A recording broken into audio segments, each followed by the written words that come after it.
Hello, everyone, and welcome back. It's not Survival Friday. It's Victoria Free Friday. Sorry, I am a bit hammered from illness, so We're surviving the Victorian age. we are surviving the Victorian age and then hopefully bending it to our knee.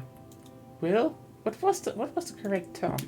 Will or over your knee. One or the other. See? I am efficient and I can combine two things into one again. You know that's the trait of a schizophrenic. Fuck you. I am not schizophrenic. I'm not saying that. You kind of like Schizophrenic or schizophrenic, like a schizo dog? Is that shit? It would be shit. That's Okay. I don't know. Shih Tzu. I don't know what it is. I mean, like the mental problem you can have. Oh, Shih Tzu. Oh, yeah. No, it's a that's- Shih Tzu dog. That's what's happened. That's schizophrenia, yeah. Yeah, Schizophrenia. Oh, that's Yes. how you could say. Not schizophrenia, which is a I kind mean, of dog. it is shit, but Schizophrenia is the head, like the skull of a small dog. oh. Anyway, we are back. We are still playing Transvaal, Japan, Mexico, and Brazil. That is not here yet. Yet, but we'll see. So let's just start. Yeah. But now that we kind of established the phonetic similarities between the freedom of a small dog and a psychological problem you can have, I think someone should make a necromancer joke out of that somehow. I'm thrilled for that. Even though there is definitely a puppy girl joke in there. Somewhere, yeah. I mean, literally, Shih Tzus are tiny, little, adorable dogs. The question is, are they healthy? Or is it one of those breeds that's just like, look how cute they are. Dog, I am suffering since birth. I don't know. It's from China. What does it I don't know. As bad as bugs. Not as bad you as know- bugs. Guys. Okay, not as bad as pugs. That Okay, it's not from China. It's from Tibet. You know what? This answer, like, are they suffering? I don't know. They're from China. Well, they're Okay. not from Britain. You know what that means. Yeah, your fish Cool and chip shops are bulldogs. dying. Well, that as well. where but, are they dying though? Oh, bulldogs. Because fuck the Tories and Voice fuck of oil. Labour. Because Well, no. they left EU, prices rose, especially during COVID. They're not going down. There's no regulation, and thus, basically, it ends up that most fish and chip shops have to raise prices to survive, but also fish and chip shops were for the working class, so they Yeah, 'cause can't it used go to there. be dead cheap. It used to be Yeah. dead cheap. Yeah, Honestly. like They're so again, expensive now. I wrote And even today. then, you get some terrible ones. Oh, the one that's nearby. Oh, it's so bad. It's so bad. Like, how do you fuck up fish and chips? How the fuck do you fuck up fish and chips? I mean, do as not the know British, why. they are doing it apparently. Imagine No, I mean, it's like quality of the food bad. It's like what we did to doner kebabs.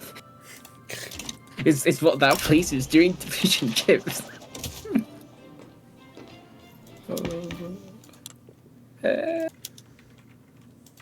I mean, here's the thing. that's what happens if you pull out of a market you're not ready to be independent from. Like in Vicky 3 when you were pulling out of the English market back then. Yeah. Too early. That's kind of Rather than the English pulling out of the European. The European pulled out of the English. yeah.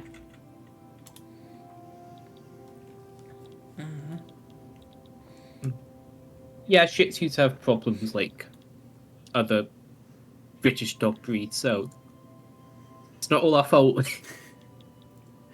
Yeah. I mean in the long run we should Like, the maybe British didn't we? we should maybe just stop the suffering by living dog breeds. Just Yeah. Just let them all become mutts. Like, I'm not wrong. Dog's a dog. yeah. Just let them. Oh, we got to make sure this one breeds with this one.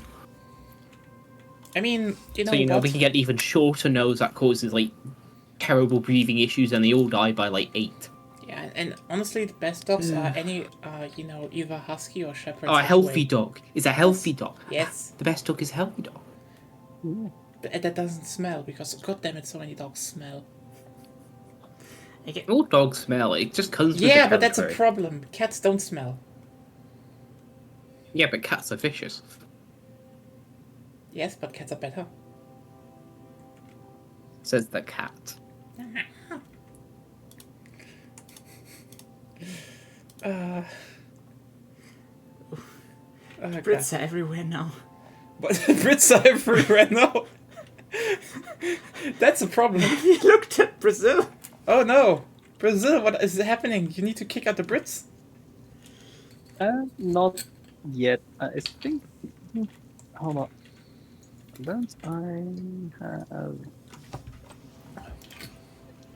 Let's have a war later. A great war. It should end all wars. That is a good idea, right? To end the Victorian Age. Also, I don't like. I thought I had a defensive pact with Britain, but it may have been broken last time. Not sure. That could very well be the case. Also, I didn't realize that I had like I was in the lobby. I saw that I was Brazil, and I was like, okay, that's fine. And it took me a couple minutes to realize that I had to actually click Brazil and start before before I could get into the game. I thought it was just waiting for the game. So that I don't know. Maybe the AI did something, but nothing major that I can see. Nothing like fucked up. So I think the AI just does things per week or something. yeah. Because if you have like at least 100 AI countries doing things by the day, it will probably be a bit overloading. Yeah, something like it was a couple weeks, I believe, because I saw the AI was playing. I was like, hang on, wait a second. But I'm pretty sure I had a pro-British lobby, but I don't. I mean, maybe I'm confused. Maybe I didn't. Oh, Sikkim is still around. Yeah, Sikkim is alive. Sikkim is alive. Oh my god. Let's focus on Sikkim. It's still here. The hardest start in the whole game. I don't know if we ever... Probably. Maybe we should tackle that one day. Like, the worst starts ever. I guess that just ended up being a very short game. Yeah. It will, but it would be interesting for like a one-shot stream. Yeah, perhaps. I mean, it might be over in like an hour. Yeah. Maybe, or it will be very uneventful, very long. Yeah, maybe. Vala. Yeah, for some reason the AI gave me a declared interest in Italy. Yeah, wants pasta. Go get that pasta. Yeah. AI gonna AI.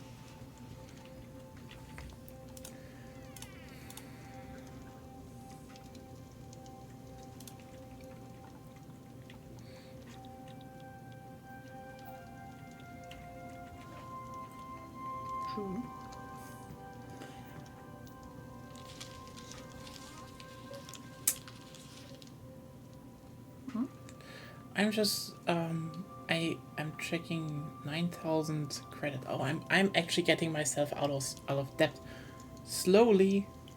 Yeah, you technically shouldn't be in there I know if you're I know. minor power, but But I had to go in there. you had to.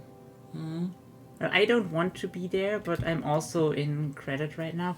But I'm sucking up to the Brits, so they will help me. I'm now incorporating Priesthood because I can actually afford the diplomacy. So that will give me hopefully a bunch more money.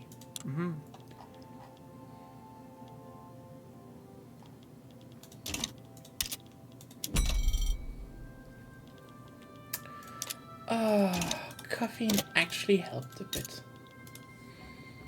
Yeah, no, honestly, here's the thing. I mean, I know we talked a lot about British politics and stuff, but like, I mean, fish and chips. You did already?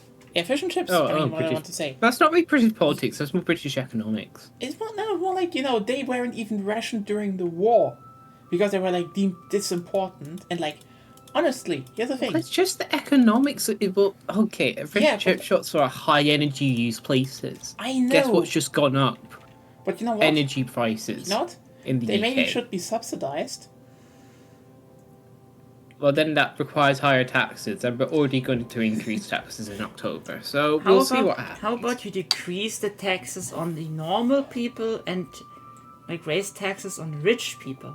You can tax them. They've already done. But funny thing is, actually, compared to the European average, the UK low and middle class, low and middle incomes are actually taxed quite significantly lower. Yeah, but that is because, you know, you had Thatcher, but that is also kind of your problem. No, because... I mean right now. Oh, yeah. Still.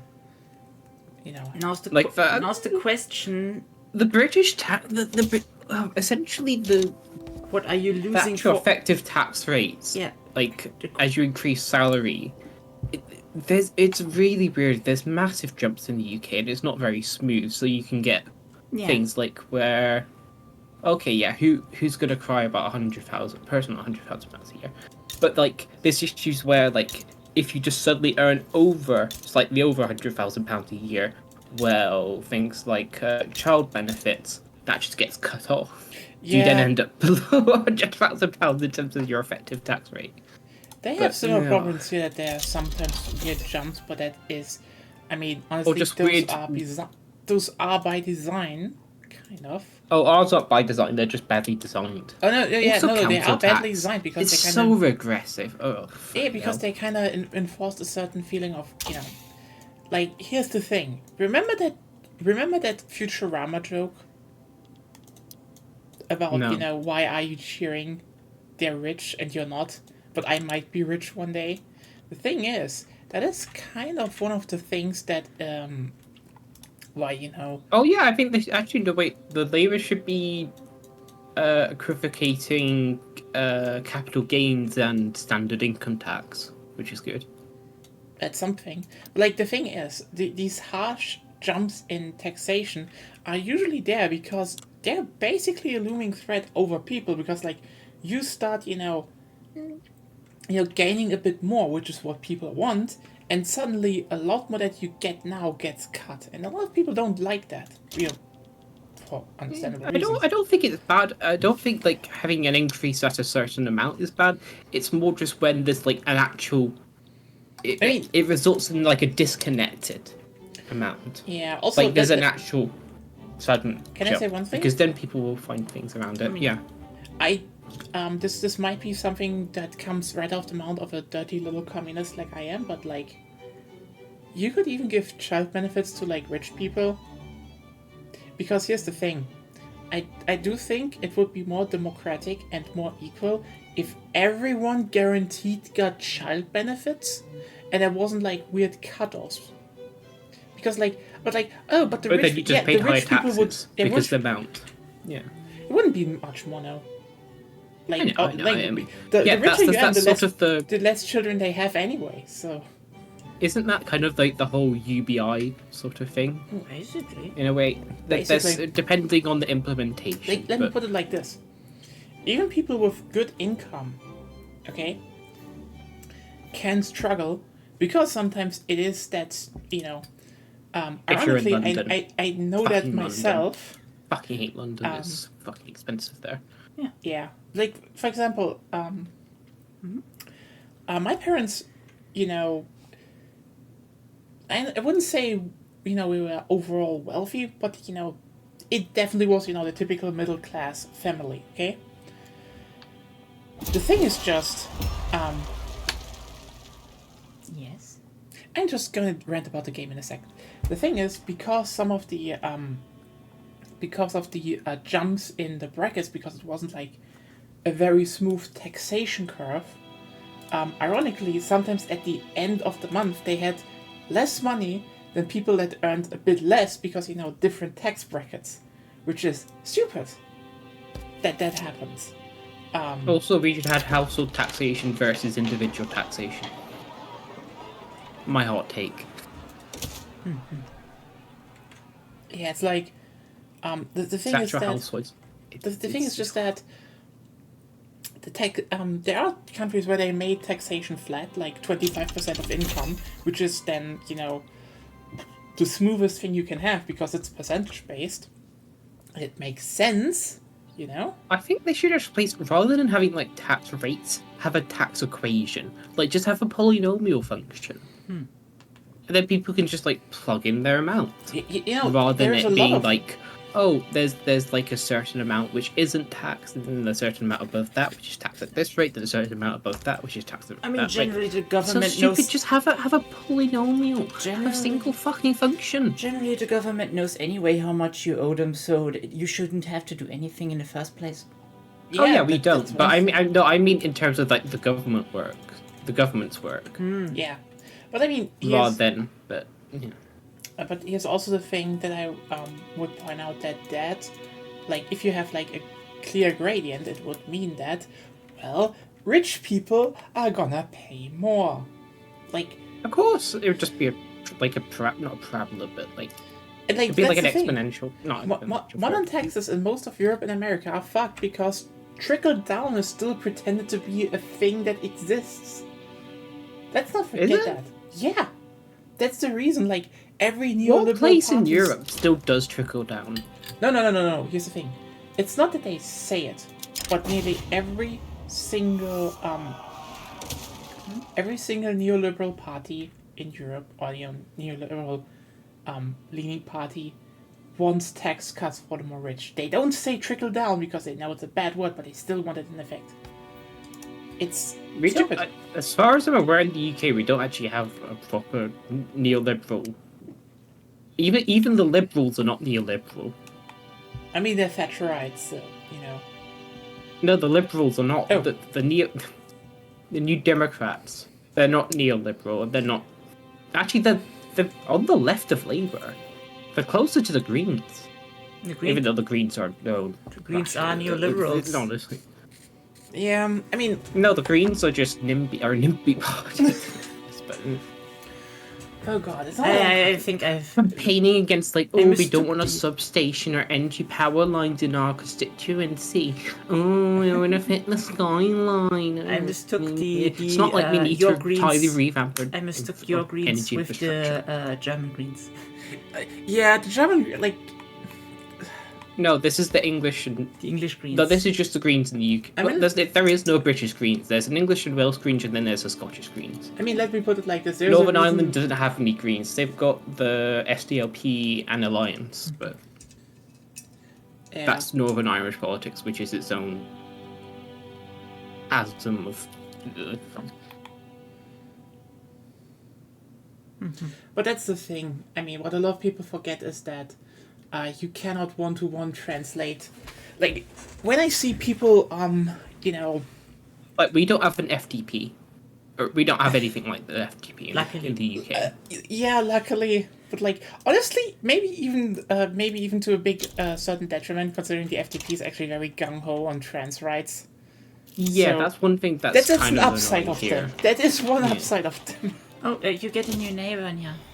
What? Cape Colony will be gone soon. By whom? By Britain? They're going to annex them? Oh, come the fuck! Britain, no! Go away! Oh, what? Why is Britain suddenly so aggressive in this game? What happened? I don't know. Maybe because I'm here. I'm just imbuing the like British history vibes. The British spirit awakened. Let's colonize Yeah. everything.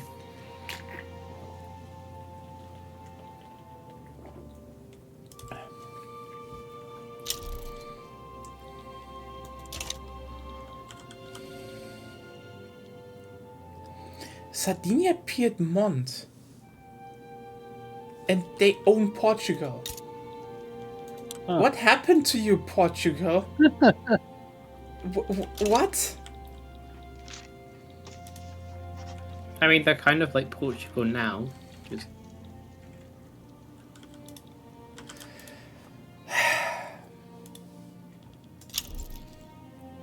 I mean, I can't join there because I don't have enough troops for that. Gone anyway, they're back down. Oh, god damn it, no. No, I have the British besides me. You can trade with them. yeah, that's useful. British South Africa it is now. Yeah, now you just need to like colonize, quite literally, like colonize. Faster than them. Can't you take the Marina Kingdom? That might help. Well, no, they've got a ton of armies. Yeah. I think you've got better ones. And Transvaal has no boats yet. So. Oh, you don't?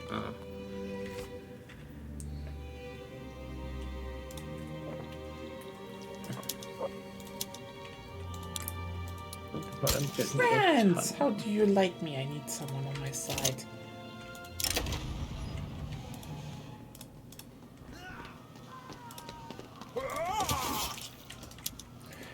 Russia. Oh, can't. The French like you. Oh yeah, the French like me. I probably should.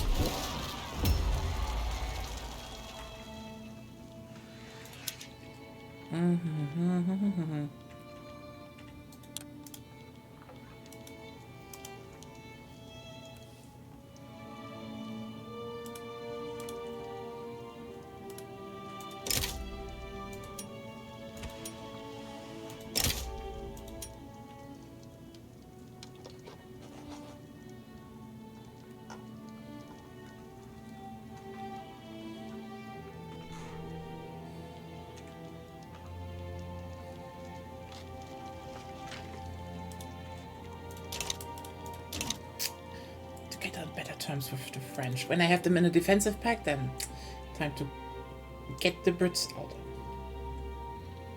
You're gonna go to war with Britain? Oh god. No. No? I'm preparing for war with Britain. There's a big difference. One is something no one attempts. The other thing is everyone tried to do.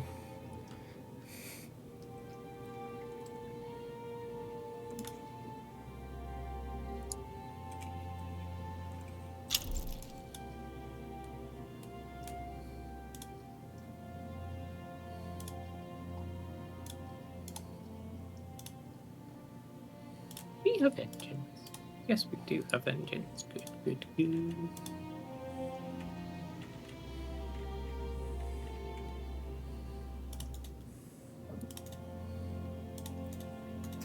Oh well. But yeah, no, I mean, but where were we actually with Britain? I know the parties, they're very different. Like, I mean, I've seen people to this day, you know, when they, for example, talk about German politics, say the SPD are the left.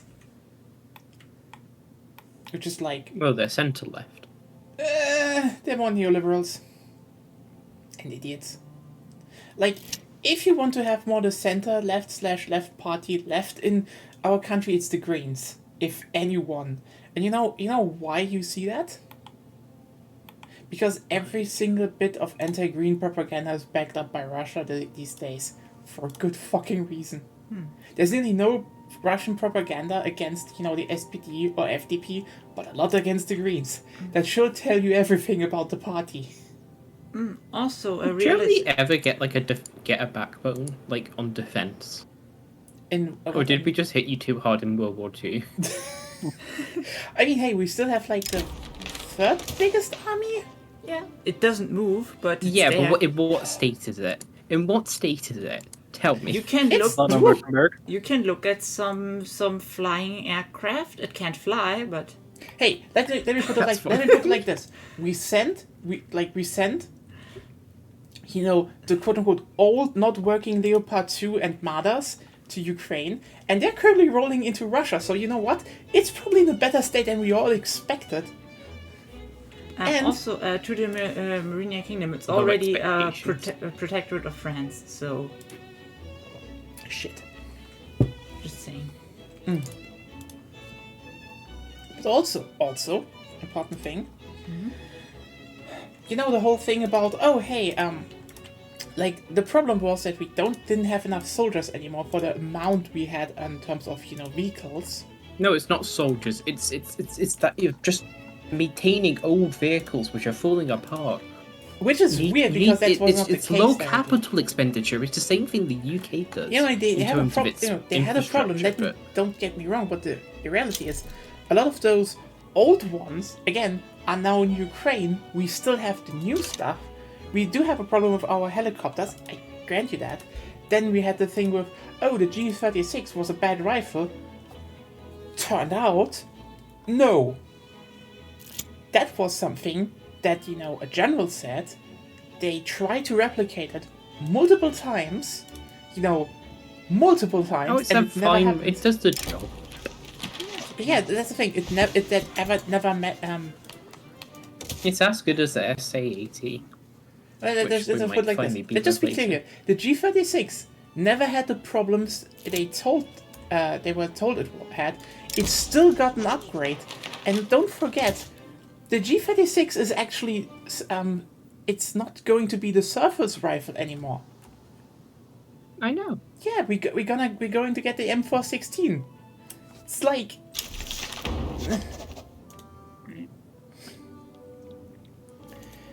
Let me Why put it like did this. HK whether put you think HK it was- lock on their What? front? So I was going to get into the whole debate between M-lock and HK lock. HK lock being their HK stupid one. I don't Stupid understand alternative. you. Oh, do you not know what M-lock is? No. No.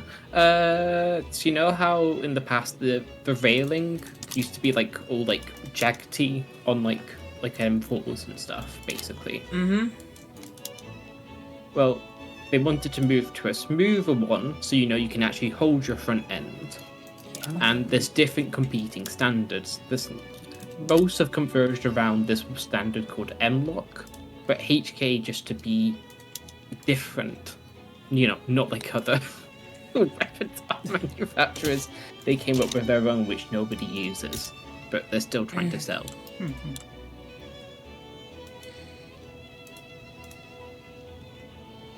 Not like other weapons manufacturers.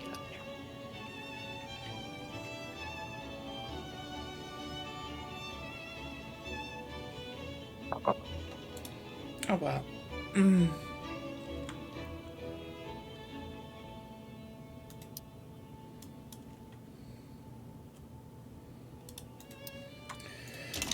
I should probably upgrade this a bit, and then I can.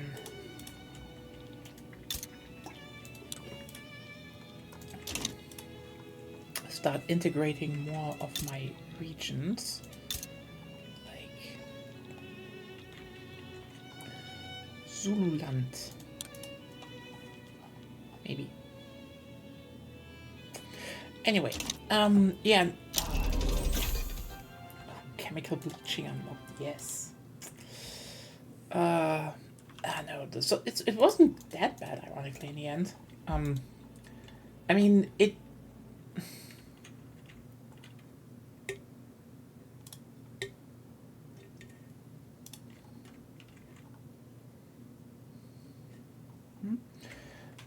I mean, I'd say the thing is just that, how's it called? Yeah, ironically, in the end, it turned out like there were a lot of problems that shouldn't exist in the Bundeswehr, what they were also to a degree massively exaggerated. Like, overall, the Russians have more problems with their army than we do. So, Oh, massively. again, it's, Honestly, you guys should retake what was it? Kongsberg. Kongsberg? I Königsberg. can't pronounce it. Königsberg. That's it. There's like literally nobody there Oh, I mean, defending it, at least. I mean, they want to be independent. We're just doing it democratically. They can decide.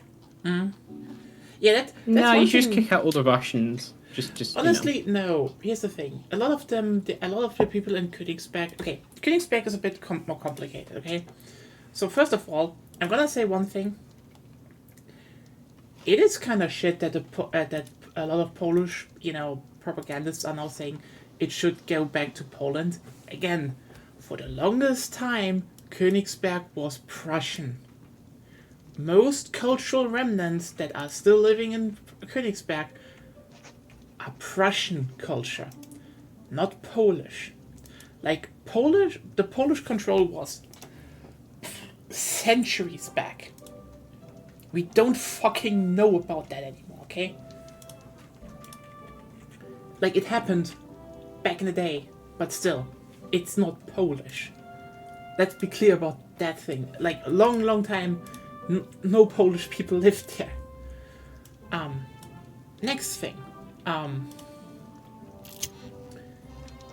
I think the fundamental part we should think about is the fact that Königsberg was always an enclave, and the longer the war went on and all that, they definitely seek to have more independence because Königsberg itself was a country without culture. By the making of fucking Stalin, obviously. Because don't forget, when they conquered, Königsberg up here,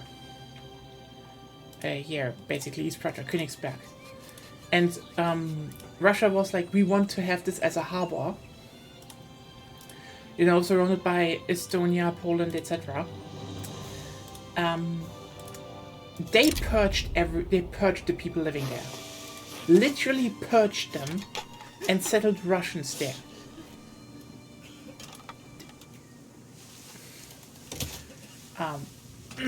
I don't think that needs to be elaborated more on, but that meant that the people living in Königsberg later on had no connection to the place. None. Well, it turned out later, I think 5% of the population were still, kind of survived those purges. Yeah. Turns out you can never fully purge a population, can you? Autocrats should maybe take note on that. And one of the reasons that happened is that they, to find some common ground, started going back to the Prussian culture left behind. This is why they want to, split off and call themselves Königsberg again. They are, yes, technically Russian, or, of Russian origin, but they're also not Russian because they were, basically Russian colonizers that, for the longest time had no connection to Russia anymore. Except for the fact that, Russian troops basically told them to stay in line. Which now that their troops are gone, they don't really want to do that anymore. And I think, in that sense, we should just let them decide. Here's the thing. If we, especially if you consider yourself a leftist, okay? Want to consider everything in how it happened and also believe in the freedom of, of the people, their cultures, and also their nations. I would say it would be very fucking cynical to say, oh yeah, Ukraine has a right to, be to their independence and decide what they want to do, but then carve up Königsberg. Or would you just give it to the Czechs so they can have access to the sea again? Honestly, that is probably the funniest. That was probably the funniest meme online. That after some Polish people started being like, "It's Polish." A lot of Czechian people started being like, "Actually, Königsberg was Czechian all along." that is. They put it on the weather news, the weather forecast and stuff. Didn't they do it on the weather forecast and something like that in Czechia? Oops. Something I think I make a mistake. Oh yeah, something like that. I accidentally switched sides, I think, in my revolution. Oh. Which is not good. Can you switch back? No. I mean, you could still, if you want to, outside of the game, because that was a misclick, not... Okay. That's just that was a misclick. That wasn't you consciously doing that. Yeah, still feels icky, but okay. Yeah, just win it. I don't need to do anything. I have the Brits on my side. Oh, that's why I was like, glory to the British Empire, I guess. God save the Queen. Nice lights are British, confirmed. I've been to London once. It was a lovely city. Also, I would lie. Here's the thing. If I would start shit-talking the Brits... Okay, wait, no. If I shit-talk Britain, I actually gain British followers as of now. But if I would, it's more like... If I wouldn't say I like the British, and if I would say I dislike the Dutch, I would, lose 80% of my audience. Who would be left? A few Americans? That's harder to... Oh, God. Oh no. What? I don't know what the AI did, but I think they killed... 1 second! You misclicked for 1 second, but like, yeah, I guess I switched back. Yeah, I just killed everything. Yeah, what the fuck is going on here?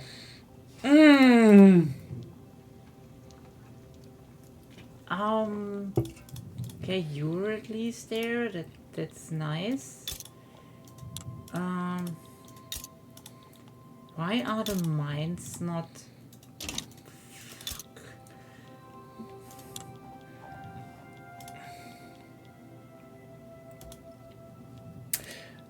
Basically, Agonia misclicked and switched sides during a revolution, so she switched back, but because we didn't pause for like 2 seconds, the AI just fucked up Japan. As it does. The fucker removed all my government administration. Why the fuck did that happen? I don't know, they just deleted them. Yeah, when I joined, I'm pretty sure I had like a defensive pact with Great Britain, but the AI broke it. Yeah, Oh, could be. no. So that's like in like the couple weeks before I realized, oh, hang on, I need to actually actively join the game. And you know what was in my construction queue? More government buildings, so they deleted them to build them again. Oh, no.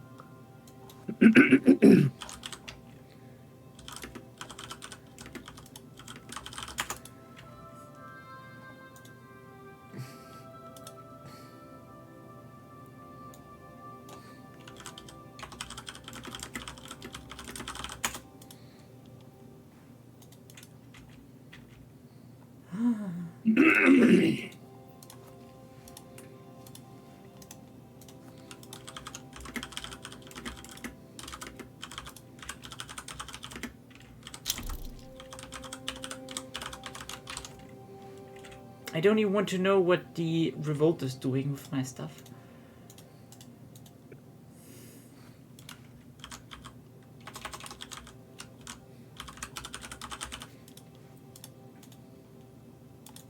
No, we're not reducing colonial growth. Fuck off.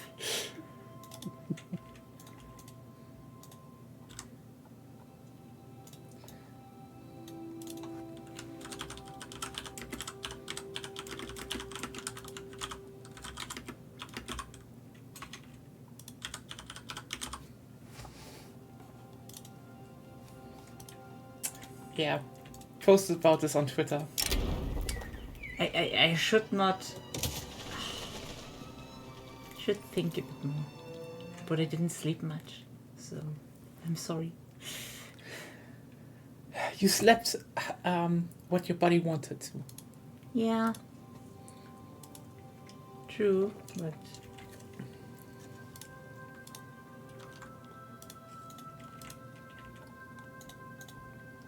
Top quality ads.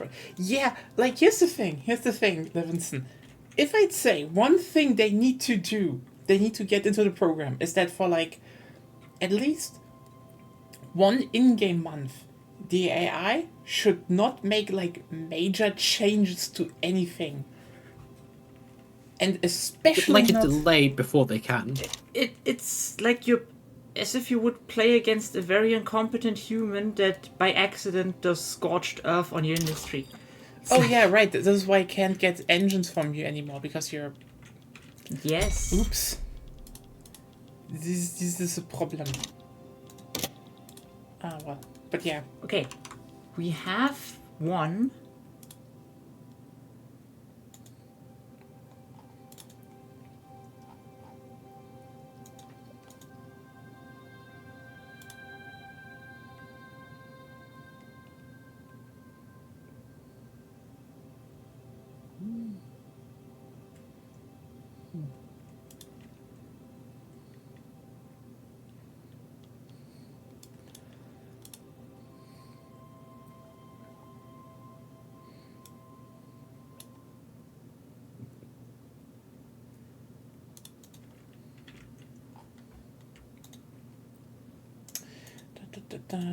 Oh yeah, I wanted to get to one point about What else I wanted to talk about? We switched so much. Anyway, you know what? Fish and chips should be subsidized, period. And in Germany, it should be Döner. Oh, you guys could just make more tuna and ship it over here. Maybe. But, like, I mean, Döner and other, you know, small food stalls and stuff. Because, like, a lot of them here sell, for example, self-made bean soup and such. And I would say, you know, if you subsidize those, that they're, like, cheap, you would fill, like, so many holes in the supply chain. And you know, people would probably joke about it, like, why are you saying that? It's like, hey, Döner for $3. A good, you know, bean soup for $2. You would solve hunger on the street so fucking fast, I tell you. And like, again, this should not go to like the big fast food chains because, you know, McDonald's and Burger King are cheap already. Burgers shouldn't be subsidized. Soup should be subsidized. If soup is cheaper again, people could get good food. You know, for cheaper. And people need that. People do need that.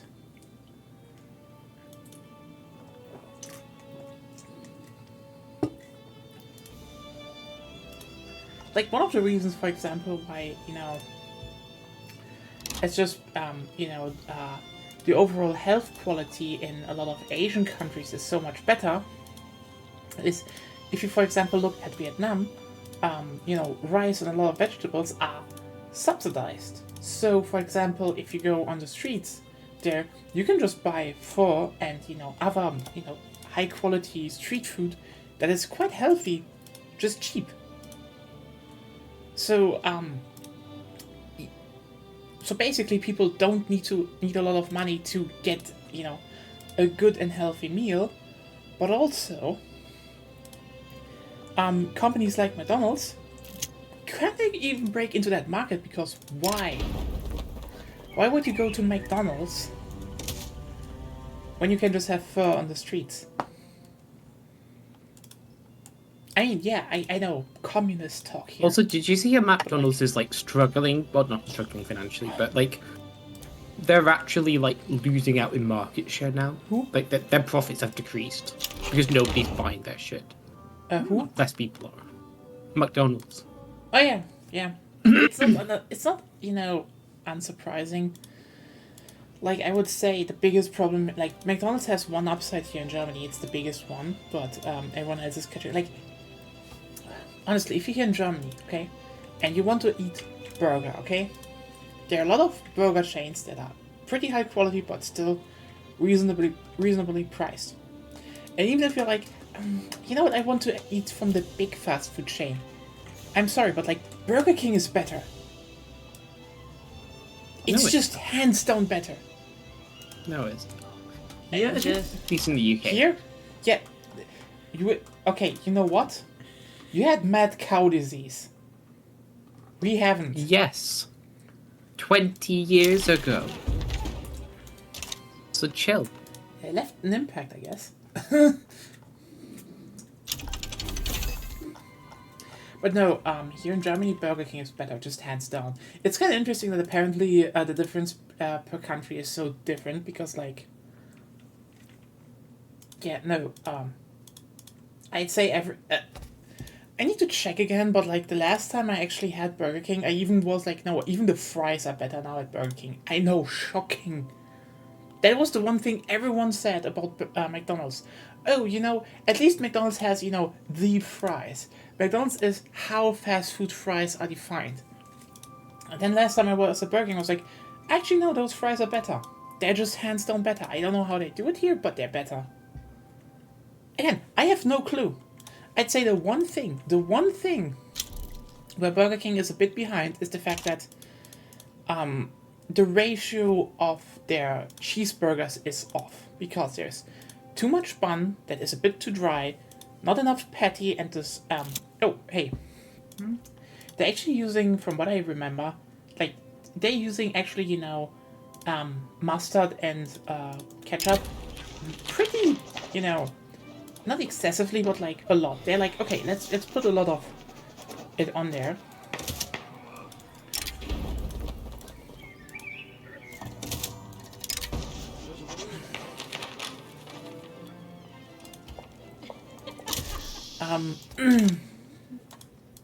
And the thing is that they, what's it called? And the thing is that this is just a weird ratio because you have like the dry buns, you have like not a lot of, topping and meat, but like a lot of sauce.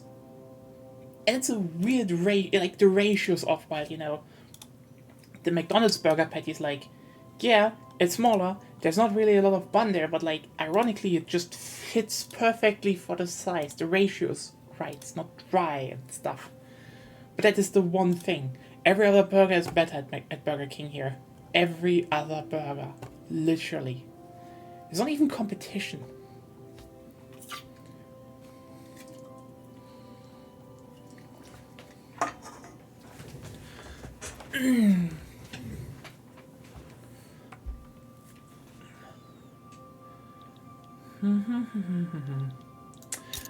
Okay,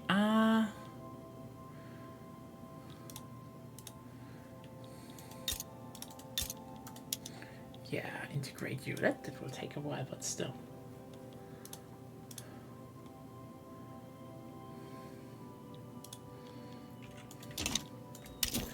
I mean, I could make a company, but I just don't know which one I should do. I mean, I could do the Trans Valley Gold Syndicate. That would give me more minting. You could need that right now. Yeah. Honestly, why not? Let's go into being the gold country. Yeah, I founded my gold company as well, but it's not having any productivity growth. That needs to go up first. That just takes time. Yeah. Let's see. We have more gold mines coming. Haha. But first of all, I guess finishing up logging camps and stuff.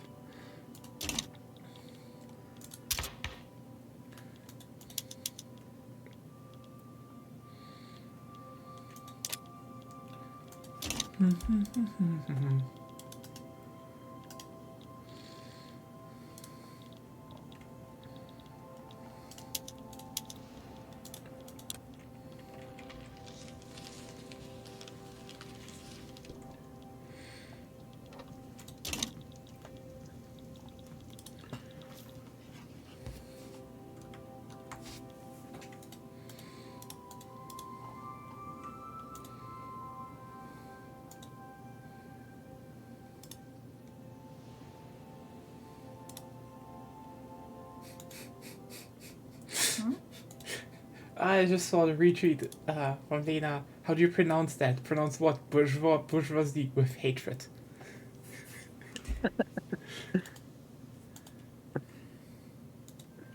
It's so good. Classic. Okay, let's see. Oh well. But yeah, no, I think in European countries should definitely go back to subsidizing a lot of food. Yeah. Certain things. Foods, yeah. Because like that.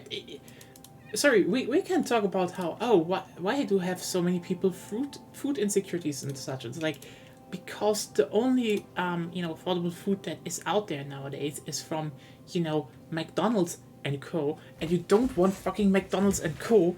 running your food. You don't.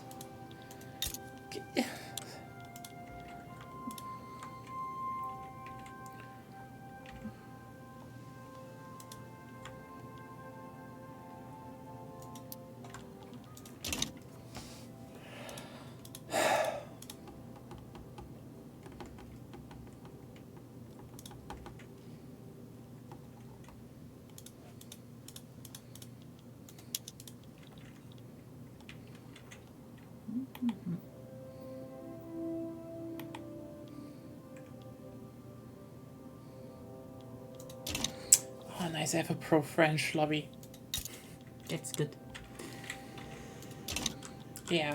For anyone wondering why do we want, everyone new wonders why are you so happy about having a pro-French lobby? First of all, the culture. The French just have the better food. And second, they can protect me from Britain.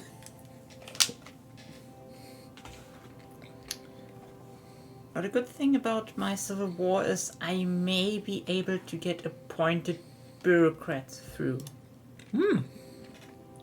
That's good. Let's see, can I do some other stuff?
I have canned meat now. Everything that's in a can is better. Yes, this is And true. bread. Canned laughter. Yeah. Mm-hmm.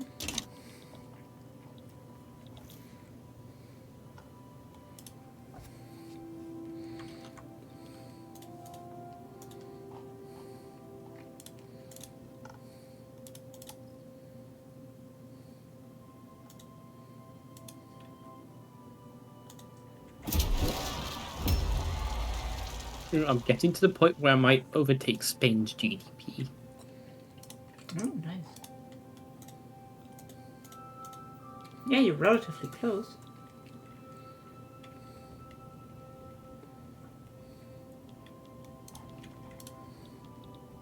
Wahaha. The sun has become the master. The effects have become the master.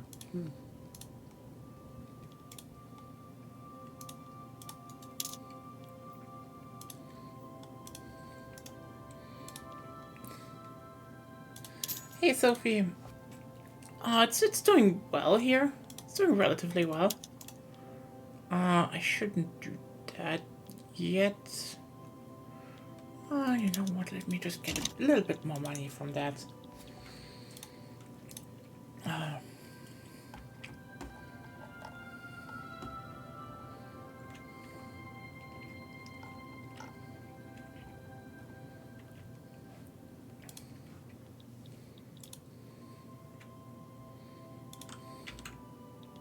Why does the rank thing keep going up and down, up and down, up and down? It's up with prestige. Being so weird. I think it's probably because everyone is building more and more navies, so the average for every power bracket is moving all the time. Okay. Makes sense.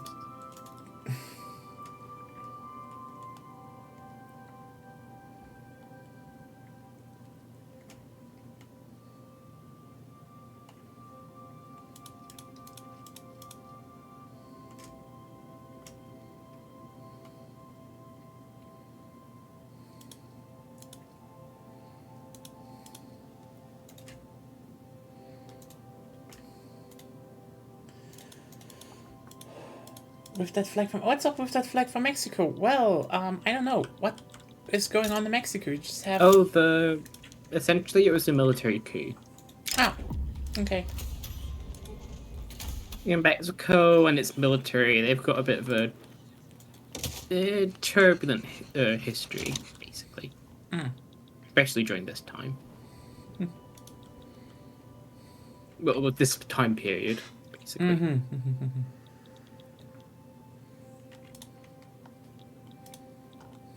Though my knowledge of Mexican history is not super duper large.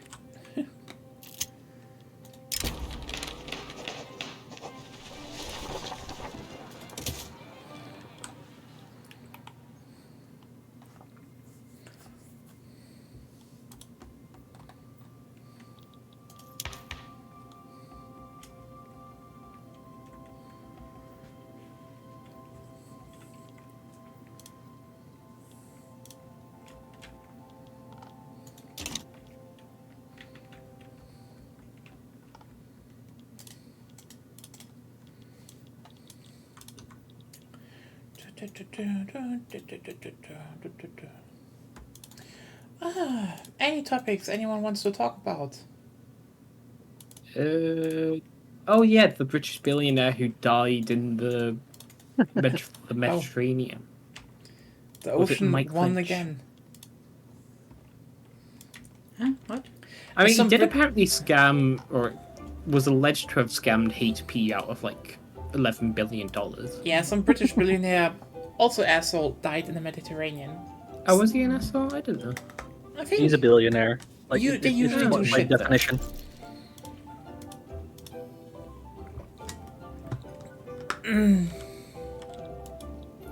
Is Like- there a non-GT billionaire? Probably. There are probably a few, but like, let me put it like this. You first where of is all it? need to let me put it like this. You first of all need to get it through like a way that is, Jeff Bezos' ex-wife. I mean, and the hardest part is probably speed more running, like, becoming a billionaire without doing any work. I mean, the problem is just like if you're rich, you start to become more an asshole because like people forget that because it's just like a very normal power dynamic. You gain power, you feel yourself that you are becoming But you don't have to more worry about money. untouchable. Yeah, you don't You even don't have to worry worry about about- repercussions and stuff. So you just start becoming more of an asshole because like there's so much in It's at society. least incentivized. Okay, maybe the maybe way. asshole is the wrong term, but disconnected perhaps is the better I mean, term. you can definitely say asshole. Like that. There's a reason why so many, even if you like look at, in the media landscape where a bunch of people, probably start out as being decent people, and then they gain fame, money. Oops, we just sexually assaulted women. Yeah, fair. That happens very regularly because again, power structures, and most don't really do a lot about that.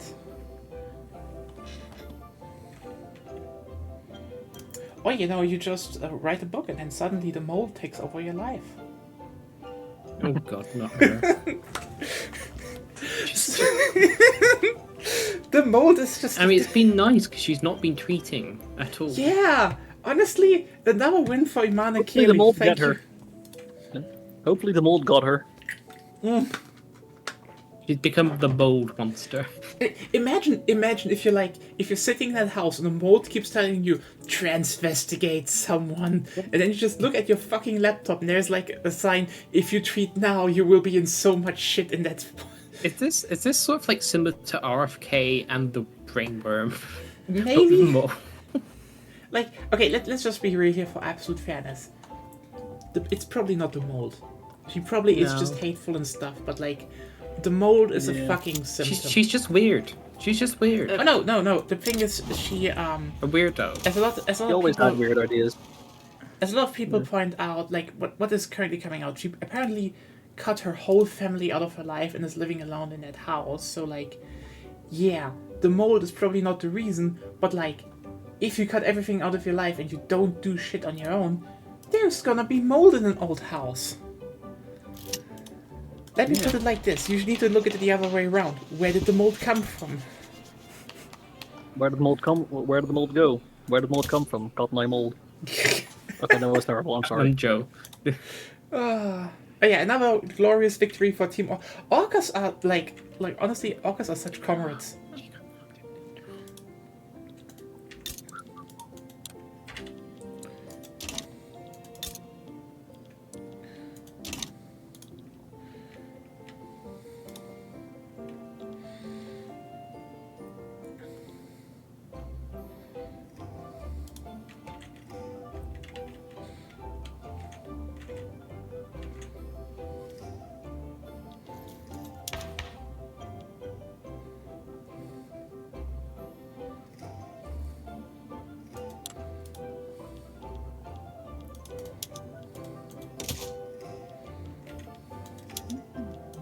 Oh god, dude, don't sext colleagues, for God's sake. Yeah, that's weird. What? British. I'm looking at BBC News, and yeah, essentially a match of the day presenter ended up resigning and drama and stuff, but because he ended up sexting. It's always the same I think thing. some colleagues. You gain a bit of power, and you start gonna abuse that power. Mm-hmm. It's at least very easy to happen, yeah. Yeah. And RK supports Donald Trump. Oh, that was unsurprising. Like, I mean, here's the thing. I'm not even unsurprised. Like, it sucks sometimes because you're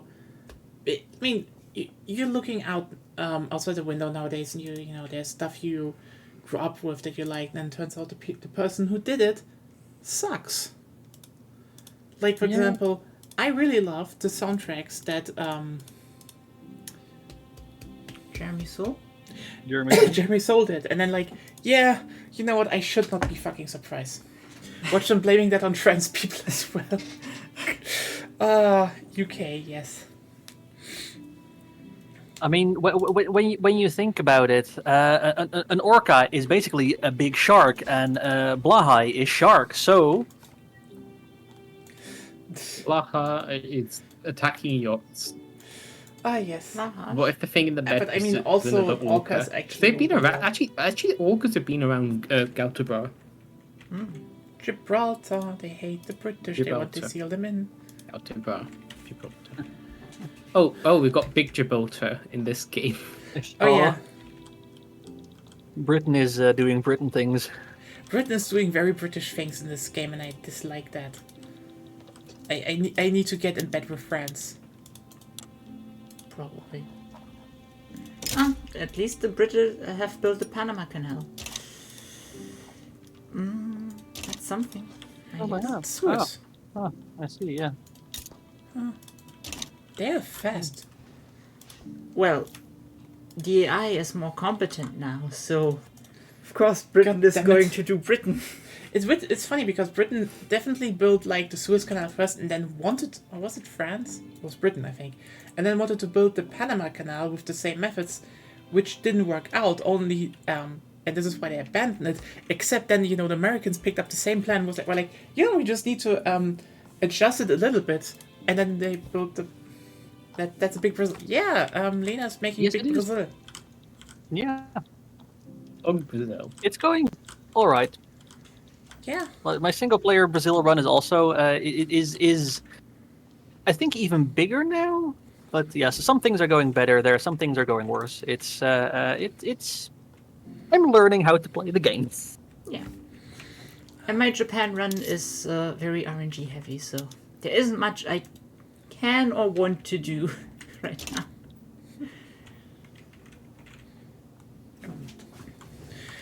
That's the main problem with Japan, I think, which is Going to be back in the second. Yeah.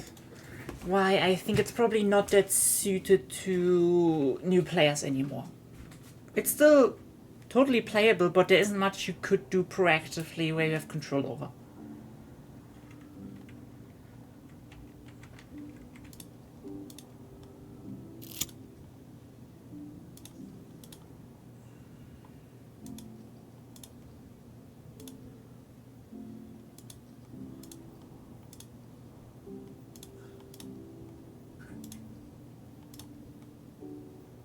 And I need to make sure that America doesn't invade me. Oh god. I mean, if America invades, you give me war reps and I join.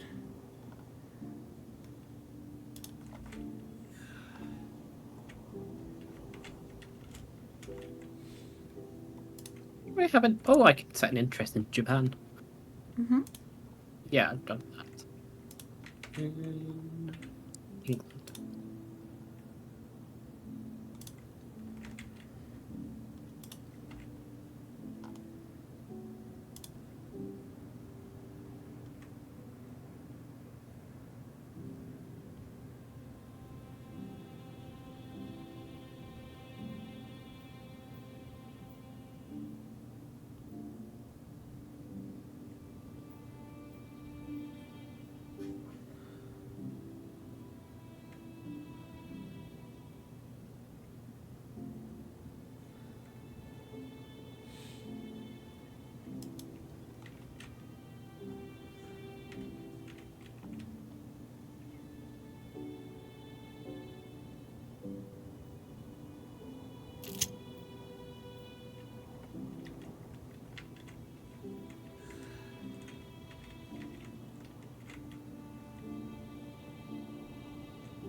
Come on, I need appointed bureaucrats.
Yeah, step 3, good luck.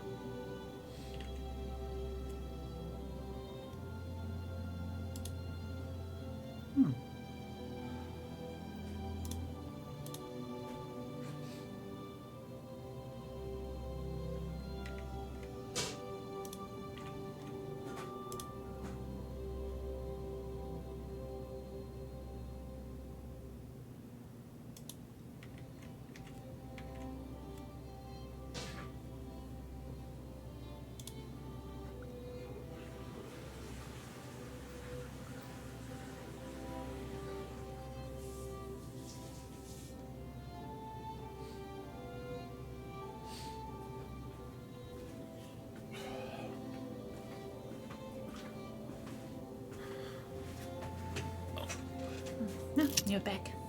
Oh, fuck. Well, you don't go into the toilet then. Okay.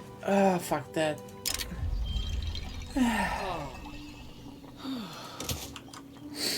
Let's just get everything up rolling again. How to get US not to invade you? Step 1, don't have oil. Step 2, don't nationalize anything. Yeah, that is kind of how the US works. Or don't give them the chance to, please. I mean, I've got an interest in Japan, so, Though, actually, what are your battalions? Your battalions are irregular infantry. Right now, yeah, still, Good one, yeah. there's still enough. Against skirmish? Yeah, Okay. there should. I mean, it's not like the US has 95. Well, they have plus 400 right now, so it's way too late to attack them. Oh, not to attack them, but I mean in defensive. Yeah, in defensive, I have Britain as an alliance member, you know. Oh, I meant you helping me, but Yeah, but I'm having Britain as an alliance member. I could technically try to sway them to help. okay. US foreign policy is like, there's someone democratically elected in Iran. He wants to nationalize the oil, so his country gets the money and not the British. Better send the CIA. Oops, we just destabilized the whole region. Again.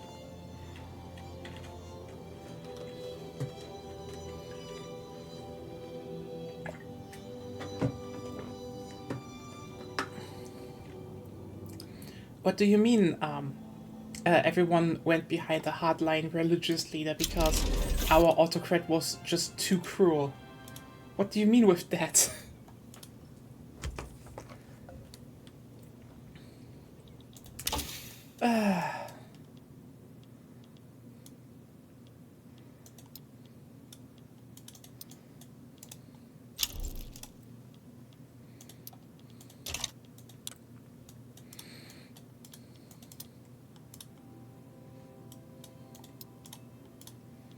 But I can technically upgrade, and I just haven't done it yet.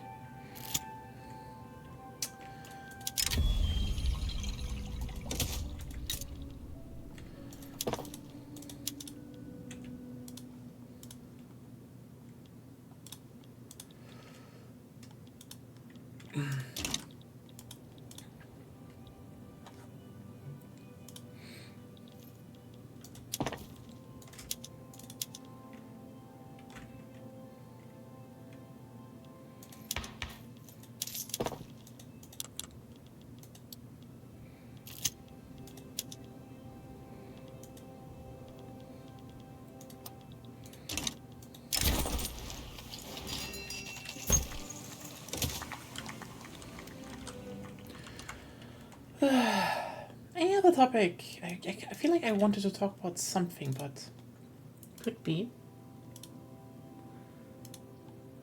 TikTok blamed for Iceland cucumber supply for hit to Iceland.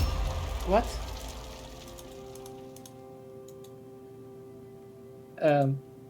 Yeah, TikTok trend has apparently caused a shortage of cucumbers in Iceland. Okay, what? Because people just want cucumber salad. Okay, I guess. I mean, yeah, those have to. I mean, TikTok being TikTok. cucumber just very salad is silly. delicious as fuck. Yeah. As long as you got a few cucumbers. Like not And yeah, crappy I think ones, Iceland but- just has a problem. TikTok trends. No, this is like Iceland, the country. Yeah, I know. Iceland has a problem with cucumbers because they need to import them. Oh yeah, okay. I mean, I guess the cucumber GDP went up in Iceland, but not, that much because then it was sold out. Now someone, imagine if now someone is like, oh, I need to genetically modify a cucumber that grows in the Icelandic temperatures, and then the trend is over. Okay, by the way, just a slight heads up. Probably not gonna do it this long today because I still am feeling my headaches. Like I'm Last definitely not week was full. very long. Yeah, but like I'm still definitely ill, and I will probably just go to bed soonish after the stream ends. Welcome to normal sleep schedule. Actually, this is ill sleep schedule. Uh, My body hates me. Preserve legal guardianship. You just chime in too late. No. I already took headache medicine. I'm not gonna. That's not gonna be a lot more. And I rather take that to sleep because like, it's stupid to drug yourself and then keep working, and that's not what you should do. True.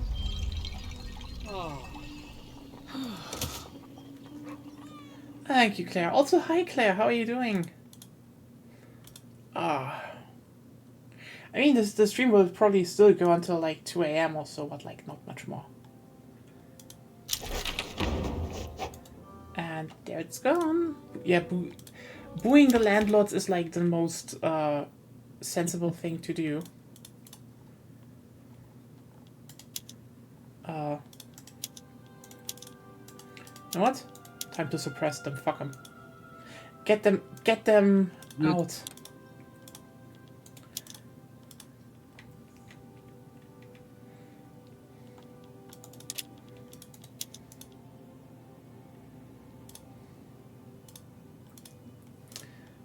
God damn it! I can soon ban slavery even.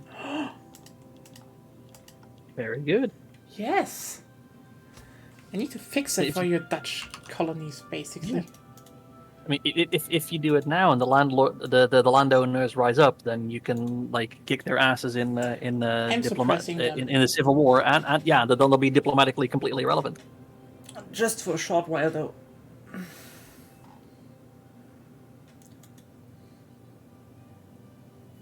They generally regain their power in a few years, if not shorter. Landlords are shockingly resistant if you're like Landowners. I Land know owners. they're similar, but I almost said the same thing. Yeah. zu Transvaal. Yes. Yes. The trans flag. Honestly, it would be kind of. Honestly, they should make it so that if you play Transvaal and you get to communism, you should get a Blahash on your flag, like with a random chance. or Transylvania. Everything that has trans in the name should get a chance of Blahash. That would Blahad with like vampire teeth. Yes. Yeah. Oh. I definitely don't feel that good. Is what I'm saying.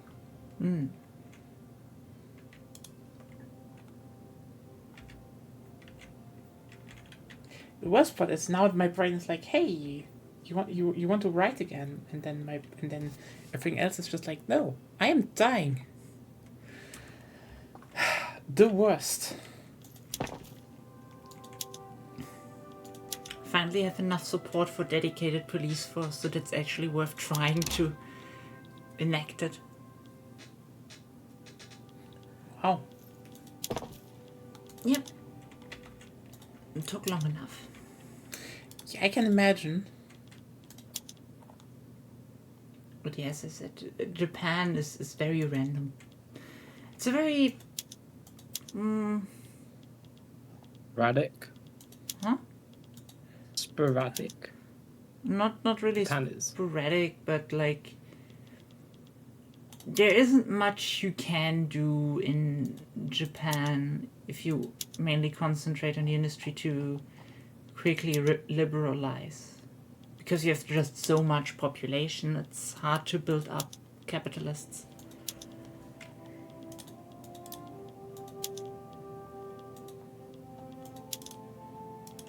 If you have a good rules with movement and get stuff done fast enough, the landowners are gone pretty quickly. But yeah, this time no such luck.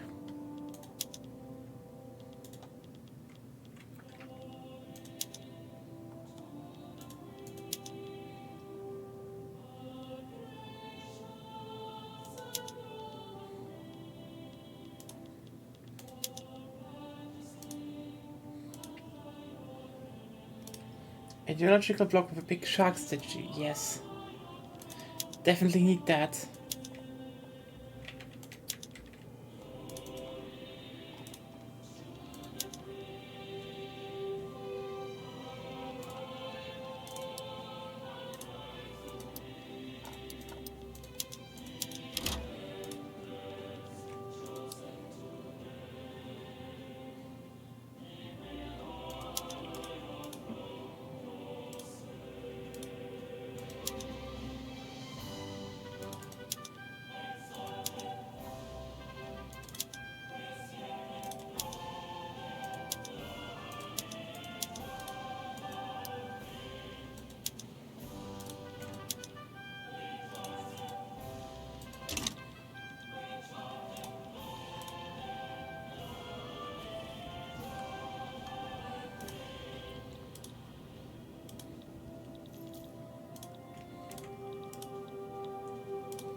The requirements for earning recognition are still kind of, you know, Large. a bit over the top. It's like, oh, what do you need to advance? Like, how about the GDP per capita? Why would anybody care? The standard of living in the top 20. Why would any of the great powers care about that?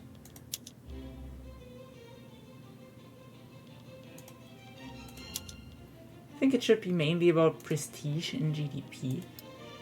Yeah.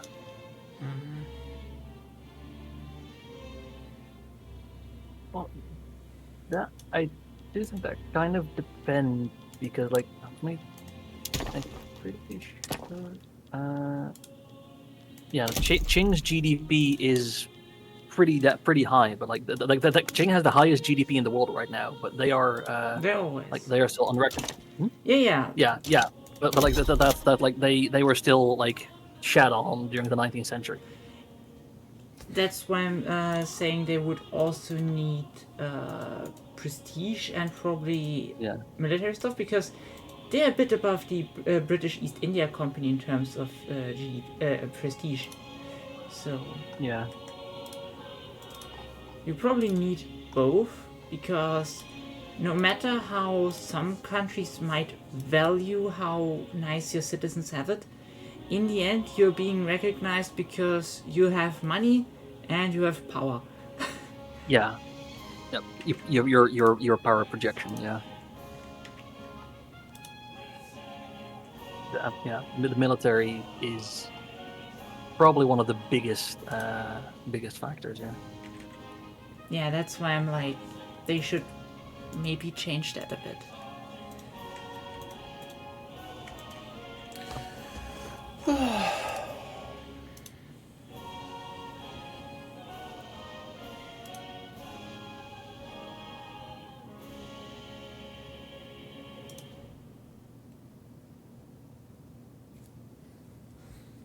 I have a political party of the landowners, the armed forces, the petit bourgeois, and the Catholic Church. Like they're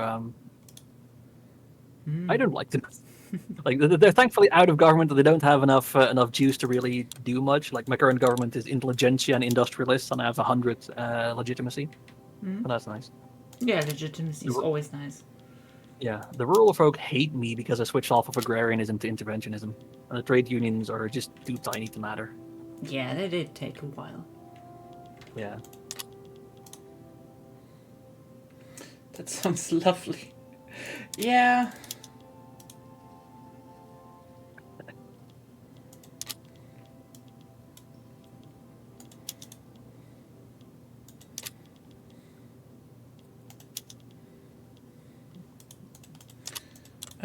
Suppressing the landowners will just take a while, but at least the moment they are not strong anymore, the moment they are not strong anymore, I can actually just go and end slavery. And then I will have money. Yes. Money. Money. Yes. Also, my fucking brain. If you want to if you want to short circuit it, I have an interest in South Africa, and I have like enough army to crush whatever rebellion they spawn. So that's It's yeah. fine. It's fine. Oh. I want to do this. I want to get this done my own. Hopefully. Yeah.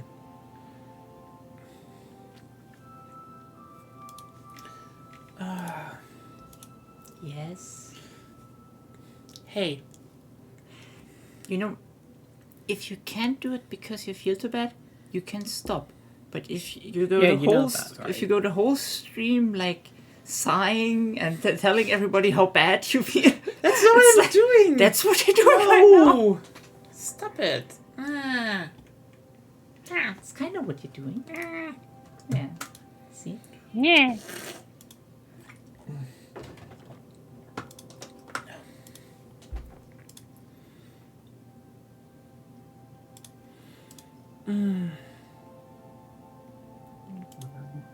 Also, my French interest group has done nothing yet. The French should not be hard to appease. Like, you go up to them and be like, baguette? The French are picky. There's one thing you can do here with the French, and this is just send them as much wine as you can produce. Yeah. Actually, a good idea. Ooh. It's not a good idea, it's basic economics. French South African wine? I can't send them. I can't send to the British. I can't send to the... Why can't I go to... Do I need an interest? Yes. You might already have a trade route. They might already be importing wine from you. I want... No, I'm importing alcohol from the British. Export wine. I can't get wine to the French market, so I still probably need to wait a bit.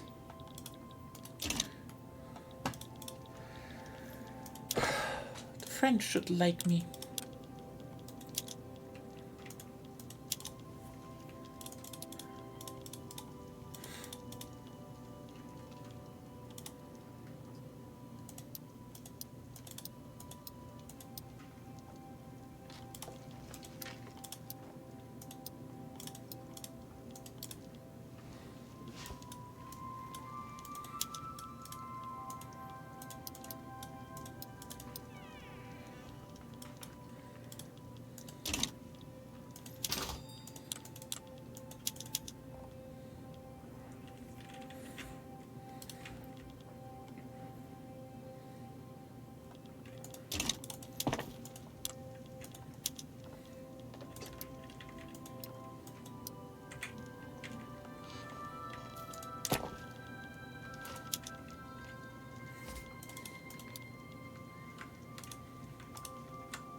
French should like me. How far Germany has come. Honestly, here's the thing. The biggest mistake Germany has ever had was antagonizing France. Like, you know what?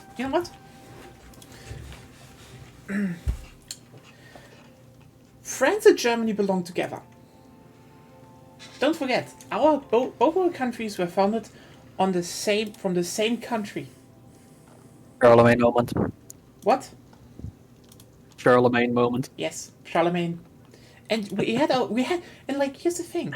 If anyone would how would you write a united Europe? I would say it happened because Germany and France united.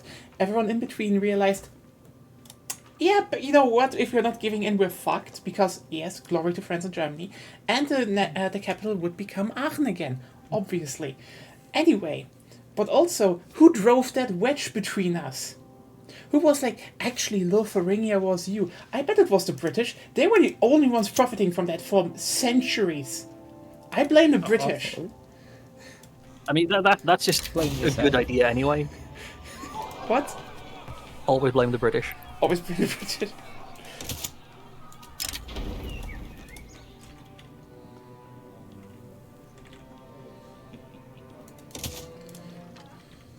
France and Germany should kiss. Yes! Honestly. If they French kiss. Have you seen French girls? Damn.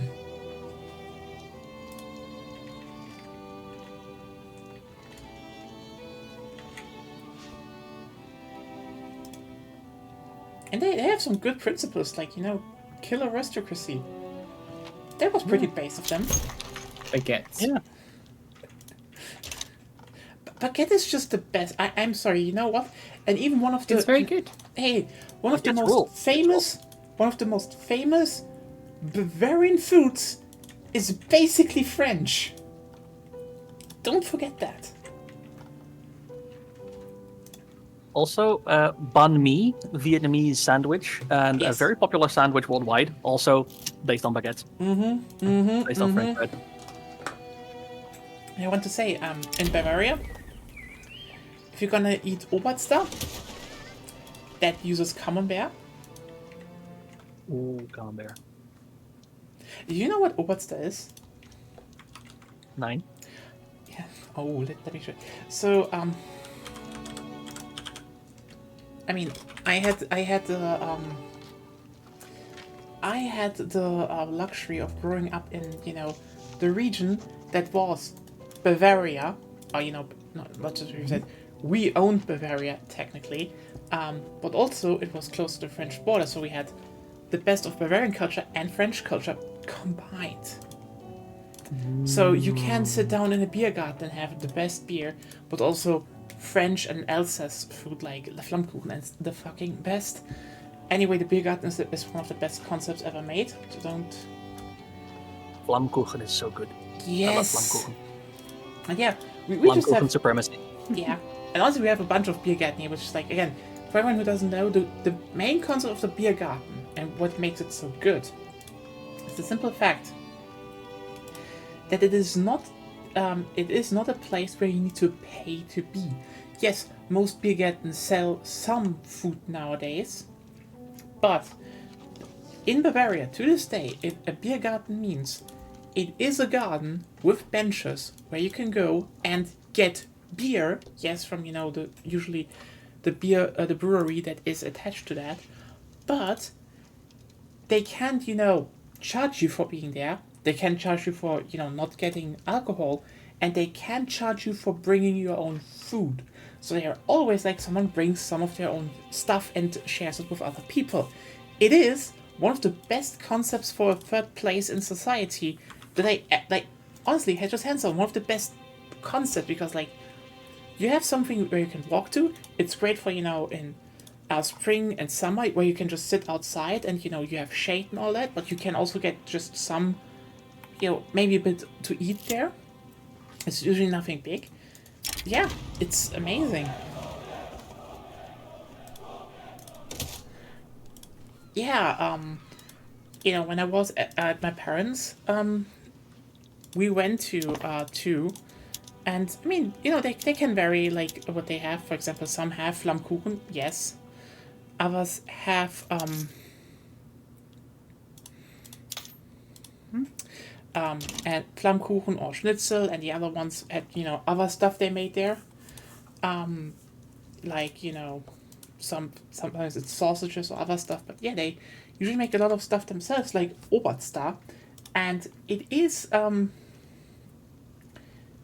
basically it was something they did to use up old camembert that was over, okay, and it's basically use either camembert, brie, or other similar cheeses, and especially the ones that was a bit older, the ones with really intense flavor, and you mix it with, and yes, now it gets decadent, butter, and then you put in some paprika, some cumin, and some grated onions or something, and there's usually some different, but like basically you make like this cheese spread, and you then just put that on a pretzel or baguette. It is insanely, honestly, it is insanely tasty because yeah, it is camembert or brie, some butter, paprika powder, salt, and then some onion, cumin, or whatever you want. That's That it. sounds incredible. Yeah, that You sounds can make it incredible. yourself. It's not hard. Yeah. That is one of the one of the things that is sold in. They should bring that to Zealand. Yeah, like send me the names, send me what it's called sometime, and I'll You will try. make it. Watch out! You probably will get addicted. Like this is so funny when people always when I Yeah, no doubt. when That's the point. yeah, this is probably the funniest bit for me when people, talk about like quote unquote German culture, because then Americans only focus on a few things they know from Bavaria. That's not even, the popular stuff in Bavaria.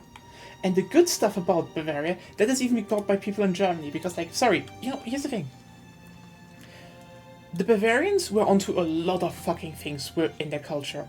Like, again, with Obertstar and like in their cooking and stuff, and they just were onto so many things. That there's a reason why I say I live in Hamburg, and I think this is still the best city in Germany, hands down. The only other city I could imagine living in would be Munich. I'm not kidding. I am not kidding. Bavarians are nice. Oh yeah, Zealand. Ironically, my parents are going to Zealand next month, so... Look, it's really nice there, honestly. Wouldn't have,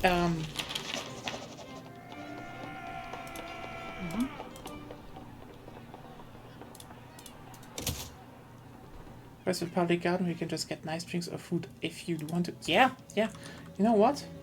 Let me just put it up, by the way.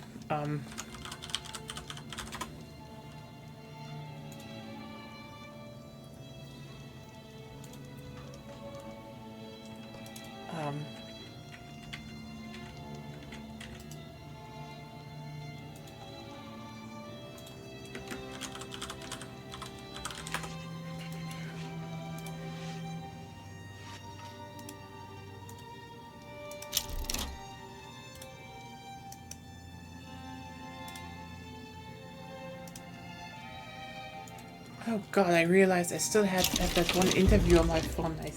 No, I put it on my PC. I should probably upload it one day. Oops. No, because I found out where the where that how's it called? TTR trading card machine came from in rural Saarland. That was nicer, but yeah, this is how they usually look. By the way, I'm not kidding. There are usually a lot of trees planted there. Like, they have a lot of shade and, it's usually just benches like that, so very simple.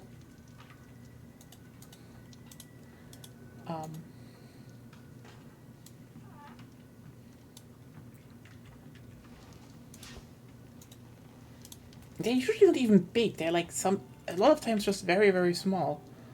Like, this is usually all of them that they have, and you see they just have, like, a shack there where they do make some food, and you can grab some beer, and then you sit down. They're usually also, near, hiking trails, or, bike highways. I get you. It is one of those things where I'm like, when people talk about, quote-unquote German culture, I think, like, one of the things they definitely should export would be this idea of the beer garden. Because it is, so many people lack a place to go, Like, you say, oh, hey, why don't people leave the house more often? It's usually because they don't have a place to go. Like, seriously. Yeah.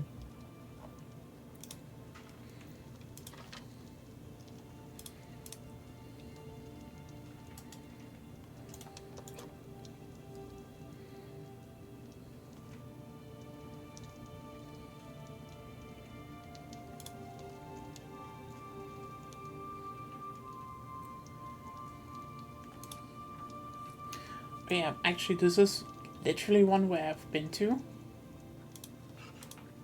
As you can see, this one is more modern, but you have some parts in the shade. You have something for the kids to play on. There's like a bunch of stuff where you can just relax. They're not big. They're actually pretty small.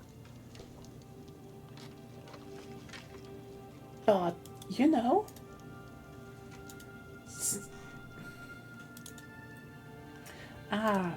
you're from Zealand. I can imagine. I mean, it looks kind of cool where they're going. Like, they are, like... they rented, like, how's it called? Like, add a little artsy fountain, maybe a chess set, and it'll be good. Oh, so many of them have chess sets. Like, oversized chess? That's very common, actually.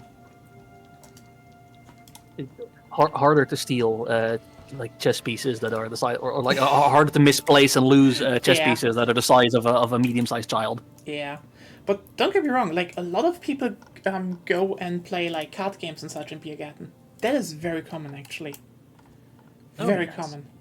This is why this is also why I kind of joke, because that the TCG vending machine I found is on a bike highway where there is one beer garden I know, like just a bit down there. So you could technically go there, grab some Magic the Gathering stuff, and then just draft. That's doable. So, yeah. But again, I think people forget that, there's like so many small things where I just realized, why isn't that the case? Like, for example, trading card games, like, for example, Magic Gathering, drafting is something you could play on the go if you, for example, put just up some vending machines somewhere. That would work. Like, and then you just need a place where people can sit and actually do it. Like... yeah.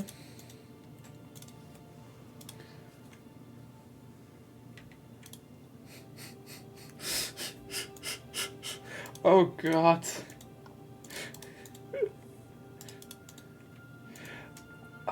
Okay, you know what? I just saw something on Twitter. I just want to share that because it's... Yep, that happened. That is very much what happened. I guess. Oop.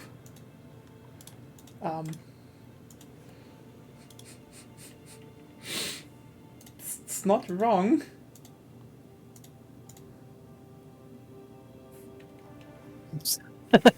It's not wrong, isn't it?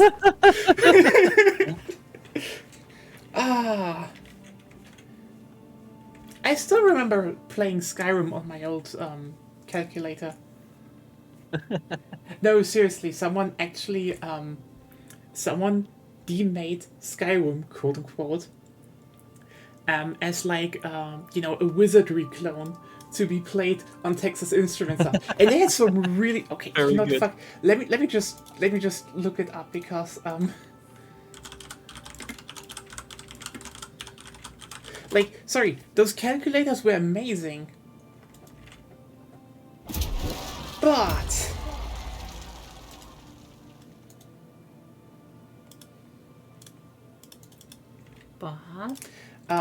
we all used it to, here. We all used it to, play video games on them. Yeah. That's just what we did.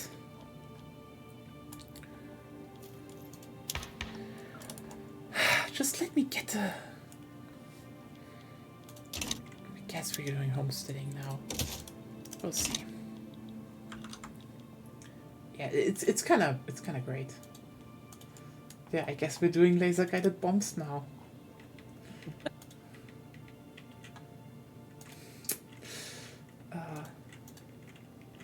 Putting the Texas into Texas Instruments.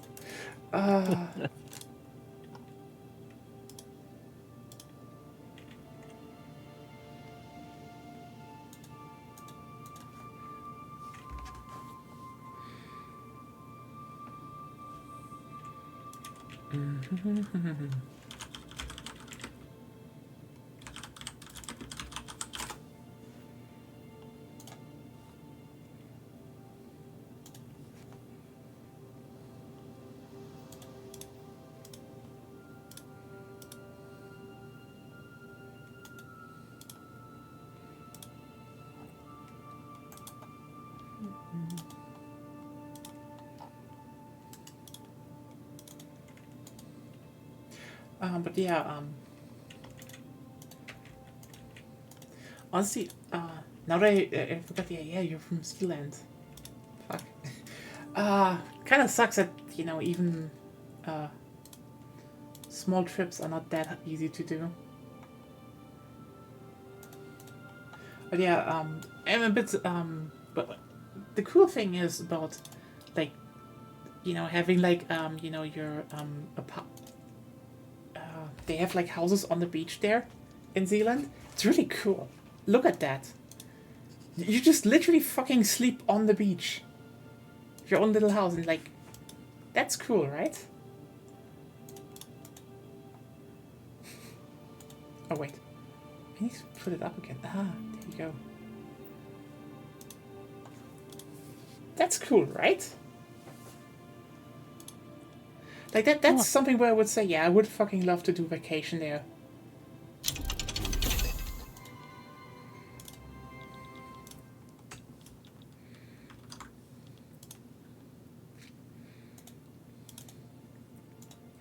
I think the funniest bit was that I then got my dad to be actually interested in visiting Belgium.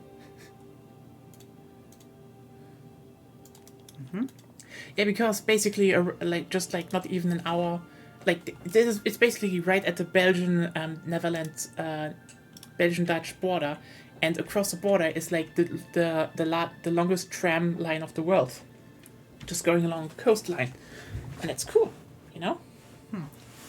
And yeah, you know, my dad is also likes trains. So that's that. Okay, definitely need more hardwoods. Oh yes, give me. Oh yes. Import stuff from the French. Import stuff from the French.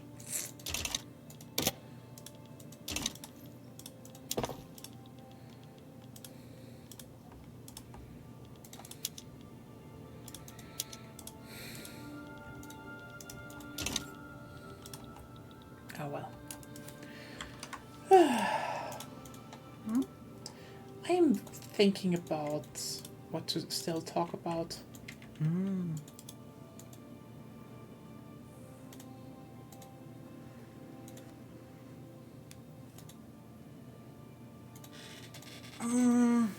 Not that easy with not much sleep. Yeah, I guess.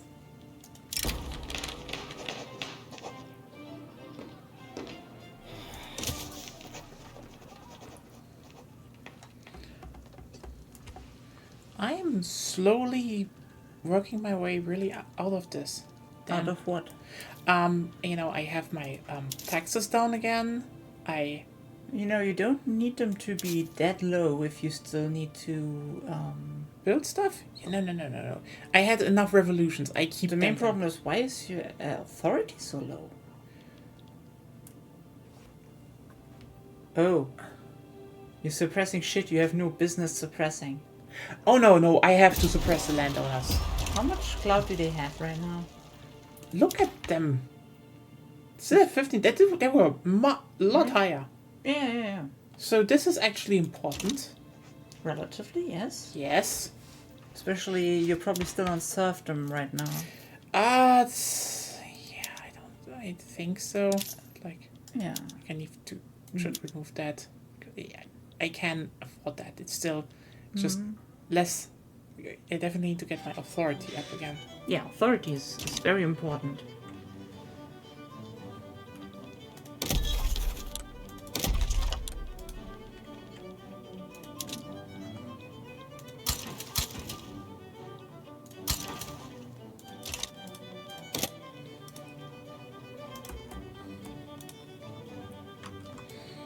Ah.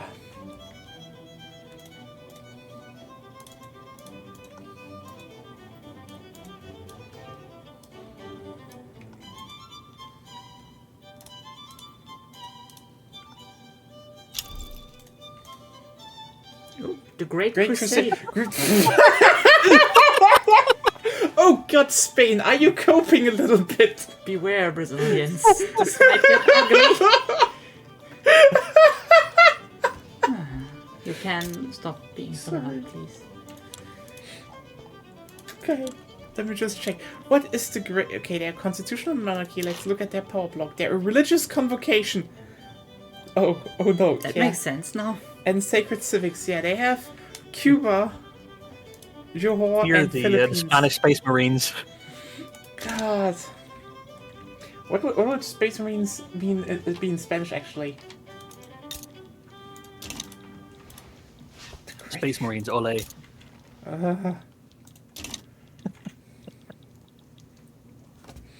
Yeah, Sophie, you're right. Oh no, that is a move from Spain. Ah.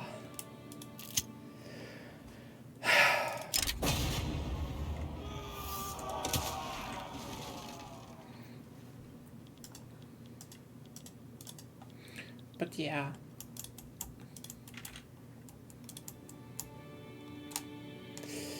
Honestly, I'm a bit sad that we need to wait until Thursday because, like, I think it shouldn't be big quest next Thursday because we're watching anime together on the Discord now, and like I know it shouldn't be like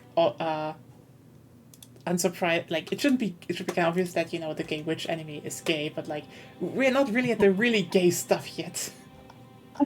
That is still coming. Good. Yeah, it takes a while to set up. But I mean, at least. I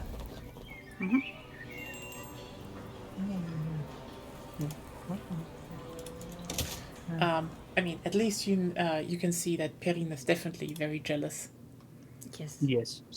She's a jealous being. Yeah. She needs a while to warm up. Yeah, but she has her principles and that makes her good. Yeah. It's like, I may hating you for irrational reasons, but you helped me, so thank you. No, we're watching Strike Witches, Sophie. Yeah. Again? I've seen it already. Lena hasn't. Oh, okay. Also, you can never watch it enough. I feel like this is probably one of those. It's one of those anime where I feel like a lot of people are maybe have heard of it and we're like, yeah, what do I think about? Then I tell them, oh, actually, it's very gay, and they're like, what? What? And then you watch it and like, holy shit, it is.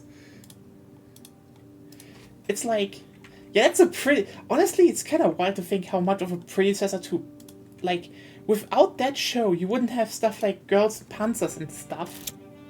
Yeah. Like, it was basically the predecessor to Kankola, but Is it? Isn't Kankoli? I don't know exactly how old it is, but Kankoli's been around for ages. Let me check really quickly. It is around for ages, but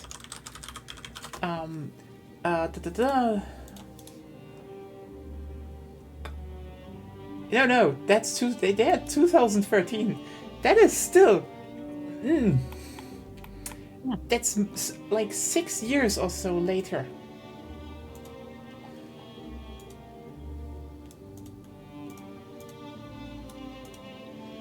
And I mean, yeah, they kind of, one was based on, like, ironically, I think this is probably why a lot of people didn't get that, but like, in, the whole ship thing, it's like, yeah, it's based on the ships. Here, it's not based on the planes, it's based on, the fighter pilots. Yeah. So obviously the Germans are like the best pilots in the show. For some reason. Oh no, that actually makes sense. Like, let me put like this. I know the Germans said good.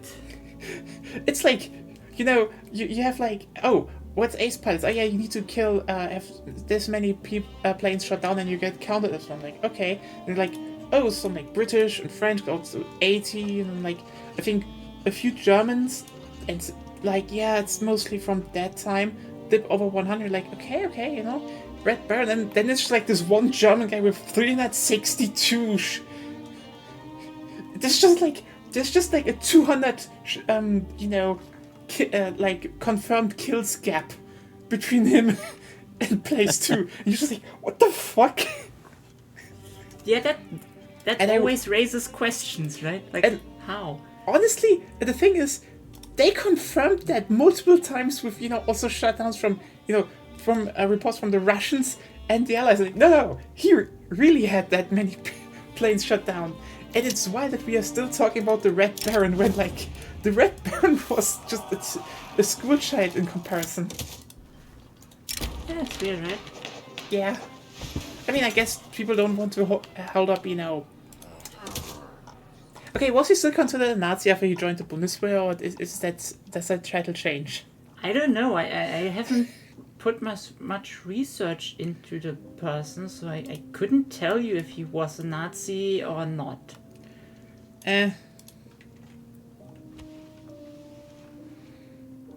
Honestly, most people back then were Nazis. That's Yes. just something where you need to... I mean, we need to point out, definitely people changed after the war. But not all of them. Yeah. Oh well. But yeah, no, it's a good show. It's very gay. And you can see Yes. titties. Yes. That is very important, actually. And I think really the funniest bit that happened is, because you're not the only person. Like, honestly, I showed this show to a bunch of lesbians over the last, years.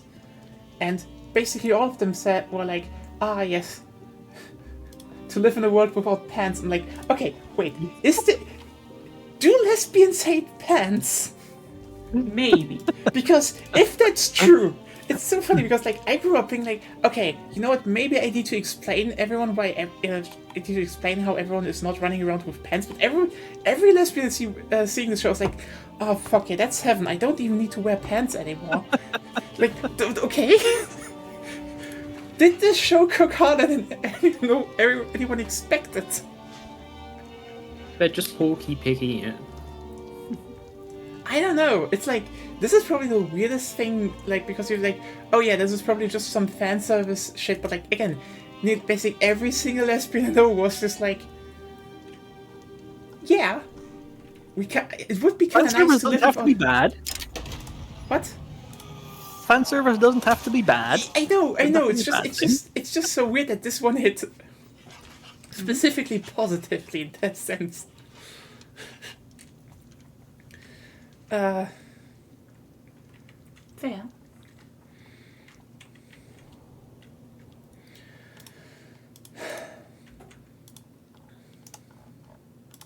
So it's very funny, but yeah. Oh hey Sophie, have you seen Strike Witches yet?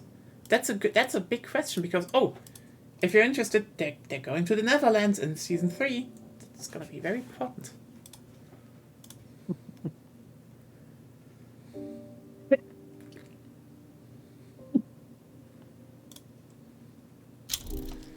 Ah yeah.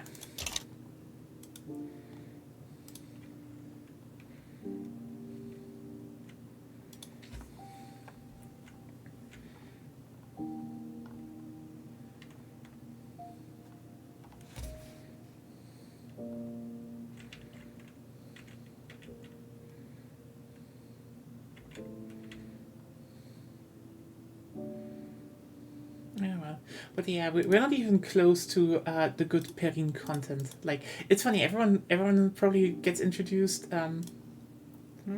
Everyone is probably gets introduced to Perrin and say, "Oh, she's cute. She's jealous and Could you stop? what? You know? Sorry, she's jealous, but principled because after the saving in the episode that we watched last, she came and she was, thank you. You did? She maybe did, she maybe had her own personal problems, but she was like, no, I'm going to do this because this is the right thing to do. And like, yes, good.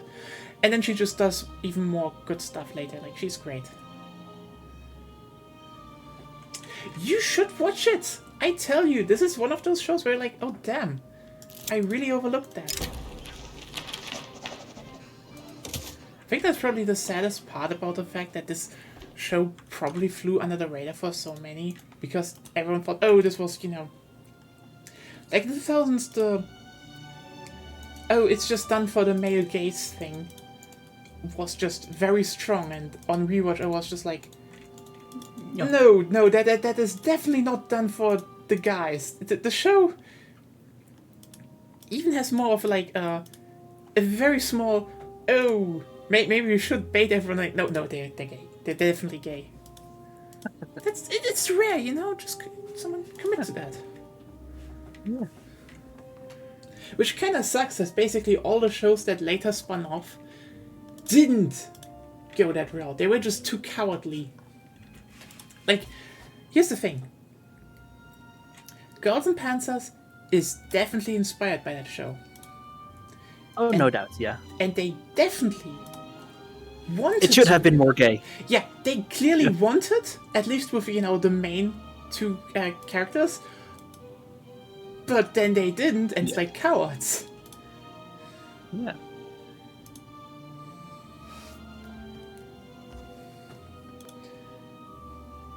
Honestly, Should have been gay. if we're looking even at the two girls kiss on screen counter, so many shows just fucking lose against Strike Witches. It's amazing.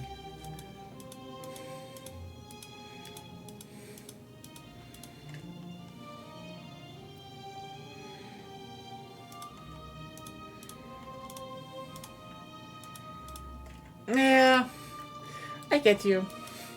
That's probably one of the things where like some stay away from. For me, it was mostly just yeah, I don't care.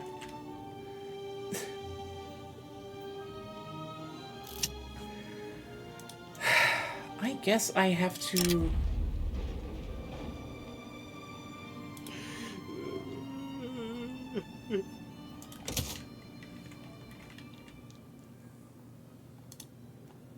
I'm gonna kick down the landowners. Who cares?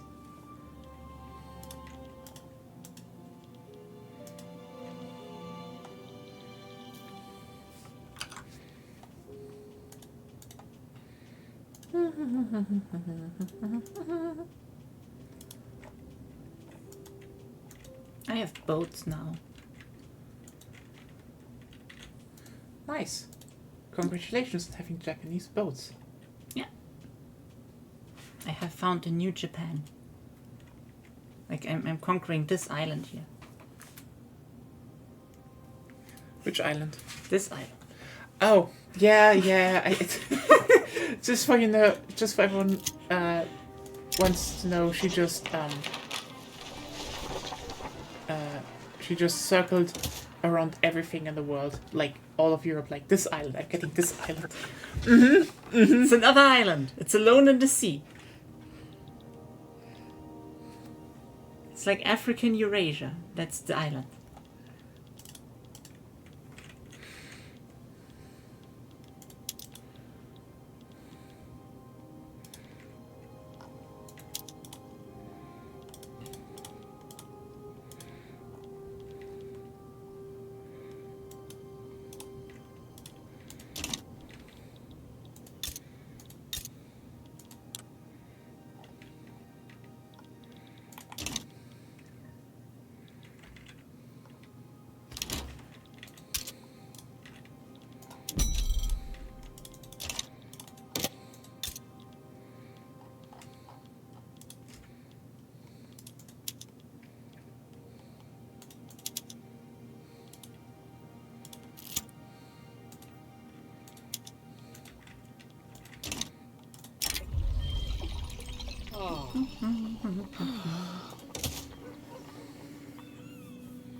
Yeah, I kind of need to refine some systems, like authority, for example, needs a rework, definitely. Mm-hmm. I mean, they It are makes working no on it. sense that you lose some kinds of authority if you liberalize, of course. Yeah. But like a decree or like spending money for decrees would make a bit more sense. Maybe like the more autocratic you are, the less stuff you need to spend. You can spend more authority, and if you're more liberal, it's harder to get things through, but you can spend money on it to still get decrees. Could be something. It's just an idea. I don't know if it's the best solution or something, but It is an idea. That's still more ideas than the Payday 3 devs have right now. Payday 3 does have ideas. I'm sorry, I just... Yeah, new Twitch drops. God, I have... Okay, let's be fair. Let's be fair. I bet the Payday 3 devs have lots of ideas. It's just that they aren't allowed to implement them. Probably. I shouldn't shit on the devs. They probably have. But like... honestly, seeing that roadmap, quote unquote, just being like, it's just the next 2 months, and they tagged on the month we just had, that is already released, to appear bigger, with like a paid heist, new Twitch drops, and like Nice. you get like a heister and an overkill weapon. Booyah! That, I mean, you know, the good weapons will be paid anyway, so you know. Yeah. It's like, And then they put the new Twitch drops twice in 2 different places in the roadmap. yeah, and then they come and are like, oh yeah, we. And then some people are and it comes, oh, we are so back, and like, okay, again, I'm really feeling like so many people on that crew are currently paid to pretend everything is fine, and like that is probably the one thing that shocks me the most, that they have to say, oh, we are making a comeback, and like, where is your fucking comeback? I mean, 1,500 people on average in a day is not a comeback. You know, especially when the numbers are dropping. 3 days, they couldn't hold 4,000 people for not even a day, not even half a day. The ideas they have for Payday 3 will be patiently implemented in Payday 4. If we get to that, because right now I think the whole company is losing money. I don't know, they are still, you know, apparently working on other games, and that is probably the thing that is, in my opinion, the shittiest. Because Overkill was, you know, known for Payday. They fucked up the Walking Dead game. I don't even know how that was in any way, because it just, you know, went off the storefront so fast. Remember that game? Remember that? And Does anybody? And now Payday 3 is basically saying, just chugging along and pretending everything is fine. And like, and then, you know, the lead dev calls the few like, you could even definitely say those are probably shills in some way, you know, considering how positive they still are, even though they're definitely saying it kind of sucks. It's like, they get called toxic, and like, something is fucking wrong. Yeah, but Like, you see that with many games. Like, honestly, people get either swayed in weird direction by completely out of touch fan bases, or are themselves completely out of touch. it's just sometimes very, like, you know what? I've seen enough devs that make, like, it's so funny that people say, you know, Battlefield 2042 killed the franchise, even though Battlefield 2042 literally has still more higher player counts than every other killer of the franchise. Because guess what? They actually got their player base back because they did updates and such that people liked, and there was a game there. Oh no. The game.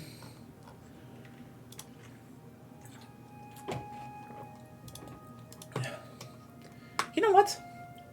Let me just put this up a bit.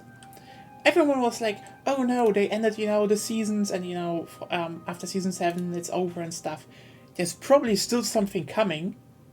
Like, people found enough clues that there may be 1 or 2 maps, maybe even a night map variant coming, which is like wild shit if you think about it. But when they ended that, they started handing out, like, oh hey, they're like, hey, you know what, we are rerunning some events that we had before. And you're like, oh nice, what's in there? Oh well, everyone who didn't do the event when it happened, like over the past 2 years, gets the stuff from back then. Oh, and what is, if I haven't done it, new stuff. Maybe even stuff that other people paid for. You can just get it now, and you're like, oh damn, free stuff.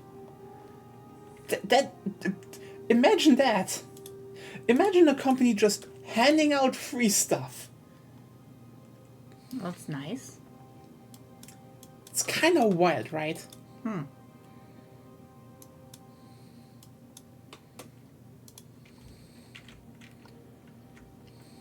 So for now, I upgraded to line infantry. And also, they're still doing the stuff people want. Because, they were like, hey, oh yeah, people wanted us to bring over, some of the vehicles from the Battlefield 3 or Bad Company 2 sections. They're probably coming. So that's cool. I'm down with that.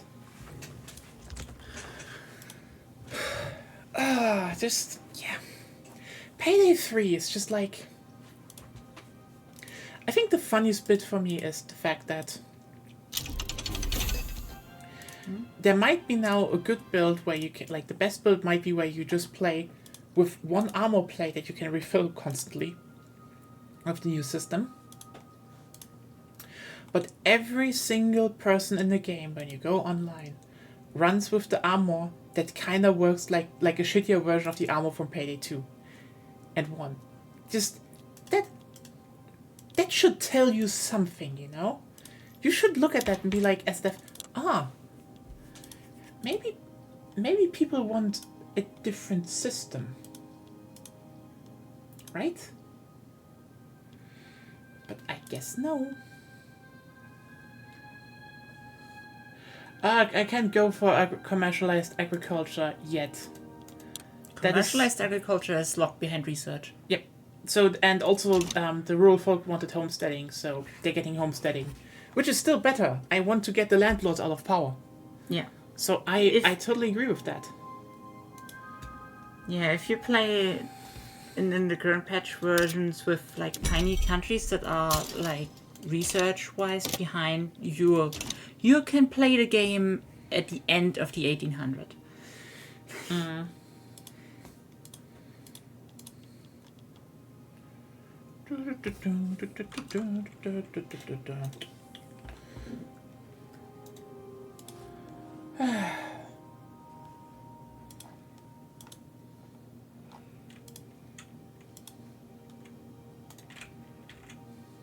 Oh, is the Guardian's PC still laggy? No, it's back. Okay. It's always going a bit slow lagging. there for a second. Yeah, because we get even more trade routes and everything. So. Oh no.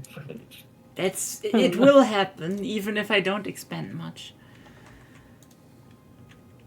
And you're expanding. A bit. I found an island. A little bit.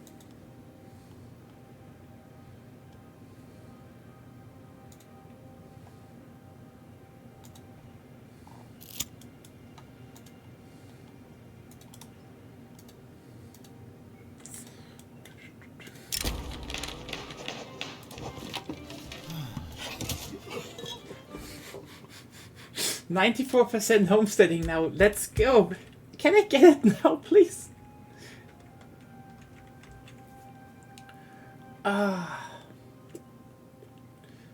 Okay. But yeah. We need some stuff to talk about again. Help me, please. I am crying.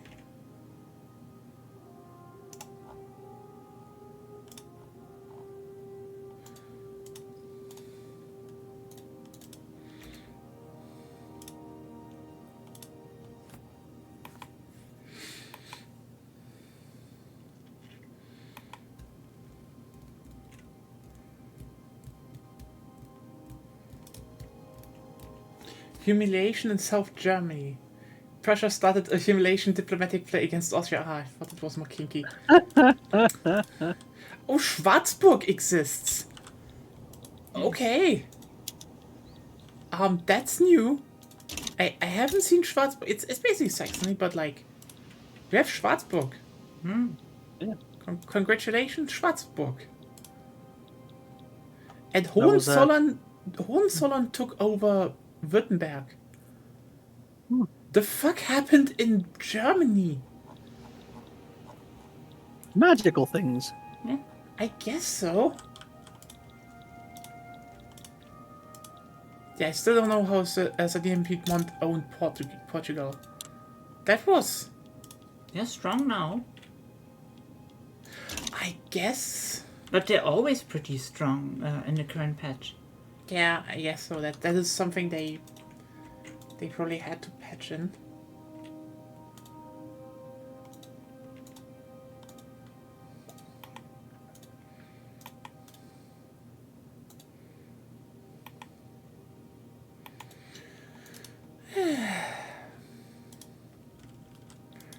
Interesting how my landowners get more radicalized. Why are they getting more cloud? I am suppressing you. Stop that. Suppressing just means that some of the pops Will who, move, who I know. normally go through the landowners go through different pops. I know. But well. that's mostly like petit bourgeoisie that in the beginning isn't that strong, and like sometimes the religious ones. But those also get weaker. Yeah, anyway, I think Restart will be beaten down and then we shall get... We'll be overtook Spain. What? We overtook Spain. Nice. Mexico strong. I mean, you could literally make already a power block, just saying you're a major power. You could make Valverde already. If you want to.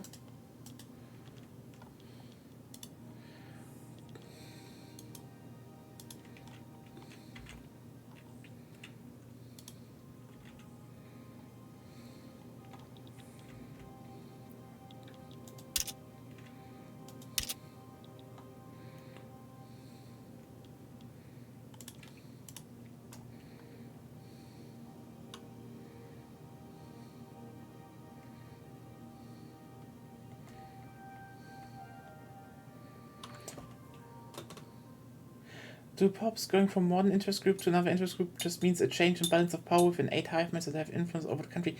Yeah, that is basically it. Basically, every interest group is, as you can see, comprised of different, types of people that can join them. Like the landowners are, for example, farmers, aristocrats, and clergymen. When I am suppressing them, they will go to different interest groups. Like, for example, the rural folk will probably take on a lot of farmers, which, that's a thing. The evangelical church will take the clerics. Evangelical church will take the clerics. What are they called? Like, they're pretty good, they're reformers. What are they called clerics right now? I don't... They're called clergymen. Clergymen, I think. The default name is devout, I believe. Here it's Like the that's clergymen, like the But in aristocrats usually go then into the armed forces, so yeah. But like you still need to, they're just shuffled around, not generated or deleted. That's not a thing that happens. Yeah, you basically suppress the interest group, so people leave because they don't want to be suppressed. Yes. And otherwise we just need to, let's see. That's why suppressing isn't that efficient, but sometimes you just have to do it. Yeah, that's it. Ideally, you don't want to and just build yourself out of it. I mean, if a group is small, and then you suppress them, you can actually keep them quite low for a long time. Which As is I why said, it's not efficient in any it's not way that- ever. it was more efficient at launch, but like it's not now, which it makes more sense, I think. Yeah. Okay. Hmm? I think some people need to catch up right now. A saving game. Some people? You mean me, if any. Okay, the But no, revolution I'm there. hasn't progressed. Okay, then the revolution just hasn't progressed, so I could even get through homesteading with all the Just revolution. look what they will do. See, minus 0.5 progress. Oh, You can hold it a long while there. Especially if you build more standard of living stuff. cool. I might be going through with homesteading, which would mean more taxes and more voters. Not. But also, it will make the landowners weaker in You know politics. what it also will do? It will fuck up your grain price. Why? Because the production method changes.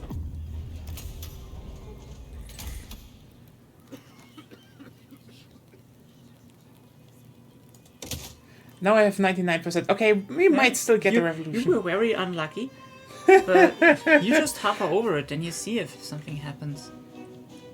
Over the revolution. Yeah. The US is kind of scared. Minus 1.1% progress. Yeah. Oh, okay.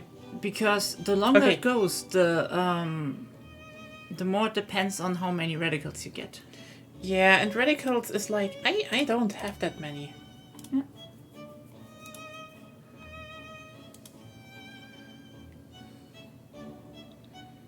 Shit, I am almost done colonizing Basuto.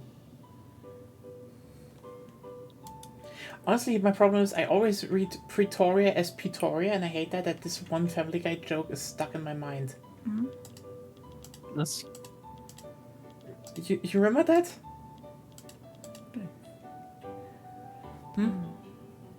But yeah, let's hope. that you Let's can- hope.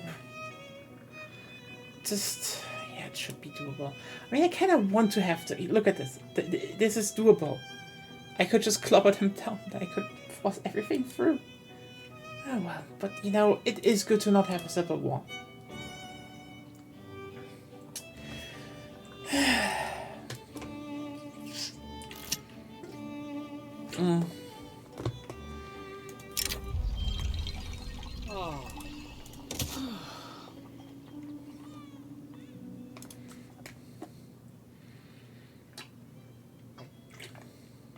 Yes, so I can't technically form a power block without pissing off America more, Yes. and I really don't want to piss off America. yeah. America is terrifying. I mean, it's America. Yeah. Oh, yeah. I think I've had one milestone in winning Twitter today. Oh, yeah. I got a reply by Cheetan, Japan's craziest mascot. We love Cheetan. Yes, Cheetan is turbo based. Sorry, it's like I was like, holy shit, that's Cheetan in my mentions.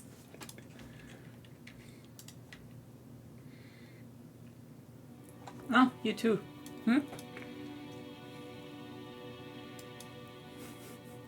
Oh, What the happened? French back down.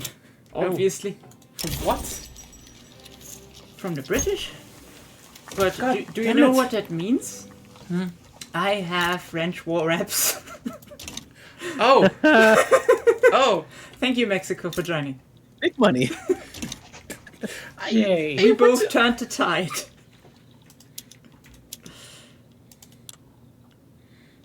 don't worry, France. You will still get the alliance with me, right? Okay, 100% chance on homesteading. Will I be lucky?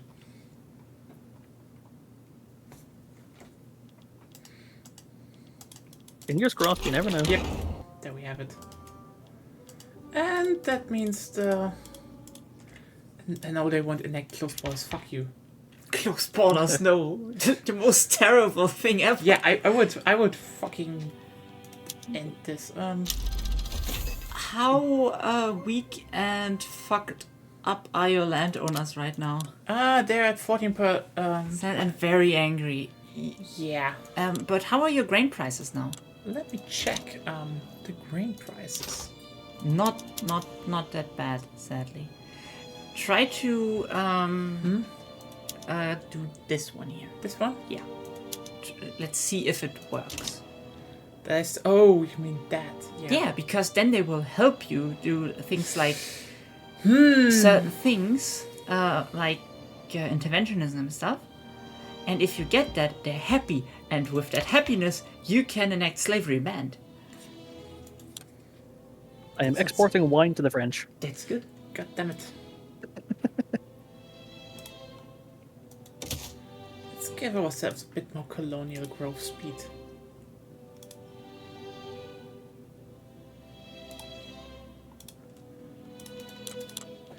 Okay, I definitely need to see if I then can...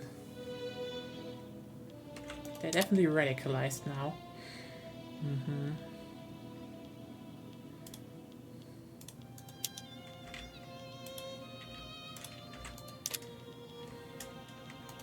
At least I have no migration controls, but I definitely need to get rid of slavery ban, because You then don't want no migration controls. Why? Because then people that you oppress and discriminate against will come into your country, which will get you more radicals. This is why I want to get to cultural exclusion. No, Okay. unless you're on multiculturalism. No migration controls is bad. Sorry, I had to get away from migration controls because as I would have had a civil war. A massive one. Like, Transvaal wants to be very progressive. Sometimes you have to stand your ground. Okay? Because now you're basically inviting all the, well, starving Han Chinese that will fuck up your country because you don't like them for some reason. I don't know, I don't have any big migration attraction yet, so... Yeah, I think I'm safe. And Basuto is soon done. Oh god, yeah, I need to... Ooh. Let me just really quickly go and build a bit more government administration. Oh, I have overtaken Prussia in GDP. Cool. Yeah.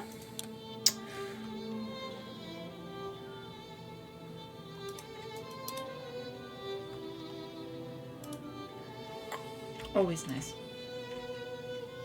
But I need more standard of living. Yeah, you know what? You know, Livingston, sometimes you just have problems with landowners, and then you have with, you know, the ones the landowners oppressed, and they were like, maybe we want to oppress people now. Yeah. Oh, you know what? Back in a second. Okay. Like, in the beginning of the game, it's... Well... It was more like, okay, you're done with the landowners, maybe the petty bourgeoisie, you know, will do something, but nowadays it's the rural folk. The rural folk are terrible. They're like small racists, basically.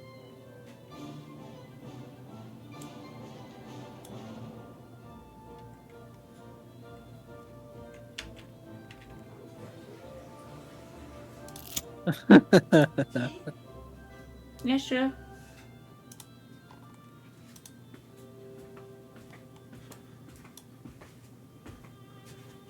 I would like tea. Yeah, I'm just talking for a hot second. Gesundheit. Gesundheit. Dankeschön.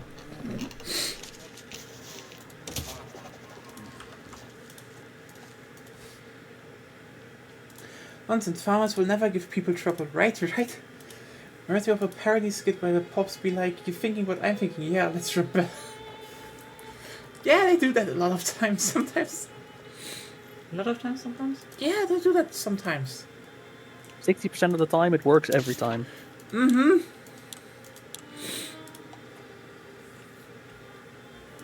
Gesundheit, yes. I'm getting Gesundheit. proportional taxation. I'm happy. Yes. Soon I will be able to play the game and conquer more resources. Oh, right. I enacted a war goal on a major power, so I have earned a bit more recognition. Oh, that happened. That happened. That happened.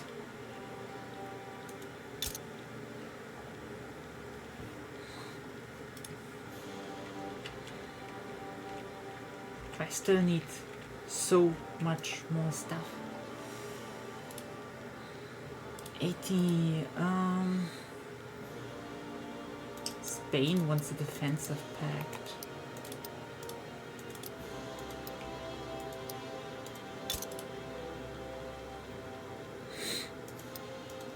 Sure.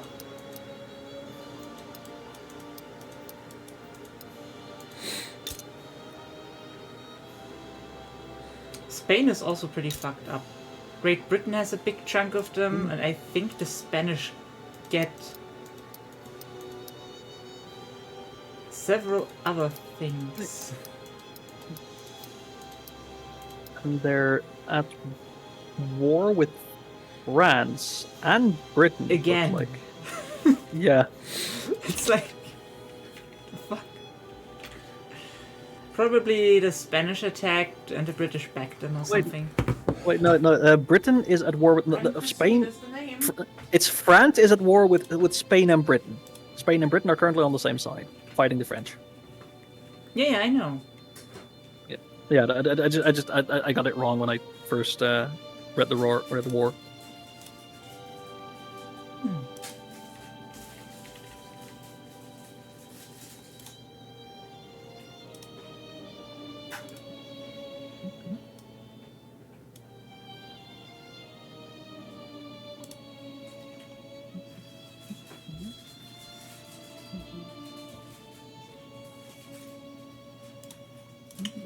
More glass.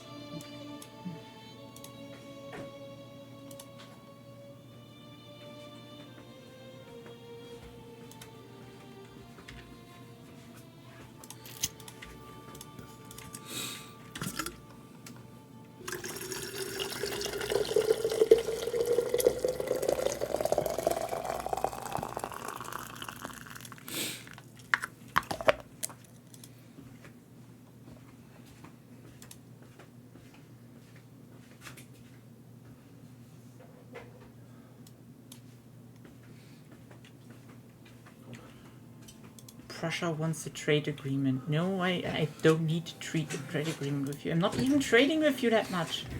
Go away, Prussia. No, Prussia is sad. Prussia can be sad all they want. They didn't give me French war reps. They didn't give me any war reps. It's terrible. Oh no. I am back. Hello.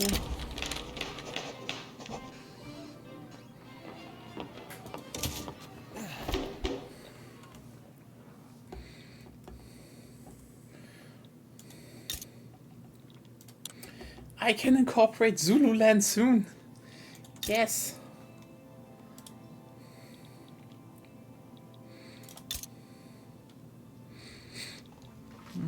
I don't really need a trade agreement. I'm sorry. I have to keep my influence high right now until I have a power block.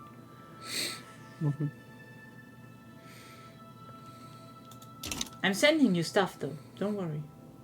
Yeah, I'm sending you stuff as well. Chat, anything you want to talk about? Anything that is on someone's mind?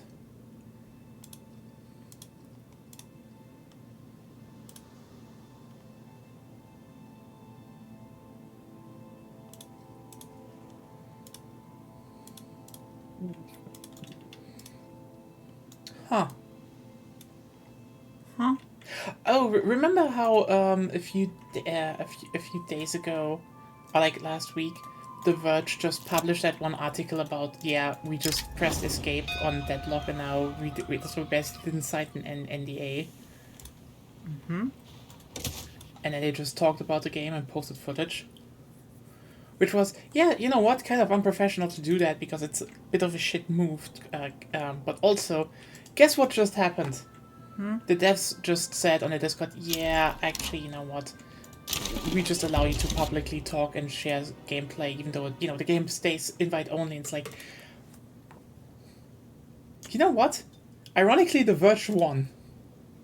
Like, I know it was unprofessional, and like, I get it. It was unprofessional because, like, if you're a big company, and especially if you say, "Hey, I didn't sign an NDA, and I didn't need to click OK. I could just press escape." It's like that was still shitty because the devs were like, "Hey, we're still like in an early development phase. Nothing is finished. We kind of don't want to hold out shit here." But like, also, and a lot of people pointed out, everyone fucking knew. Everyone already, like, there's already footage on the game out, and everyone knew about the game. So like, yeah, now they basically just said, yeah, I guess we allow everyone to just share about the game. It's like, took them a bit.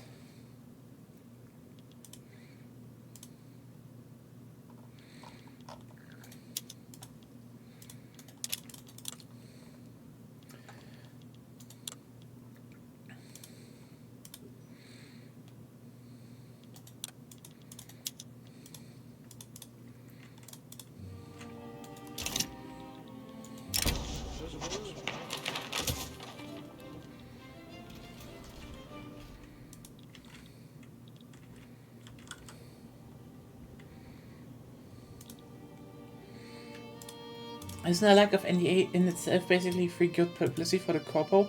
Let's put it like this, Levinson. The thing about an early game, like, NDAs can suck. Just in the sense that they sometimes are very restrictive, and let's just be real here. There are a lot of, NDAs that were, quote unquote, written with good intentions, but then are very restrictive or can, have the wrong impression. So basically just saying, hey, please don't talk about it early, is basically just a gentleman's agreement. Which is, I think, fine, but like the thing is that, again, in our day and age, talking about something that potentially could be very big, again, this is, I think the thing is basically, basically it's a MOBA third-person shooter. Again? And apparently, it's more, it's less Overwatch and more like Paragon, but, actually with minions and waves and actually good this time. Well, Paragon had minions too, I think. No, Paragon. Paladins. Oh, Paladins. More Paladins in terms of gameplay, which is funny that no one brings up Paladins. Everyone's like, Overwatch. Sorry, you have a shooter with multiple heroes facing off against each other, and you buy stuff inside of the road. That's Paladins. Not Overwatch. That's Paladins. Also, Paladins plays better than Overwatch. Let's just be very clear here. Yeah, that's the thing. This is why a lot of devs, probably want to do it more in a, gentleman's agreement way. Because the thing is, let me just also be clear, a lot of early development footage can just be taken wildly out of context.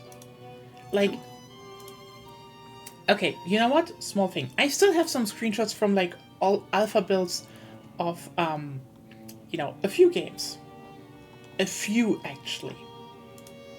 I think I had some from Dirty Bomb, that we played that, so Agonia and I did. Like, there were parts of maps that were just block out, period.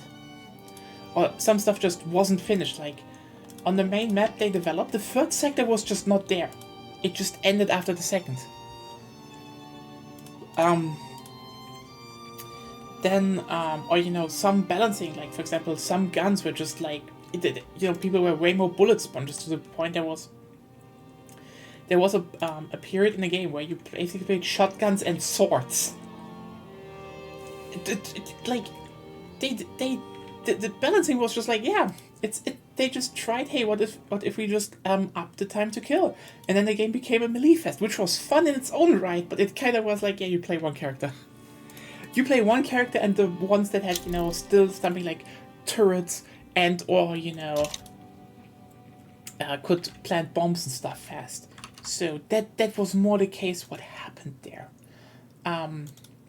But And then I heard, I have some X-Defined stuff where, people will definitely go bonkers over, oh, look, that scope on the Mosinagant is totally, yeah, it's alpha, it's just a placeholder scope. It looks shit, I know. That's the thing. In, controversy is one of the driving points for, a lot of the internet discourse nowadays. And as much as, especially publishers want to get rid of, paid, normal, how's it called, games journalism, because, let's just be real here, a lot of games journalism is usually way more critical than YouTubers. Like, I know YouTubers like to be like, oh, I'm actually showing it like it is. 90% of YouTubers are shills. And they are shills if you pay them right. Let's just be very real here. Yeah, that's kind of the problem.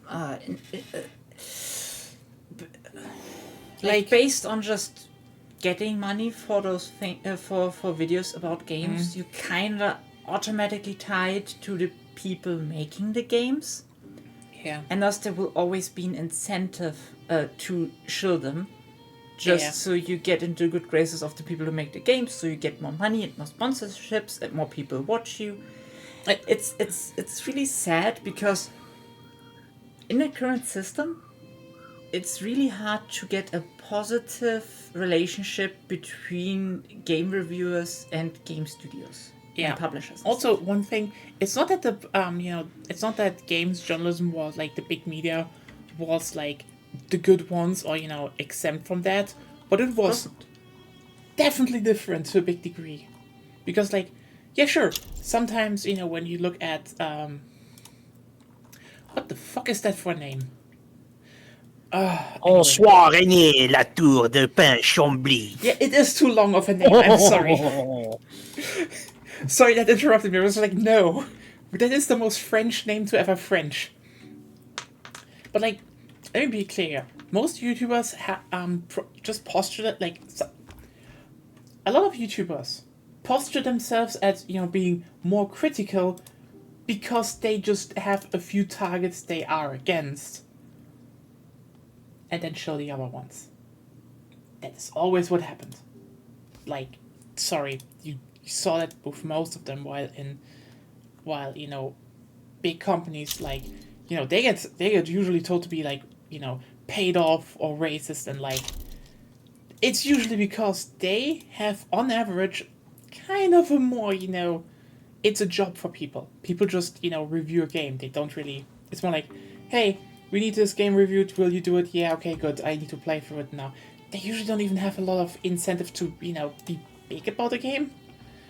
You could even say one of the reasons some big games get more favorable reviews is because, well, if you review games for a living, you can get very cynical and burned out. So sometimes you just have one game that you really are like, I want this to be good. To a degree, Starfield was probably a bit overrated, but it was also a lot of devs wanted, a lot of people wanted this to be good. And if you review games 24/7 and you just slog through games, sometimes that just feels different.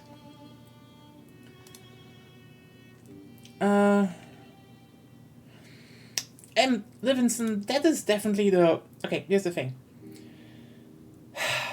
That is the narrative. That, the game journalism industry is corrupt. We are not corrupt, but they're both in the same position. They're both... they're both in the same position, and big companies have more leverage against other big companies than YouTubers. Let me just be clear. Dependent, yeah. They're monetarily dependent on the people who make and publish games. But as an individual, it's way easier, let's say, to get into a precarious situation than, let's say, a big journal company. Yeah. Ironic, and also, don't forget one thing. Can said corruption issues even be avoided? Not really.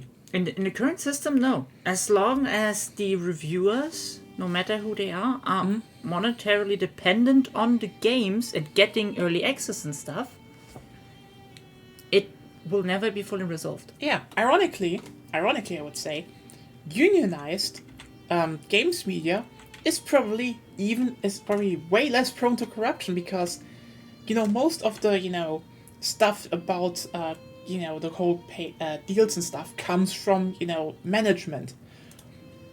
And if you have multiple people, who actually run the website and, write the articles unionized, you can push back against that. That is a safer system. It's ironic to say that, because again, but you also need to keep in mind, YouTube people had a very personal,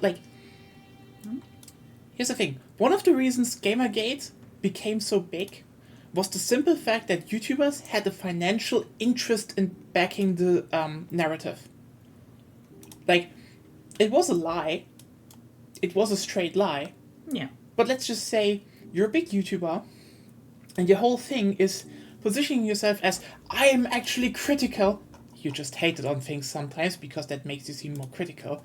And then you're like, they're all corrupted, even though it was literally fucking made up by an abusive boyfriend that lied. It was easily provable. The thing is, that didn't care because the narrative favored you.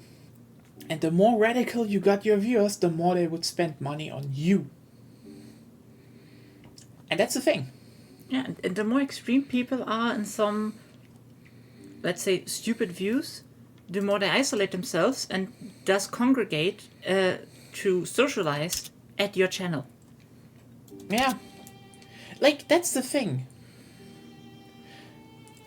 Big games media was by far not the best.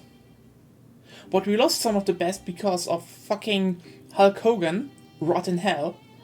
And the other ones, kind of dissolved themselves because they were like, let's just do more search engine optimization.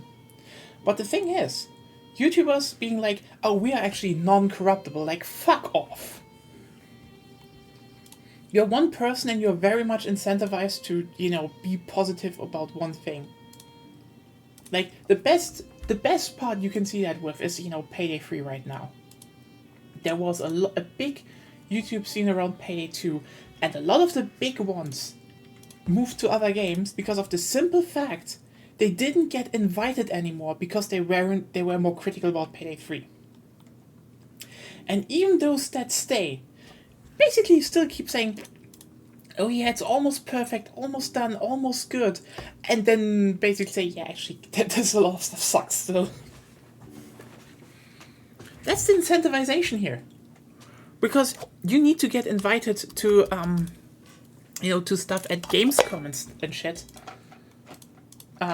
So people, so you can cover shit early.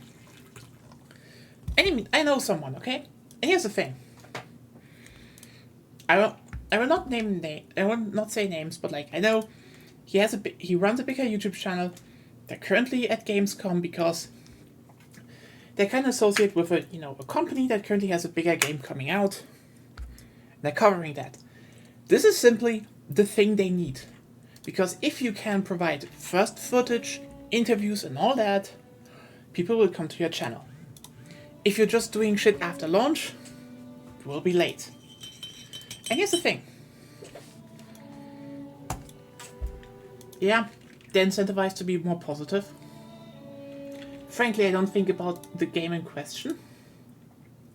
They, need to lie. This isn't Payday 3 again. Okay, it would be fucking wild if it was a Payday 3 situation again. Because I don't believe that is the case. But still, they are. Hell, you're looking at me playing Vicky 3. The moment Paradox Interactive says, oh, there's a group playing literally Victoria 3 every single week for the past year since launch. Well, not every single week, but... Basically, but they're trying to. Maybe we should invite them. at that point, I have an incentive to be positive about Victoria 3. Like, right now, no problem for me. Every single update about Vicky 3, I liked. Hell, you could even say I'm maybe biased as fuck because I actually know the lead dev. Personally. I met Martin. I know him. We kinda planned on maybe playing Final Fantasy XIV together. Fell through. What happens? I know. You could say I am biased. The thing is just, and that is the key thing. You always need to understand where one is coming from and why. And that is probably the biggest thing, because a lot of people want to especially frame themselves outwards as, oh, I am unbiased and I am actually always critical. And, don't even want to admit, like, yeah, I have biases. Like, that is probably... Everyone is biased to some degree. Yeah, everyone is. Hell, you know what? Fun fact. The Payday Twitter account is now following me. Technically, if I'm like, if I want to keep, exposure for playing Payday on stream, no matter 1 or 2, I should be probably less negative now about Payday 3 online. That is just something you need to keep in mind. That is a thought that will happen. Isn't generally liking a game creating a bias less bad than being incentivized to be deceptive for more money, though? Yeah. I mean, that's the thing. Bias is very different. And this is probably the point where I would say, I think one of the reasons why, big game companies got, smeared so much is because they are kind of faceless. That's just one big reason. Like, yes, you could be a big YouTuber, and you should make it... Is this the lowest? Yes. Okay. And Please do tell if you hear the fan. If you hear... No, it's fine. Okay. We can't hear it. Yeah. The thing is... Nice. Because you could... if they like a game or not, that it depends on who reviews it, or, a general, like, for example, sometimes if you look at... I think Famitsu has 4 people reviewing a game and then creating an average. You don't know who that is. It's just the company. And then it turns out sometimes they hired someone who just copy-pasted reviews from other people. That was not even good for... Like, keep in mind. I know a lot of people are like, oh, that IGN did that. And IGN was like, no, fuck no. We just trusted someone. Plagiarism happens. And also... One of the big things that is kind of important to point out, a lot of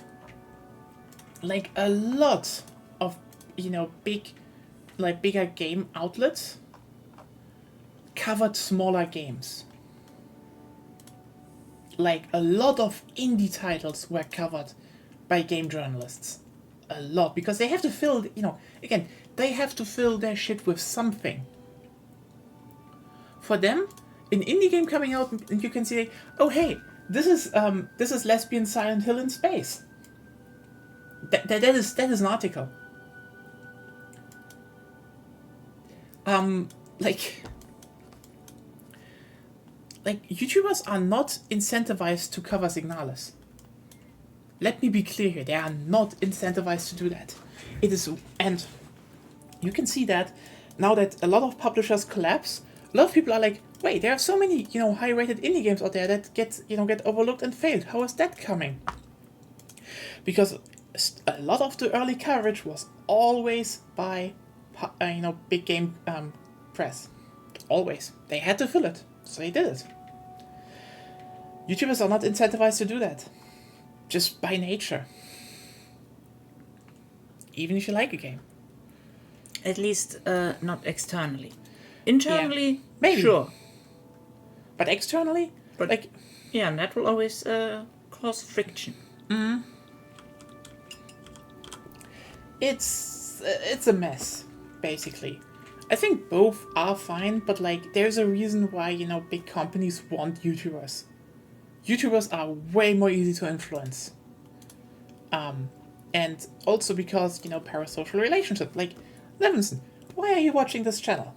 You've found someone who streams Vicky free, you know, and a lot. You probably think, hey, nice person, and a lot of other stuff. Cool. Now we have some form of parasocial relationship. You have some sort of reason or trust to come back to the stream. So if I would say, there is a good game out there, you should buy it, you would probably be like, maybe I should take a look at that. That could happen. So I like content, I watch content. Yeah. But even then, you know, over time, the more people watch stuff, it usually builds up some form of, hey, I like that. Well, you know, that kind of relationship can't build up in game journalists. And this is also why, for example, you could see in, you know, certain, if someone is, you know, still positive about the game, even though the game is clearly failing, no particular example that, as of now, that their viewership is like, oh yeah, sure, that game is almost done. Like, that is some form of gaslighting due to parasocial relationships. Guess why publishers want that? Why they want to highlight that and not, you know, people pointing out, boy howdy, you're dropping player numbers again very fast after the last update. Is this going to keep up in any form? Or, you know, hey, are there any plans for a second year? Because you maybe should put those on the table soonish. Stuff like that. Oh, hi, bot. Hello, bot. Bye, bot. Goodbye, bot. I can do that myself now. Woo! Yay! But yeah, it's just, there is a lot of stuff about that, you know. The whole thing is hard to work because, like, yeah, to a degree, you could even say, the more you know about me, the more I'm open about that. Oh, you paused, by the way. So yeah. The more you know about me, the more you could even decipher for yourself, for example, what kind of, how you would like a game yourself. That can be sometimes more helpful than, for example, what a company says. Like, for example, there's a new Monster Hunter game coming. You know, I played Monster Hunter for a long time. You can probably make yourself a good picture what I like about Monster Hunter games and what not, and what I valued in them because I played the series for so long. So when I critique the game, you can probably say, like, oh hey, this sounds maybe a bit negative, but maybe from an angle that wouldn't bother me. That is an upside. That is something you wouldn't get with with a company, because there someone could review this the exact same way and point out where, for example, Wilds fails compared to older titles, but because you have no idea about the history or context, maybe because, you know, for example, didn't play the old titles, you could think, oh, this is just someone who hates the game. And yeah, sometimes people really just hate the game. And it's very fucking obvious. Best example, the infamous Heroes of the Storm review from IGN. Yeah, 6.5 out of 10 really made it literally as a flag and into the game. I have to say, for them hating on the game, it's technically still positive though. It's technically, you know, it was very obvious he couldn't go lower, but like, but basically, as a lot of people pointed out, the guy was a Dota 2 shell, and every single quote-unquote critique he had of Heroes it wasn't Dota 2. It was a very obvious thing to be like, oh yeah, someone Which, I mean, is fair, it's not Dota 2. But it didn't want to be Dota 2, like, what the fuck? Yeah, but if that's at least if you're honest and that's your standard, it's fine. like, oh hey, there's no individual leveling. Yeah, for a reason. Oh, I can't buy items. Yes, for a reason. Oh, I can't individual kill trees. Yes, for a fucking reason. Ah, that was painful. It was just very obvious what was going on, you know, and that was just kind of hilarious to look at because yeah, sometimes that happens. But like, let's just be clear here. That also happens with, that also happens. That also happens with how's it called? That also happens with YouTubers. Actually, it happens a bit more with YouTubers, if you're honest. Because, like... Oh, the North German Federation is there. Yeah. Oh, damn, they made it. They made Yeah, themselves. they also they also fought a war against France for unification with like Baden and Württemberg, but apparently they failed. Yep. The first major step to I Like Which is Vicky 3 was unfortunate. actually funny YouTube videos with gimmick runs. Honestly, the funniest bit for me was, we didn't know if we liked Vicky 3. Before we bought it? Yeah. Before we bought it, no, we didn't know. We actually just sat down and were like, let's just look, let's just try it, because, we played Stellaris up until, Martin left. Basically. So I'm not going to be shy to say I liked Stellaris at launch. I do not like it now. But yeah, we're like, you know what? Let's just trust Martin is a good designer, so it probably is fun. And it was. Somehow the game about bars going up was very fun. And yeah, happy about that. Honestly, very happy about that.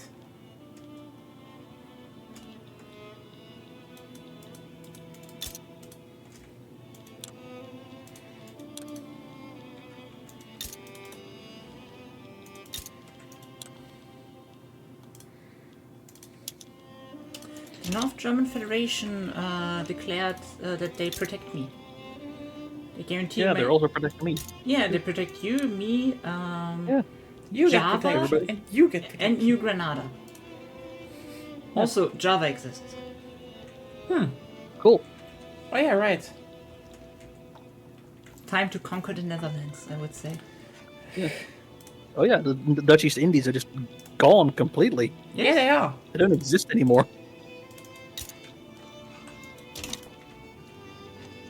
Great Britain just has random patches of land in like in Malaysia and then Sumatra. God damn it, Britain. Fucking Britain. Britain in a nutshell.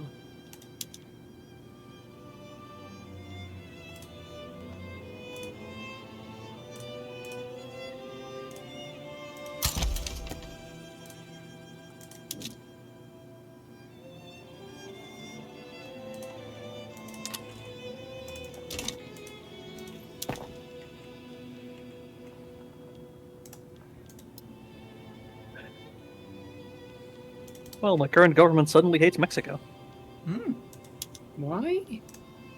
You overtook me in the prestige rankings, apparently, and now the intelligentsia and the industrialists have formed the Anti-Mexican Association. And those happen to be the Okay. two, the two, like the two interest groups in government. I was thinking we should make like a North America, Latin America Federation. Or If Power you Bloc, fund, Anti-Mexican if League. you far enough in research, you can invest into lobbies into each other, so you get positive ones. Yeah, we can. I mean, yeah, I get that. Yeah, but they're expensive though. But like, Expensive. there's Yes. also the thing about the gimmick videos. A lot of them are edited and definitely cheated. Like, it is hard to pull off a lot of them, you know. No, they're not Fairly. necessarily cheated. They're either like They reload a lot. many tries or just a bit of safe scumming, It which yes. is fine. It's fun content. What's It's wrong fun with co- yeah, safe sure. scumming? It's just safe scumming. That's all. I didn't say there's something wrong with it. If the game lets you. Yeah, which is Where's the like fact it's called we're probably scumming? not doing that many. Well, it's called safe scumming because people started calling it that way. We should come up with a better name. Yeah, maybe. Yeah. No, Yeah. totally agree with you there. It's Yeah. It's like, I mean, it's in the game. it's kind of a Does it destroy games oftentimes, but in other parts makes it more fun? Yes. It's the designer's choice. Do you include saving? Do you include quick saves? You know? yeah. Yeah, and sometimes it's also just like in my single player in my single player Brazil run, I I ended up I ended up loading a save because I went to war with Peru, Bolivia, I believe, and I had a major advantage, and I was going to push him to the sea, but then I conquered a province, and all my forces redeployed to the same front, and took like 40 days to walk through the Andes. And in that time, they they poured out and conquered like a giant state in central Brazil, and it became a giant unwinnable slog. I mean, because there are things to prevent that, but yeah. Yeah, but like it was on basically on the same front. The front lines just moved, and suddenly all my armies just marched around the front lines. That's normal. In everywhere. Yeah, but like it's shouldn't be like they pushed through where my armies were marching. I know, that's normal. Yeah, that's why you do certain things to prevent that in the first place. But yeah, it's definitely an unenjoyable part of the game. Yeah. So like at that point, I'm like, okay, this feels like bullshit. This isn't fun. I'm just gonna you can do I that. quit. I, for example, I only play Iron Man single player. If I lose something, I just restart. Yeah. But that's me. Yeah, I tend to not. I basically never play Iron Man in anything. I'm just like I don't save scum like every little thing, but I want to have that option. And sometimes it's just I'm playing by myself. Who cares? Yeah. Declaring one thing even if you play with others, as long as everybody agrees, it's fine. Yeah. Yeah, there are definitely some weird interactions and bugs in Vicky 3. But like I mean, it's a weird game sometimes, but that just happens if you simulate so much in the background. It's Also, really do any of very you guys interesting. need oil? What? No, not But if right you now. guys need oil. I'm pretty sure I have oil. Not built yet, but like I have some whaling stations, I think. Well, that's not enough oil. That's a bit short. I know you have lots of oil. Sell it to the Americans. Then they can't they'll love attack you. It's like they drink the stuff. Yes, oil soda. This store prepares soda the traditional way. Slaps ice cream on it. Like, what the fuck is going on, America? Like root beer floats are good. Yeah. I never had them, yeah. and it just sounds so weird to have soda floats. Like, why are you slapping? It sounds weird. I agree, but like it's good. I'm not saying you have to try it, but I'm like it's better than you'd think.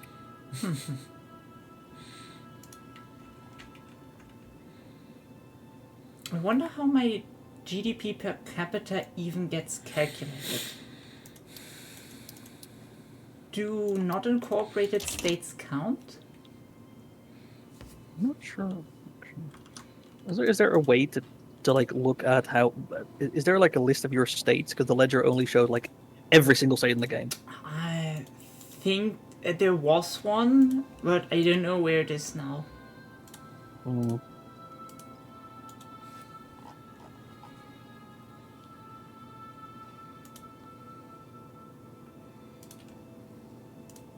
Kill me restoration. Oh, there it is. I found it. It's in the.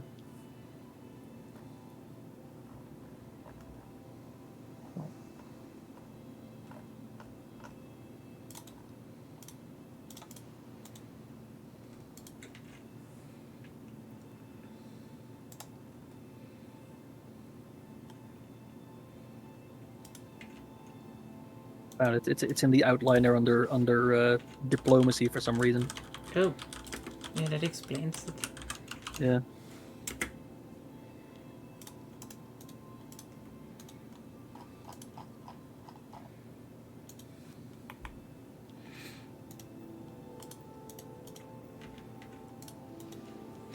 That's definitely kind of funny. Yeah.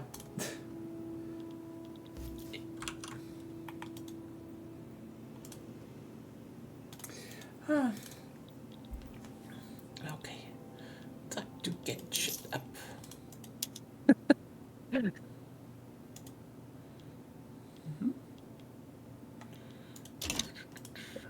New Granada has just been completely dismembered.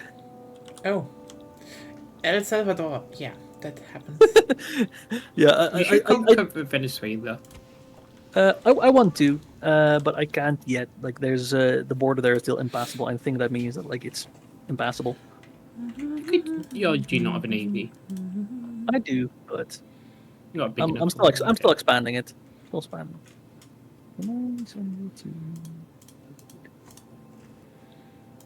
Yeah.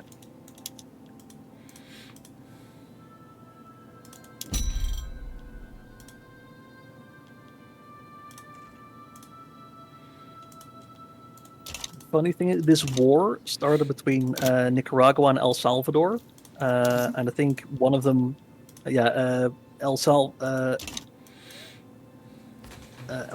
San Salvador wants Nicaragua returned, and Nicaragua wants to conquer San Salvador. They have no land border, so I've just done all the fighting for them, Oh. and I got them that the entire New Grenadine coastline because I wanted a little. New Granada starts with a little bit of Amazonas, and I just wanted that back.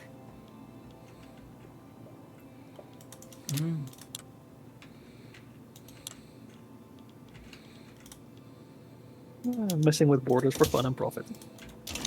Yeah, time to go for dedicated police force. Yay.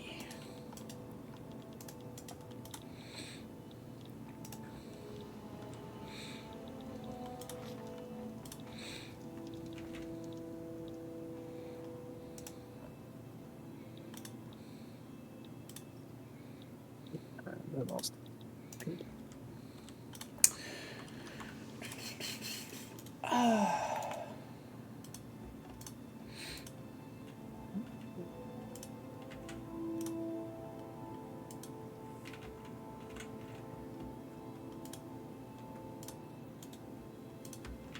But didn't they want to nerf Russia? Didn't they want to make it less stable? It's even bigger now.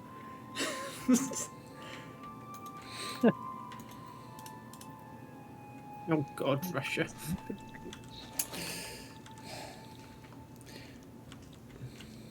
They should definitely put something in that Russia just can't collapse. Yeah, it's same with the Austrians. They also just nearly never collapse. They will have permanent problems with Piedmont, yes, but that's about it.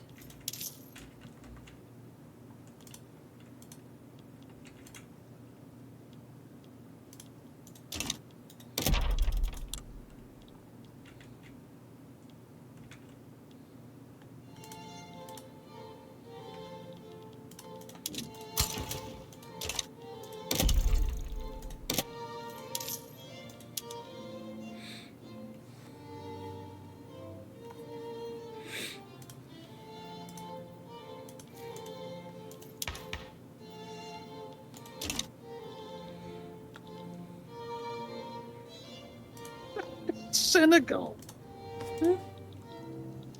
I'm looking at my export route, and I noticed one possible export route for small arms goes to the fascist Senegalese market. Perfect. Perfect. That's how it's supposed to be? Question mark.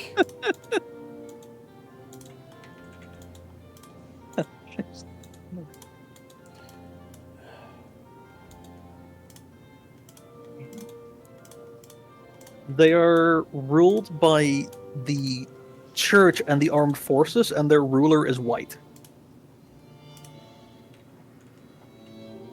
Well,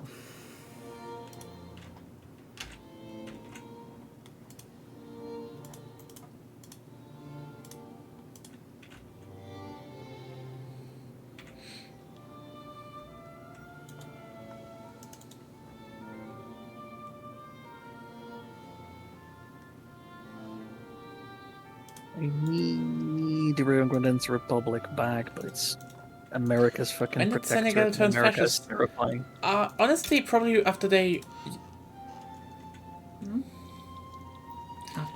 after they got taken over by Britain, I guess? Or like a lot of stuff got taken over by Britain. Yeah. Maybe that turned them a little bit fascist. Just a teeny tiny bit. As it does. Mm-hmm.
Can't we be more profitable than canned fish? Depends. Depends. It right now, canned meat is better. actually is. The last time I went over, canned fish was. Changed. Which is kind of weird that you have to change between those because, like, technically fish technically tastes better. Can taste better canned over a long time than meat. Canned meat is like processed shit, and like that the best you can have there is spam. Pet food. What? Yeah, It's pet food. to a degree, but like, yeah. Spam, spam, spam, spam.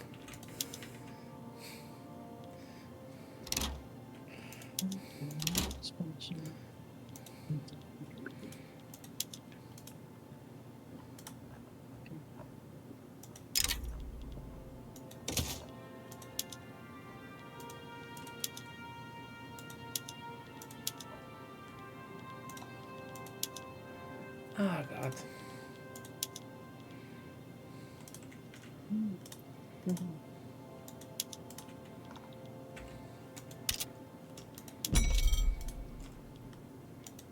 That doesn't seem good.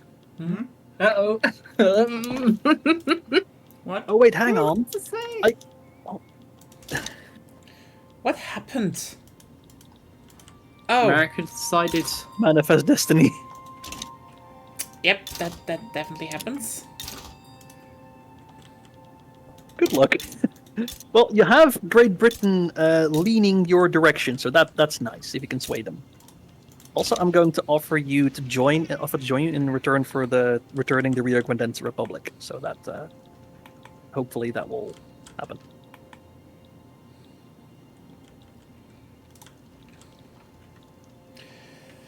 Well, good luck, Yeah, both of you. if you can get the British on your side, Yeah, good luck. Yeah. And Well, the US is still terrifying because they have an army of 111 battalions and 633 conscripts. mm-hmm. Which it's really fucking scary. yeah, just defend as long as you can. Yeah. That's all you need. That's the plan. Yeah. Yeah. Hold fast. Question is, I have Mexico here, but probably because they want taxes and shit. I'm not able to join. No.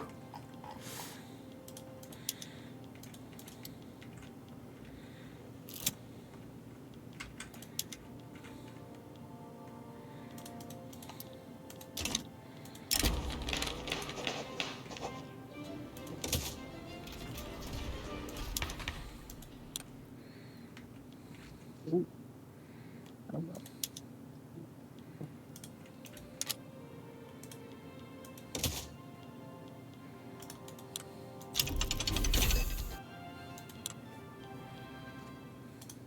I don't know why did fucking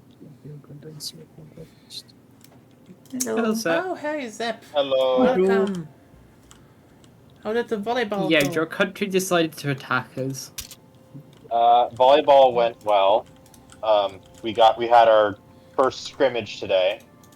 Well, it was a bunch of teams that came for a tournament, basically.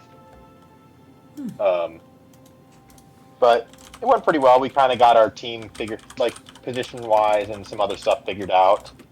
A bit hectic and a bit chaotic at times, but that's the first game for you. Yeah, also your it sounds a bit weird. Your microphone. You sound a bit yeah. tinny. Like weird as in Yeah, it's a bit the low. volume level, or You sound like you're talking through a tin can. Yeah. oh god damn it. What did Discord? My settings. Sorry.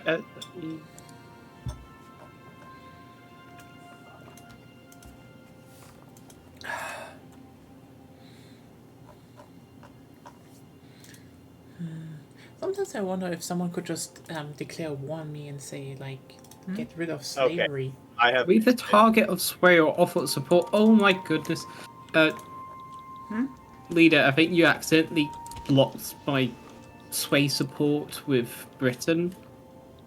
With your offer, but then I can't. Then I can't. just decline it then. Britain is more important than Lena. Yeah. Just decline, get them, and then Lena can offer the same thing again if you want to. Sure.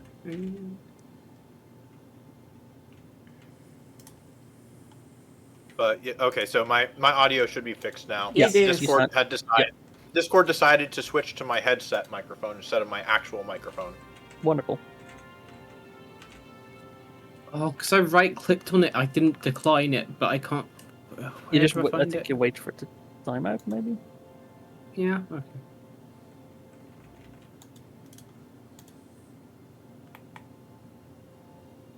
I'm also kind of upset because I went to Chipotle to go get my dinner, and I watched in live time this new person, this clearly new employee, fold the saddest burrito. Ow. Was it vertical? The folding steps were correct, but every step he fucked it up somewhere. It's Like just a burrito. for example, it's not just a burrito, it's my dinner, and there is a technique to folding burritos properly. Yeah.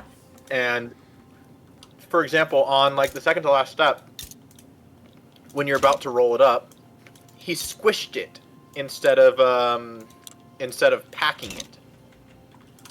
There's a subtle difference, and if you've seen people fold burritos the way it's supposed to happen enough times, you can tell when it happens wrong.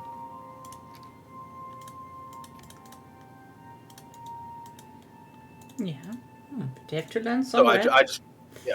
I just kind of had to stand there and stare at the sad burrito getting smushed and deformed. Or burrito. Next time, just ask him if you can do it.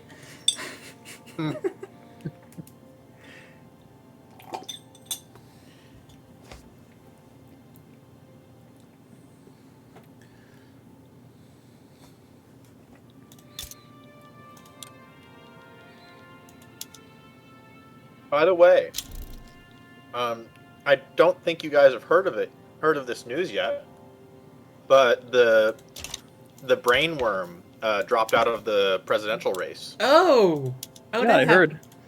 I I didn't. said it Yeah. earlier, literally. Oh wow! Cool. I was not Okay, yeah, expecting didn't this. hear. I was not Okay, expecting that's this fine. news to go through. I'm just stupid. Sorry, I didn't hear that. No problem. But yeah, JFK Jr. is quit the race and he's endorsing Trump. Can he even compete against? I mean, Harris just kind of took the whole air out of everything. Yeah, and there was actually, I think there was an audio clip that I saw earlier today, where Trump was actually praising Biden-Harris for their term. I think he said something along the lines of, "The country is so much more peaceful," or so much nicer now. Oof. Yeah, Oof. I'm telling you, I think the guy has PTSD and is scared and is active and is like intentionally sabotaging himself instead of Maybe. unintentionally sabotaging himself.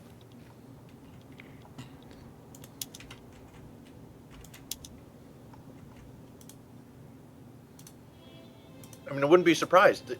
He nearly died. I mean, he probably is also afraid of his own. He probably is also afraid that if it goes south, let's just be clear here. He, like his The base. the base did a riot that failed. Now they're still in the whole he's actually the president thing, but it's probably gonna fail. Oh, And- don't get distracted with a war against Russia, Britain. Oh, for God's sake. So there's two parts to this. The base the base still is in love with him to an To a extent. degree, yeah, sure. That's, But the difference between 4 years ago is that the wider spread of Republicans and even parts of his base are not pushing what they would need to push in order for them to claim a stolen election in the same way that they did 4 years ago. Which I think the Republican Party is preparing for the situation in case Trump loses, so that they don't end up inciting another January 6th event. Because I think a lot of the more reasonable Republicans are kind of like scared for something like that to happen again, because that crowd is the same crowd that turned on one of their poster boys and wanted to hang him. yeah, that was When they set up a freaking noose, an actual noose for what's his face, Pence. Pence, yeah. Yeah. And Pence is away. Like, he fucking left, from what I know. Which I can Oh, yeah. understand. Like, you only see that Pence once. feels betrayed.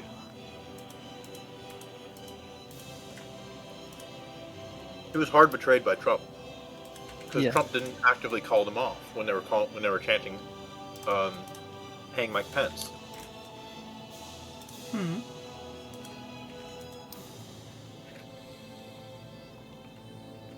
So there's that. The Republicans are all, and then there's also the fact that the Republicans are kind of allowing room in the narrative for Trump to potentially lose. And But the election is still really tight. it is still tight. really tight. A lot of it has to do with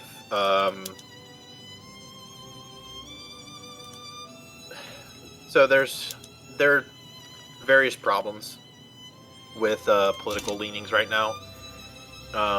One of them It's a is shit show, but Yeah, it's a total shit show. But then again, Um, we really don't know how it's going to be until it's happening. And right now, it definitely seems like the Republicans are not like in a, oh, we're gonna win this mood. More like, no. Oh, for sure. And the other part of that is also that the other part is that the polls are still as unreliable as they were 4 years ago. Still as unreliable as they were 8 years ago. I would say they're probably a little bit more reliable than they were 4 years ago, but they're still worse than 8 years ago. And it's not an improvement by much. So it's hard to say how much the leaning that JFK Jr. dropping out is going to change things. He only had, I think, about 3% of the vote of the total vote. Three. It would have been enough. It's enough that it could tip scales. Yeah, that's the problem with your winner takes it all approach. That it, if he was popular in a few states, that the swing state thing, then oops. Well, so at most, so the thing is, it's not necessarily. The way it works is that the and not all states do this, where it's a winner take all. Some states do delegate out their electoral votes. Well, that's something. But there was no state that he could have won. So the votes were going to go to one of the two main candidates anyways. It's just that him dropping out of some states might be enough to swing those votes, because the 3% is national. There's for certain a number of states where he's got less than 0. Or not less than 0, but like way less than 1. I'm wondering, by the zero. way, what I could get as the next company, because I only have the general ones. I'm like steel mills. Yeah, from You could go for the plantations. They look like they'll be productive, and I mean, that'll give you colony growth time. That's something, but I don't have many of them actually. So. Well, you could expand them and start exporting. Yeah, technically. They do employ a decent amount. Otherwise, do you have a level 5 steelworks somewhere? No. Maybe look through attainable companies there, and look if there's something good. What did you want to have, and see what you need to get it. State construction FSC. Yeah. Yeah. And if you go and establish, you need a level 5 steel mill for that. You know what? Let's just do that. That's level all 5 you would steel need. mill. That's actually like, yep. I was just thinking that the colony growth speed might be helpful for potentially cutting off Britain. Well, Since it's rare that the plantation one is productive. Ruben, you didn't go for American war reps? He shouldn't. Oh. Yeah, no, it was just purely either returning states. Because he has way more war support and stuff. Yeah.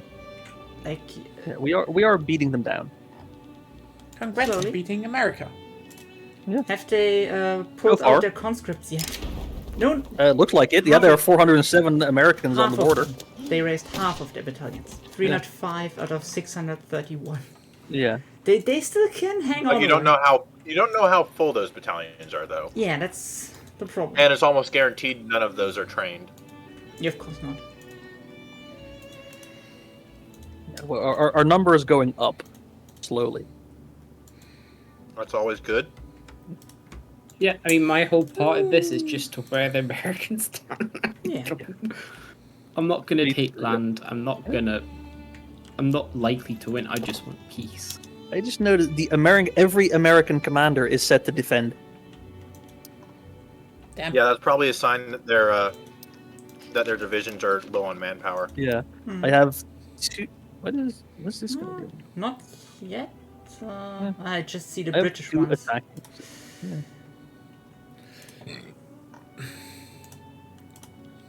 America gone fucked up. By the way, Ruben, Yeah. were you satisfied with how I left Mexico? Yeah, pretty decent. You still got Texas. That's important. California as well. We've actually started building oil. If I can, survive. That's why America's attacking. Because I'm just building construction. Yeah. Also, they want all the states. Yeah.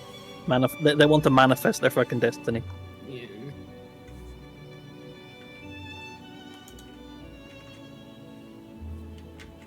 I'd say manifest king, but America's not got a king. And we don't want them to manifest. No, we don't. Why couldn't they just be happy with one, like, giant coastline? Why do they want to go coast to coast? Fucking It looks twats. more even that way. I know it looks more even. Embrace the border gore. Can we at least admit that the manifested borders of the U.S. do look nice?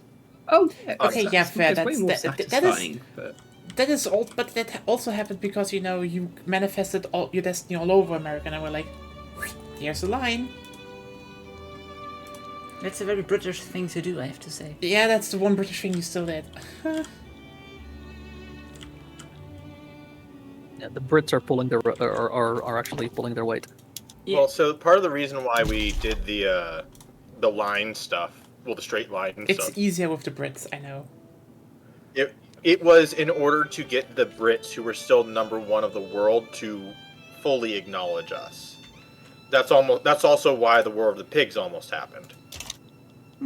Is because we were trying to assert our regional authority, instead of being seen as like a second or like a Colony, basically. not a we wanted to be shown as in opposition to Britain in a lot of cases, so that we weren't seen as just another English colony, even The if we petit weren't bourgeoisie actually wants monarchy. LMAO. Yeah. The petit bourgeoisie doesn't fuck up much, but if they do it really badly. Yeah, sometimes the petit bourgeoisie is like. Yeah, it's always like you aren't looking at the next time you look at them like yeah, we want an ethno state actually. It's like what? Yeah. Also, calm the fuck down. I noticed like the Russian Pacific Holdings suddenly appeared to have a case of the measles. Oh. Well, Britain also fights against them, and I want the Chinese part of Russia. Yes. So that makes it easier to get into China, Yes. I guess. Yeah. That's I have noticed that Russia never goes for that other state that they need for their technical historical borders. Oh well. Ah well. Amor? Yeah, Yeah. they never oh connect yeah, Russia. Vladivostok. What's going negative? Good. Oh. I have to be back in a second. Oh god. Oh my god. I hate Oh yeah, I things. think I'll probably leave after this war, so I'll leave you in a hopefully good position. So. Okay.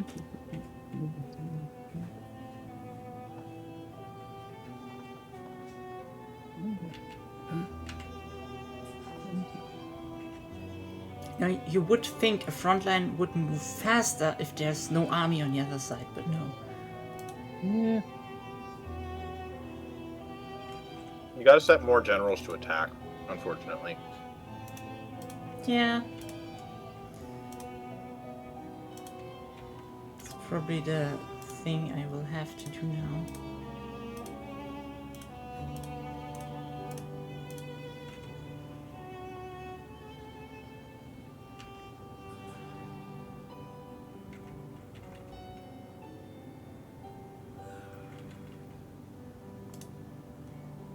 I do think that so here's my stance on what I think they should change for the like pushing bar. It's like that bar that you fill up when you want to advance. Yeah.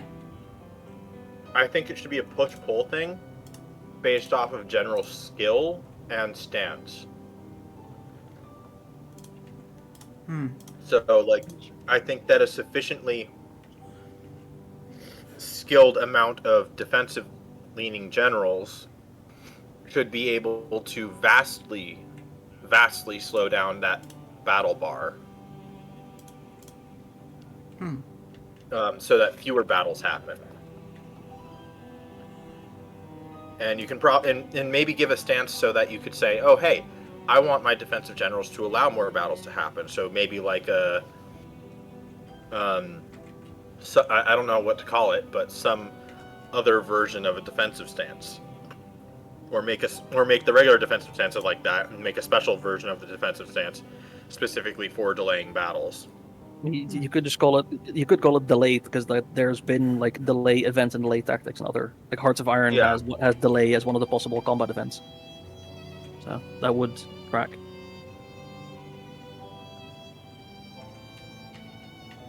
America gone done. Fuck up. Yes.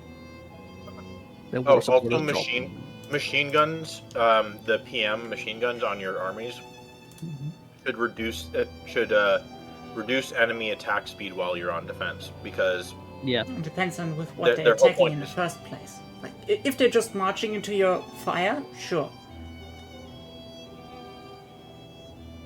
well, even if they have like trench infantry, it should still delay their Yeah. I mean, that's attacks. because- that's already like in the stat growth of the trench infantry, like basically simulated.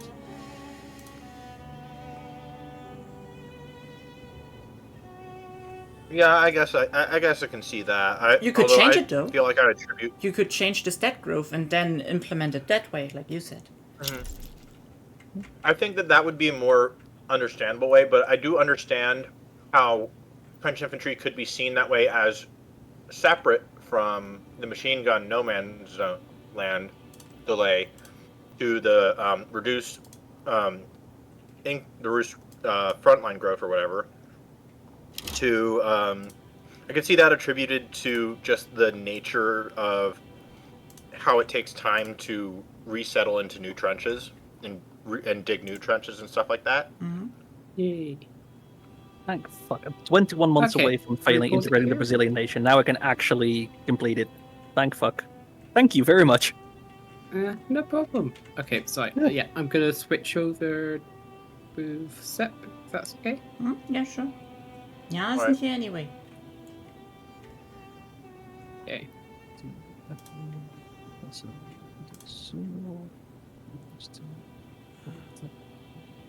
I just leave then, basically then. So. Yeah. Okay, You probably sure. want to sleep, right? It's been fun. Yeah, we're gonna head. Have a sleep. Good night. All right, sleep well, Me- Ruben. Good night. Bye. So, like, how long did Nya want to continue? Because it is 2 a.m. right now. Well, I have to ask her when she's back. But yeah, that went very well.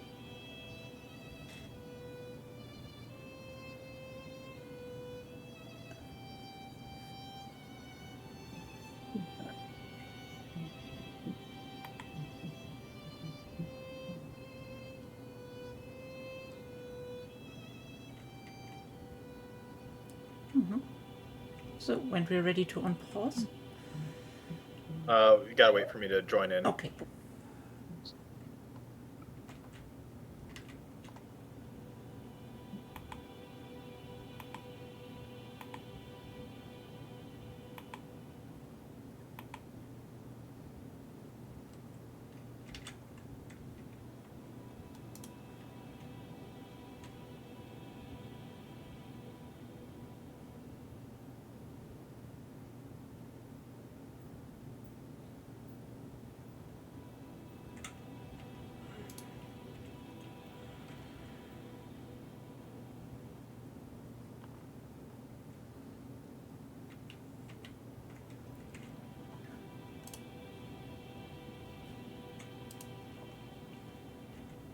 I don't know what their what North Germany is building, but something like I think North Germany is like experimenting with occult shit in my country. If you see the screenshot I just posted.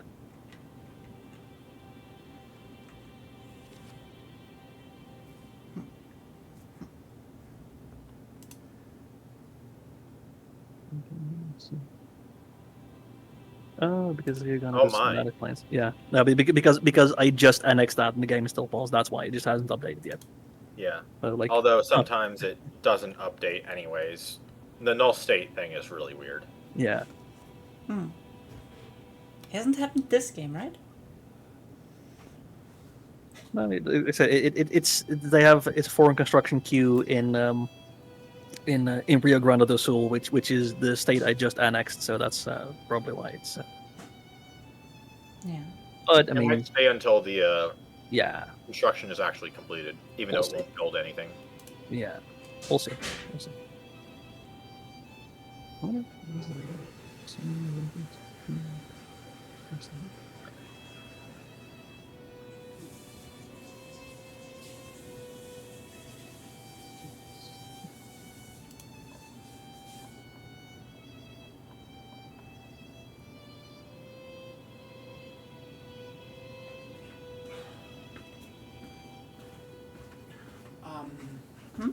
Back. Yeah, Ruben got to sleep. Ruben got too sleepy. So, Zep taking over, I guess. Yes, I have loaded in and I am on Mexico. Hello, I'm back again. Sorry. As said, I am not feeling that well today. But it's getting better. Nice. Slowly. Slowly. Yeah, the one thing that is, living in America definitely manifested their destiny on the whole world. They didn't even ask, they just did it. Are you loaded in yet, Zep? It takes longer than usual. Yes, I'm loaded in. Oh, nice. Then we can proceed.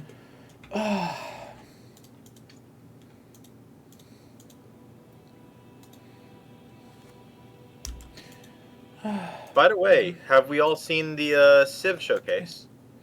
Not yet, but I wanted to. Not the showcase, but I watched. Why does preview no of it. one keep going?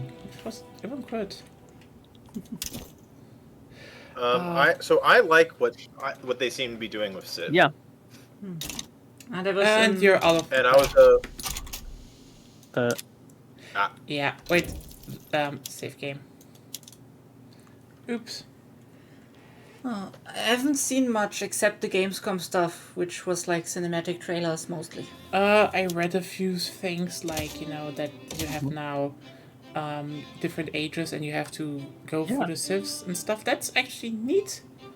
I still need to probably see. They're really looking looks like to they the other. took- It looks like they took the humankind formula and tuned it to be more in line with what Civ should be. It's kind of like you're playing three separate games. Can I? Why did you join? Saving is broken. Oh. Uh-oh. Oh, was I joining too soon? Probably, but it didn't work last time anyway. So, which date is it in April? Okay, you know what? Let's The just last see. one is probably April 1st, right? Yeah, April 1st. So let's see if it works again. If not, we're just reloading everything. Just have to do the auto saves. So what But should we anyways, do now? Civ. What should we do now? Who should we join? Should we all restart? Zeb is rejoining, so let's just try. But I don't I'm think it's currently working. rejoining. Okay. It may not work, but if it does work, then hooray. If it's not working, that's just Yeah.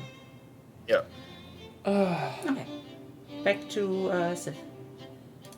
Yes. So, one thing that I was watching.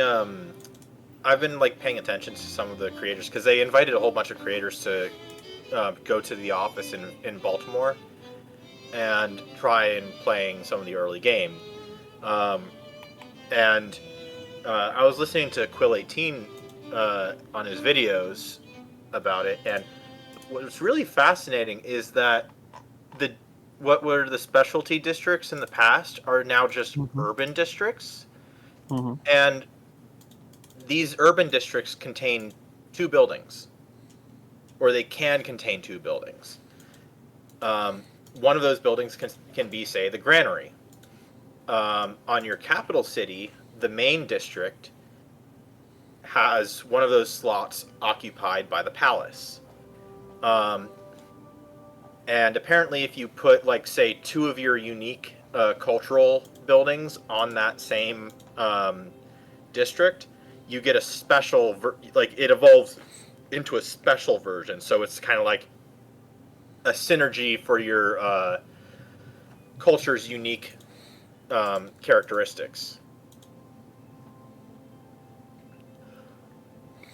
All right, I am in. It is April 4th, 1884. Nice. Not 44. If it was 44, that would be a problem. Yeah. Yeah, then let's just see if it still works. Seems to be working this time.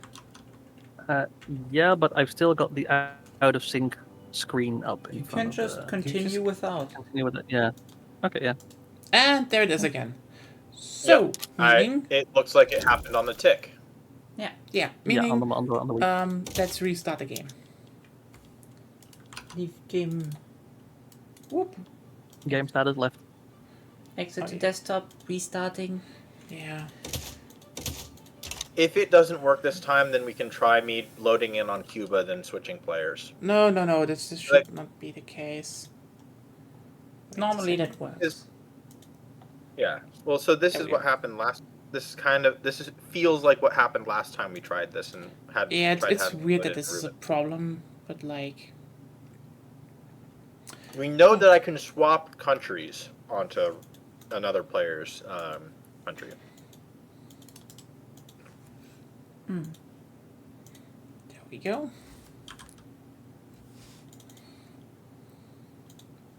Relaunching.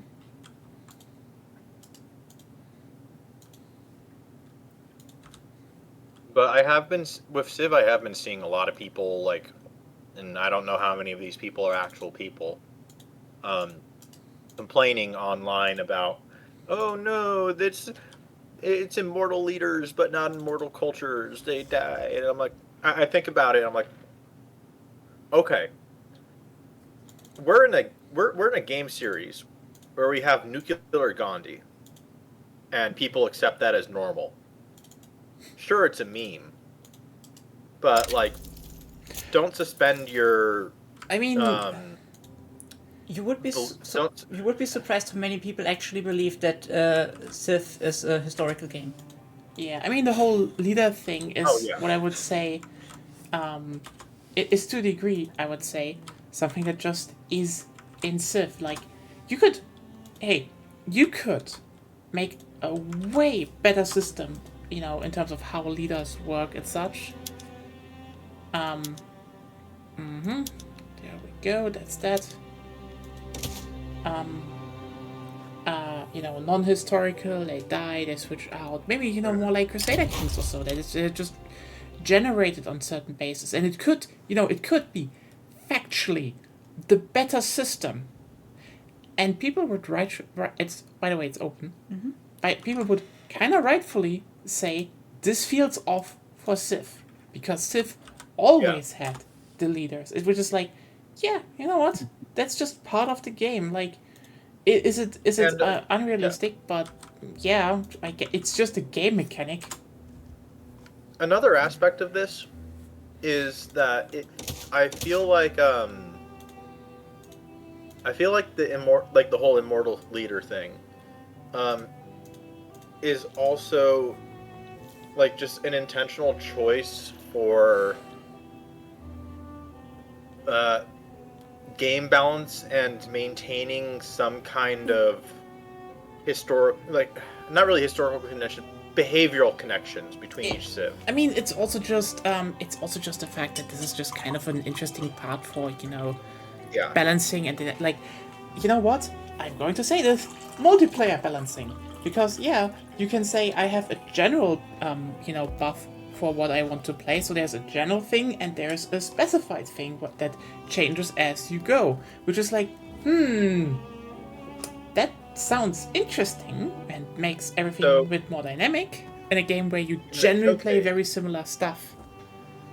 Yeah, so in the showcase, actually, they mentioned that one of the reasons why they went with 3 ages is specifically because of balancing reasons. Because it's a lot easier for them to balance 3 civilizations that are locked to 3 separate ages than it is to balance all of the civilizations across all ages. Yeah. Because in Civ 6, for example, you had civilization, and this is not to say that it's terrible balanced game design to have this system that Civ 6 had. It's not the best, and it's a little difficult to maintain balance for, but it is an interesting subject where you have civs that are better at the early game and civs that are better at the late game. That said, that really is more that really only works when you have a good semblance of maybe not snowballing prevention, but like something that kind of reels in snowballing so that it doesn't make early power civilizations super strong. Yeah, which then also depends on the map. How big is it? How many participants? And then if you have to implement anti-snowball is also inherently less fun. So Yes.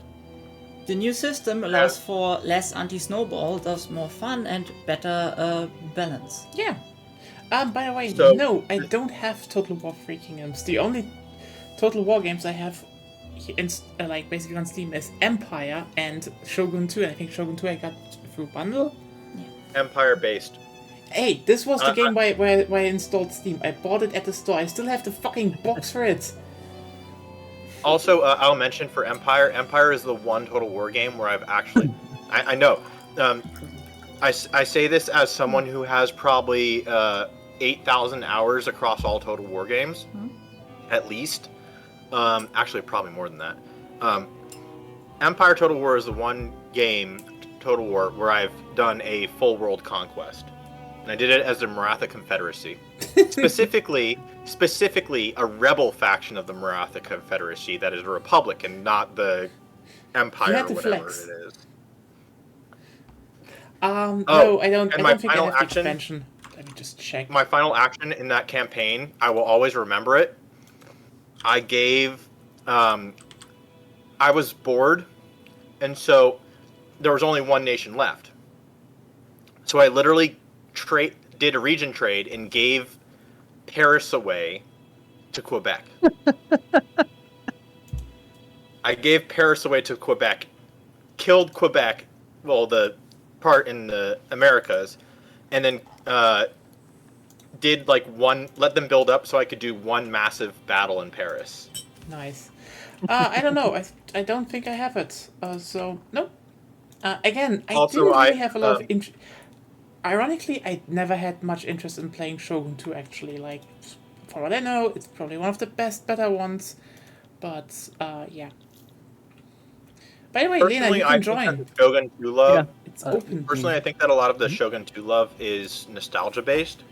It is a great It's game. Simple, yeah. I mean, let's just be really here. Shogun 2 was also a game that worked, but like, let me be clear here. Creative Assembly are fucking cowards for not doing Empire 2 because Empire 2 would fucking rule if they actually went into making it, you know, accurate with different weaponry and more.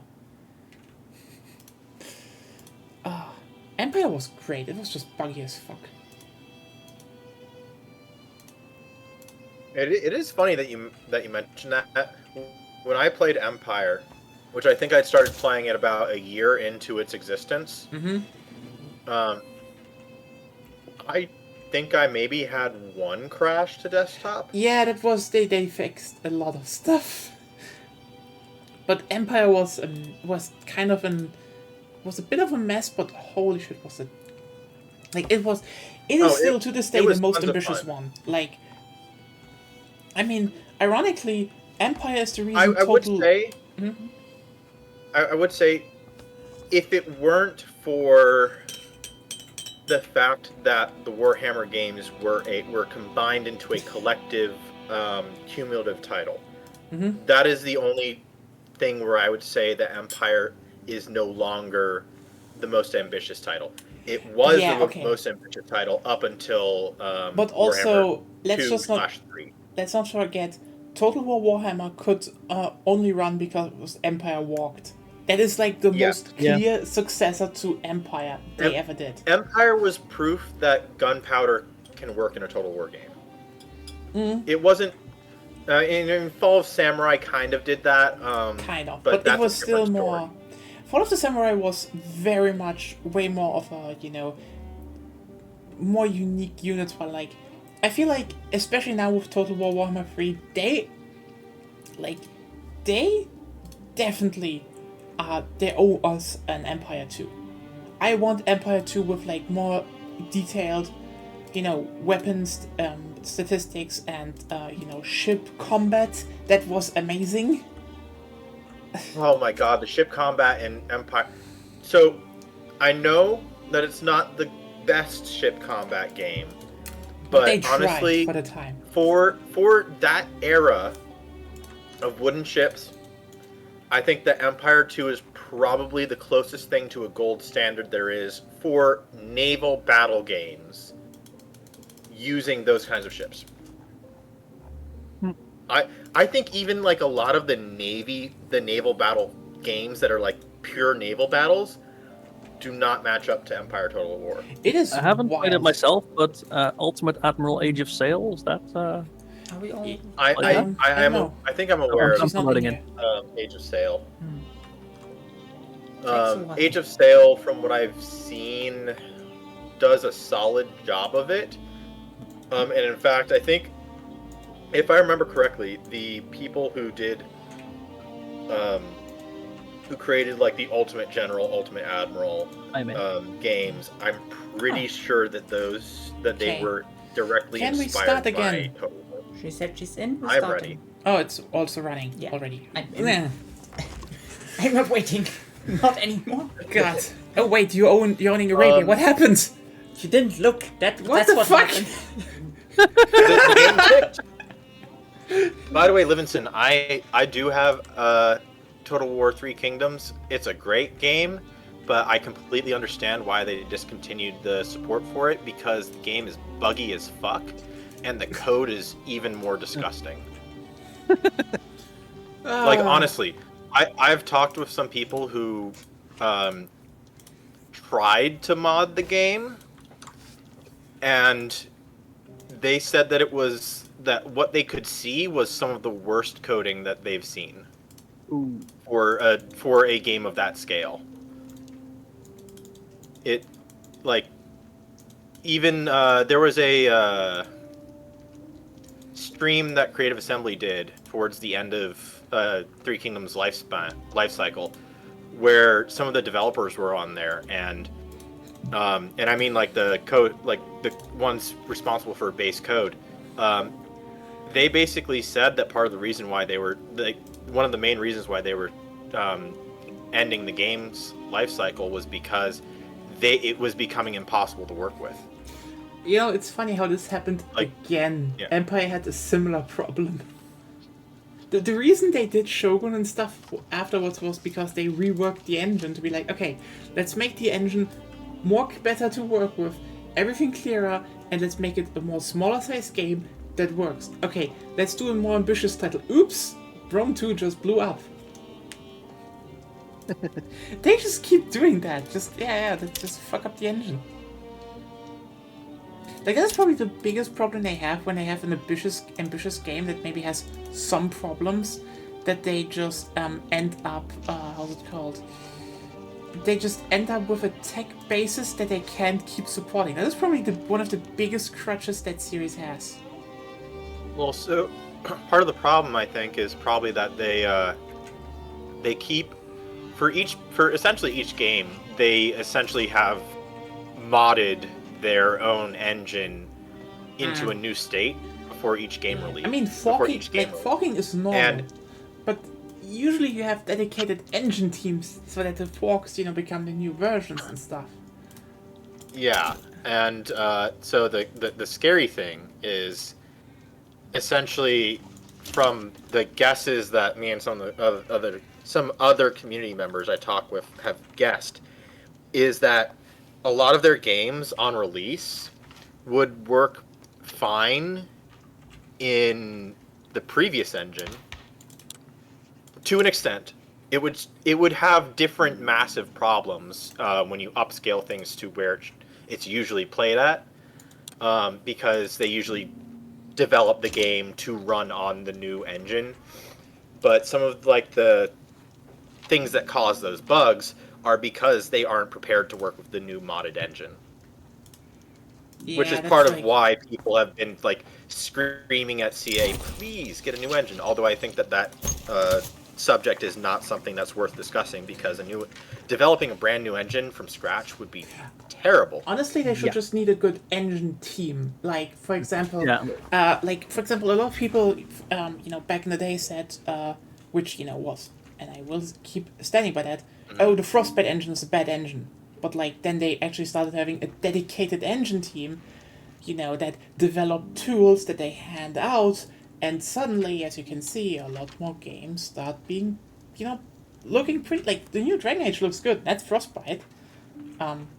Because the thing is, if you just have an engine in-house that gets, handed down, sometimes just a lot of shit stays in the code.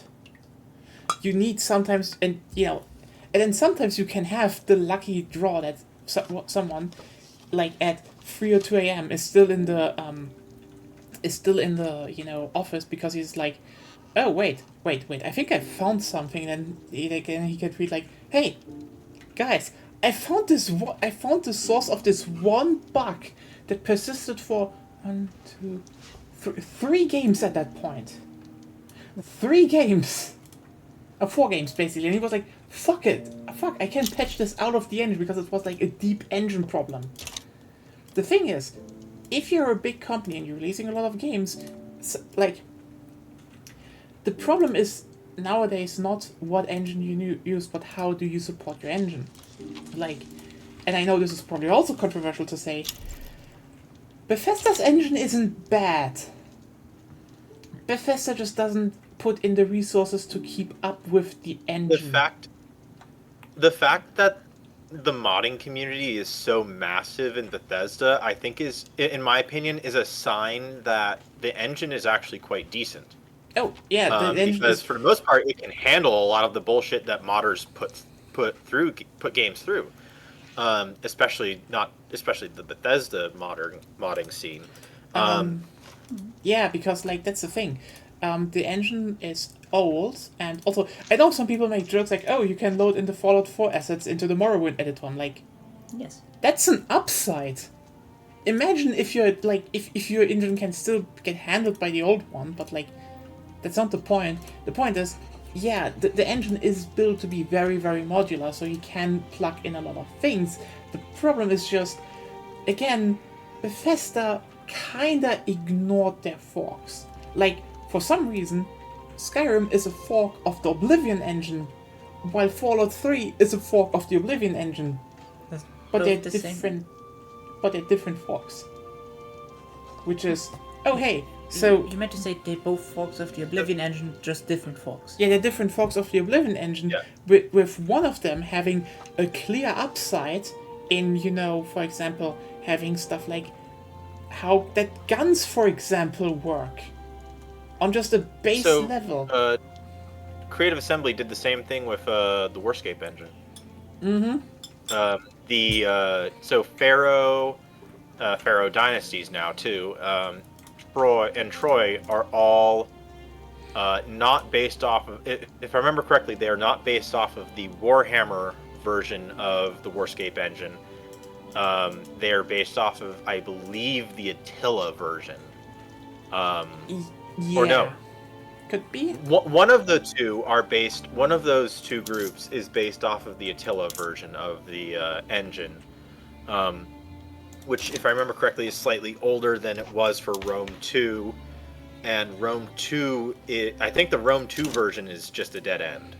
I don't think that there was development off of that. The thing is, what happens if you do stuff like that is that, for example, you have shit again, how, for example, guns don't work, which then in Skyrim led to the fact that, Skyrim had, better visual effects and, for example, horses that worked, but then you had, on the other end, they were okay, we want to add crossbows, and then they were fuck, we need to hack job crossbows into our engine because we never programmed anything to be even remotely close to fucking crossbows.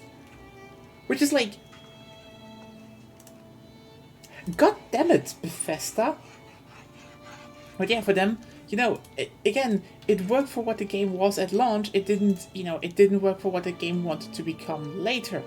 Then, for Fallout 4, obviously they took the other fork that was a lot better, and then did, more stuff like better bullet physics. You could, have some vehicles at least that fly, and you have like, the power armor. Like there are a lot of impressive things in the Fallout 4 engine that other engines don't have in that capacity. Let me be clear here. The whole, I know it looks, for example, it looks not like much, but yeah, the whole power armor system that you can just fluidly go in and out. That is technically kind of impressive. So And- that was Yeah. one of my favorite things about Fallout 4. That is also one of the reasons why I kind of wish they would remake quote-unquote Fallout 3, because A, it would look better, and you can have all the new systems, and then you can also put those systems into fucking new, to remake New Vegas, because, again, gameplay-wise, I think Bethesda did like a lot of fucking impressive things with Fallout 4, again in their old engine, and also, let's just be real here, if you look at, by the way, you will probably not get a Shogun 2 Fall of the Samurai MP arc. That won't happen. I don't have it. Agonia will not play it. She's not interested in those games. Not really. We're probably not gonna do that. But yeah, the thing is Also, that I'm not really one to stream to do Total War on stream. Even though I play a ton of Total War, I don't think it takes a very special setting and mindset to stream Total War games. I mean, also depends on what it's part a you special stream. streaming set. Like, do Yeah, you if you- stream a whole campaign, Yeah. or do you stream skirmishes, yeah. basically? But yeah, Yeah. what I wanted to point out is that, the Fallout 4 engine then, and let's just be clear here, they then managed to put in multiplayer capacity into that engine. Cool! Like, let's just be clear here, Fallout 76, that was not a problem of the engine, Fallout 76 was a problem of the game being rushed to fucking hell and back. The game was empty and glitchy, but then they, a few months of development time, and oh wow, If they the game remake worked. If they remake Fallout 3 in Fallout 4's engine, I would say and that- okay, a little here's the bit thing. extra, I would be happy. Honestly, Like, I would actually play the game then. here's the thing. They should remake it in Fallout 76 engines. And you know why? Yeah, there you go.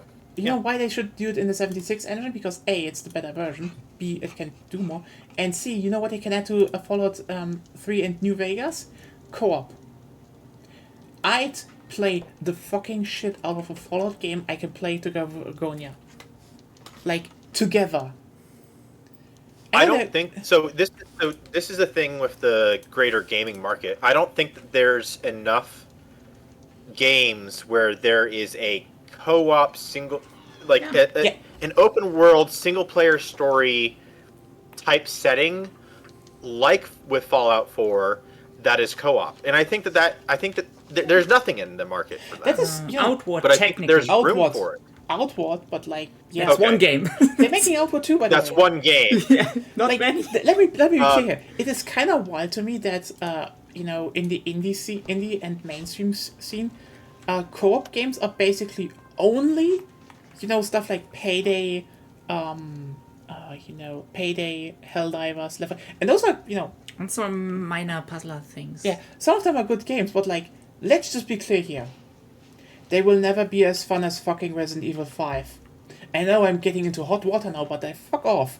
Resident Evil 5 was actually really fucking fun because it was, hey, amazing combat system, and you could play it together, and it was built around cooperating and building together. That was really fucking fun. This was If you insanely solve fun. some of the issues that the Resident Evil games had at that time in that era of games, and you just keep a lot of the base structure of what made Resident Evil 5 fun, co-op, Yeah. you'd have an amazing game. Yeah, do you know, this is why everyone's like, oh, Resident Evil 5 remake, that's gonna be hard. Fuck off. Resident Evil 5 remake is gonna be actually quite easy because it already is laid out very much like Resident Evil 4. Yeah. You can make areas to, keep co-op. Because I don't know why people hate co-op as if it like, here's the thing.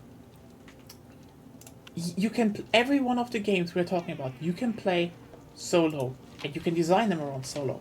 But there are just gonna be some games I wish I could just play seamlessly co. Like, why isn't there cope in Elden Ring? I'm gonna be honest with you. Dark Souls, I get it. It is a very fine-tuned experience. Elden Ring is exploration. Why can't I explore Elden Ring together? Oh, but it would break the boss. The bosses are not even designed for Elden Ring.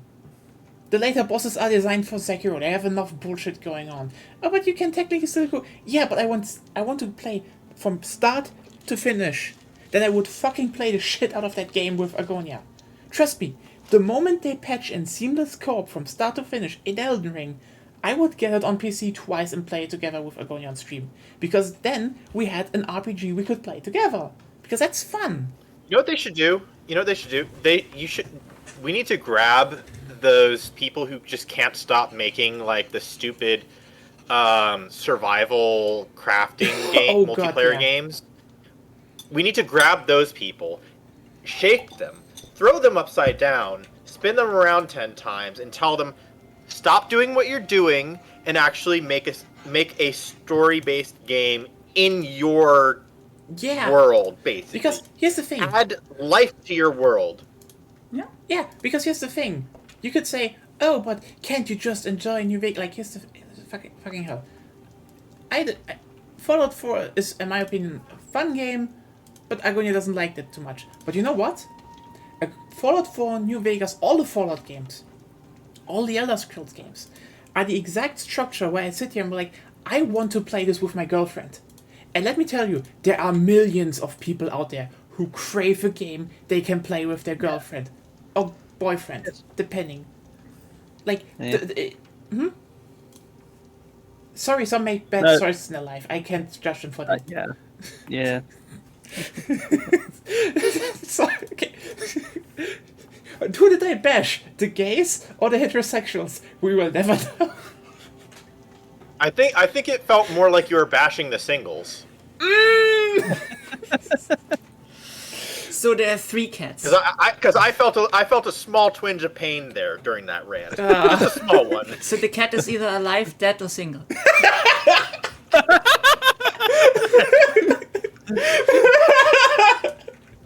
Schrodinger's cat girl. God, this is a fucking clip for the ages again. No, but what you were saying, Zep, about like the survival crafting games making a story, like that is exactly what The Forest did, and The Forest is one of the most, I don't know if the exact numbers, but it did like one of the most highly regarded, well-known, and popular games of that type. I'm pretty sure. Like there's people like to this year still like making like let's plays and other content of The Forest. When like when the last time you saw anybody playing Rust? I'm actually surprised at the number of games that tried to copy The Forest and failed miserably.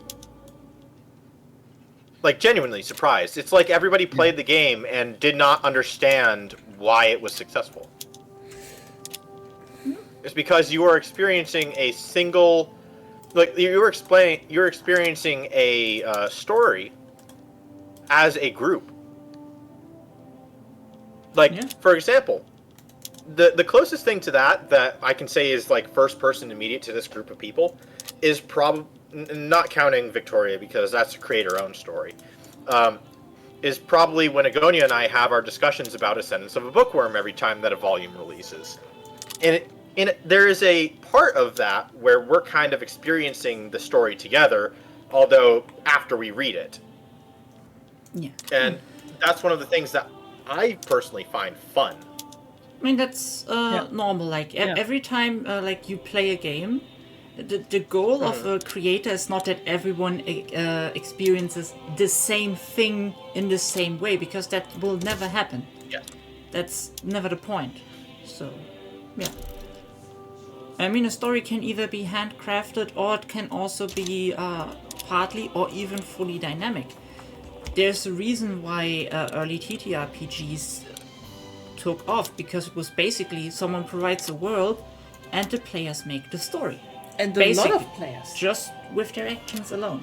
Like, honestly, I'm gonna be very honest with you, one of the goals I kind of want to do with this community is that I can actually set up in whatever system, it's probably gonna be, what was it called? Dolmenwood again? Yeah. I think.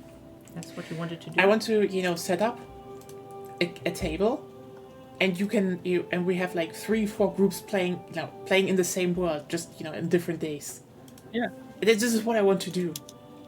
And then we can, maybe stream some, maybe not. Who knows? It's just. And that would be interesting in the first place, because you can enter into like a first level of a dungeon and not much is going on there, and you maybe find some scraps of loot, and then you realize, oh fuck, there was someone else here already. Mm-hmm.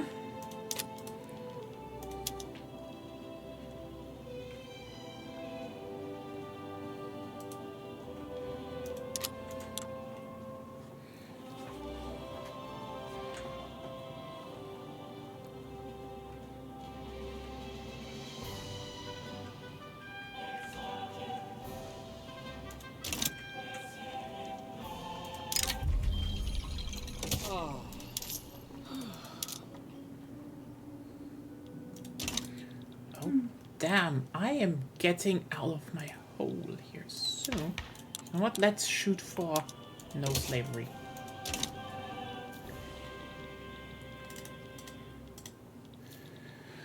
Yeah, I will just say, it is insane to me how underutilized, the 2-player co-op market is. Because I think so many people, like, especially devs, frame co-op like completely wrong. They're like, oh no, we don't want to turn it into a co-op game, and then just talk about like 4 or like bigger survival crafting games, or horde survival games, and like, fuck off. you know I see a lot of like single player platforming co-op games, and I get sad because it makes the co-op aspect of it a gimmick. Yeah, but like for like puzzles or something like that. Yeah. But like, you know what? I don't care sometimes. Like we have, the Sackboy adventure platforming game here, and you know what? It's a 3D platform I can play together with Agonia. But also, I really didn't want more, than a 3D platform game that I came to play together with Agonia. That was a worthwhile launch title I bought.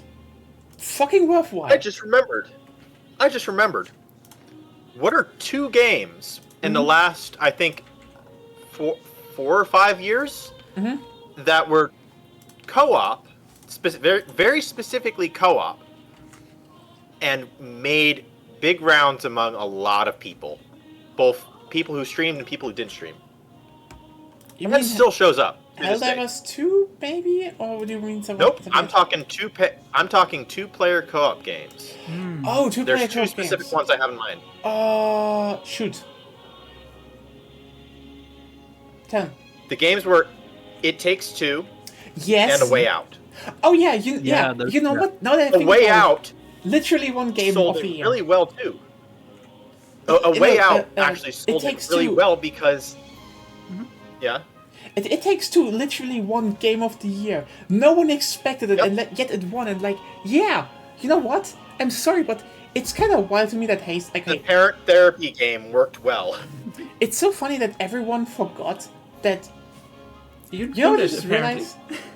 Do you know what I just realized? No. The last publisher holding down the 2-player single-player game for it is EA. Kind of. Yeah. Fuck.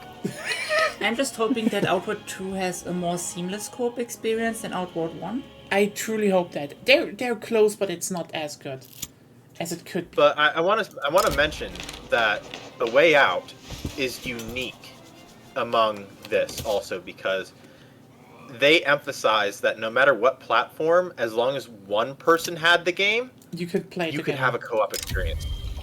Yeah. And that to me is such an amazing thing. And one of the reasons why I think it works, partly because of the specific story for A Way Out, is because you could have 2 people. And when I say the way it works, I mean like the business model, is that it encourages replayability.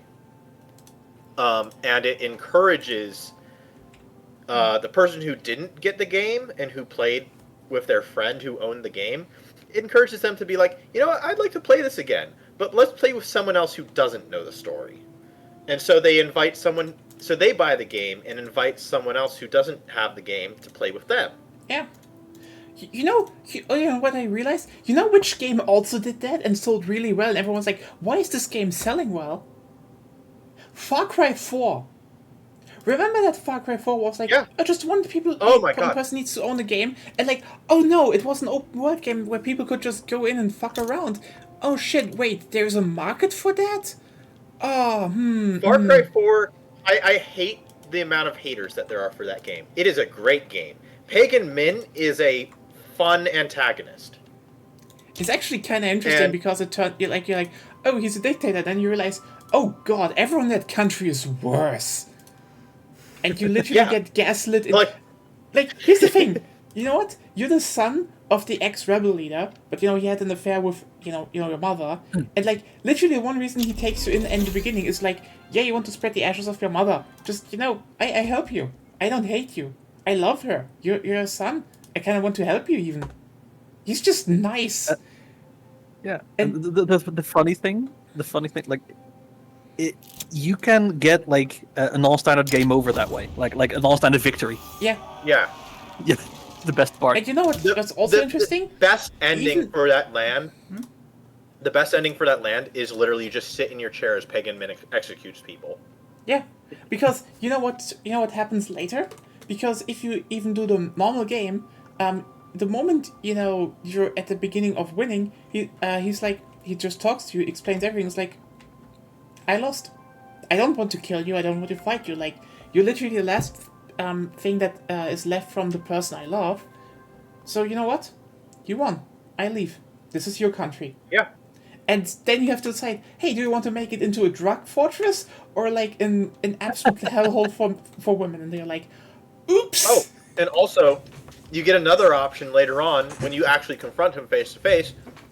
He's like, "Hey, I know that this is kind of where you would normally like get an ultimatum, die or kill me." Pagan Min is basically like, "You can either let me go or you can kill me. I'm not going to fight back." And because literally the only people that you never fight Pagan Min. You only fight his goons. And if you let Pagan Min go at the very end, after you denied his first request to like his first attempted surrender, kind of, because you get two opportunities for him to surrender, he just gets on a helicopter and leaves. Yeah. And and by the way, if I remember correctly, when he leaves off the helicopter after the second time that he asks for a potential for him to surrender, you do have the opportunity to shoot down his helicopter. Yeah, you can just be an asshole, which is like. Yeah. But also it's implied that the main character's mother was in love with Pagan Min. Oh no, that is confirmed. And that Pagan Min would have been and so it's implied that Pagan Min would have been your stepfather. Yeah, he A really very loving doesn't fucking stepfather hate you. too. Like the thing is, he basically got a shit like a hellhole and tried to get rid of the drugs, get rid of everything, but like, But like, it's not like Far Cry 3 and 4 where all about the whole idea of oh hey, your character gets basically gaslit into a power fantasy by really shitty people. Not that was like the whole point. No, seriously, the thing about Far Cry 3 is you're like, oh hey, all your friends get captured by pirates, which is like, yeah, that sucks. And then it turns out, the local rebel fighters are like, you're special, you should do that. And they just drug you. And just turn you into like a massacre machine, like, oh, you're the best, you're actually freeing every one of us. You kill more people, you kill more people, you kill more people. And then in the end, they're like, actually, you know what? Get rid of your friends. Kill them. You can be I stronger think the than problem them. with Far Cry 3, It's, and this is a controversial opinion, I think the main villain, I forget what his name is. I think the main Voss. villain, yeah, Voss. I think he was too charismatic for the game.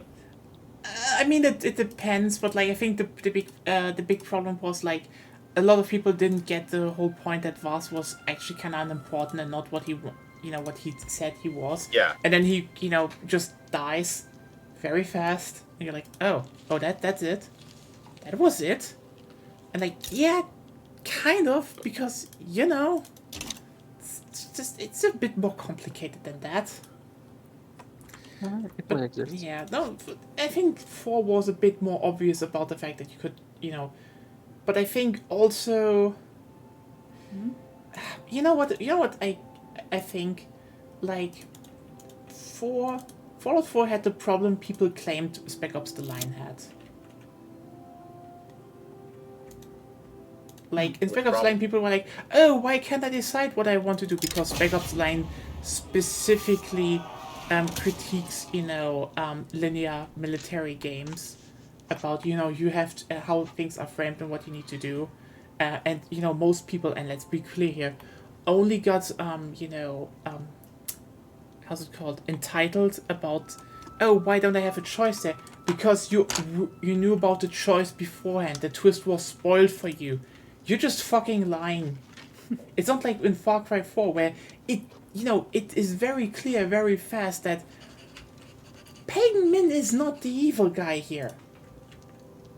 And it kind of sucks that there is not an option to side with Pagan Min. To a degree. If I remember correctly, there's hints inside of the drug labs that you burned down that they were being shut down. Yeah. Like, Min was against a lot of shit. Like, that's the problem when, like, that they really didn't make, you can work towards a good ending because, like, I think 4 faltered there a bit, but, like, otherwise, no, 4 was good. Anyway, we get back to the whole co-op thing. Again, there is an untapped market, and I think I hate the fact that the whole narrative is like, oh, not everything needs co-op. Co-op can spoil a game. Fuck you. I mean, you can play a game. It's not wrong. The problem is we nearly have no co-op games. Yeah, and all the games that especially go. And we'll get to a specific one that are like, you know what, co-op would just ruin our game. Lie, because they know they would be better with co-op. And you know which game would especially been the biggest fucking hit if you could play it with another person co-op? Subnautica. And let me be clear here. They're saying, oh no, co-op would just ruin the game. You know what? You just were too shit to implement it. And you didn't want to admit that. Like, because here's the thing. Modders did it. We played a multiplayer mod of it. And you know what? It works so shockingly good. Because guess fucking what? The game is actually almost perfectly designed to be played co-op. Especially, here's the thing. Yeah, they're like, everyone's like, oh, but thalassophobia. That won't go away just because there's co-op. But you know what would help? If someone builds... You want to hear what my example of why Subnautica needs to be... why Subnautica would succeed as co-op? There's an example that exists in the game development world that is a proof. Because they're essentially the same game to an extent. There's minor differences. What's it called? No Man's Sky. Yeah. No Man's Sky is essentially just a more it's essentially just Subnautica but procedurally generated and less storied world. Yeah. I mean, there's a lot of story in No Man's Sky now, actually, now that I think about it. They did a lot of stuff there, Also depends on the kind of story. Like, there's, like, a pre-written story, and then there is, like, story generated by gameplay. Yeah, and, like, No Man's Sky is just you go around and have fun. Like, a reason why people wanted No Man's Sky to be good. Now they're literally saying that, stop, we will pay you for updates. Stop giving us free updates.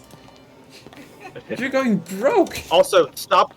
Please take a break from working on No Man's Sky so that you can actually develop the game that you are over-promising for at the moment. Please. If they are over-promising, this game feels more like, oh yeah, they have all the systems already in place thanks to fucking No Man's Sky. But that's the scary thing, honestly, is that you know what? Thinking about it, they could be So this is the way that they could get around not being over-promising with the whatever the new game is called.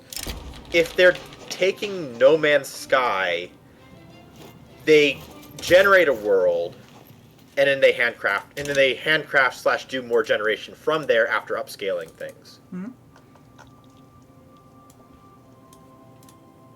Because the whole thing for the new game is essentially it's No Man's Sky but a singular planet. Yeah, and fantasy. So, yeah. Yes. That's doable, I'd say. Like, here's the thing with No Man's Sky, they overpromised, but like, ironically, they just overpromised it a bit. I mean, they then delivered. Hell, you know what? They delivered more than they promised in the end. And I think this is what... Okay, people forget one thing, okay? We all want to talk about, you know, the gameplay comeback. And what a lot of people forget is the big comeback that that No Man's Sky did was not because No Man's Sky delivered what was promised in the end. It delivered more. When people got the update, oh hey, you can now pilot your own mechs, everyone was like, what? I can build my own mech? I can build my own base? You mean there is like a fucking huge world where I can just run into other people and I can build my own starship, mech, base? What? There's creature taming now? And then, you know, the features just pile up and suddenly everyone was like, oh, damn, this is more than we were promised. This is the key. If you just get to what you promised, you're only halfway there. And this is, by the way, also why I say Payday 3 is not doing a comeback right now, because right now it's just chugging along with what they're currently saying they still are doing. They're not doing more. From my understanding, in Payday 3, they're barely doing what they promised. They're doing basically only what... I mean, here's the thing. They said there are four heists that are paid. The next one is coming soon. It's gonna, you know, it's gonna be about the stock market. And there is a civil war now. I should win that. Oh, and speaking of delivering on promises, but no, we can circle back onto what I want to say is that basically what happened is that they, how's it called? Wait a second. Oh, I have urbanized transfer completed because of the. Yes, What can you happened? just say? What I want to say is that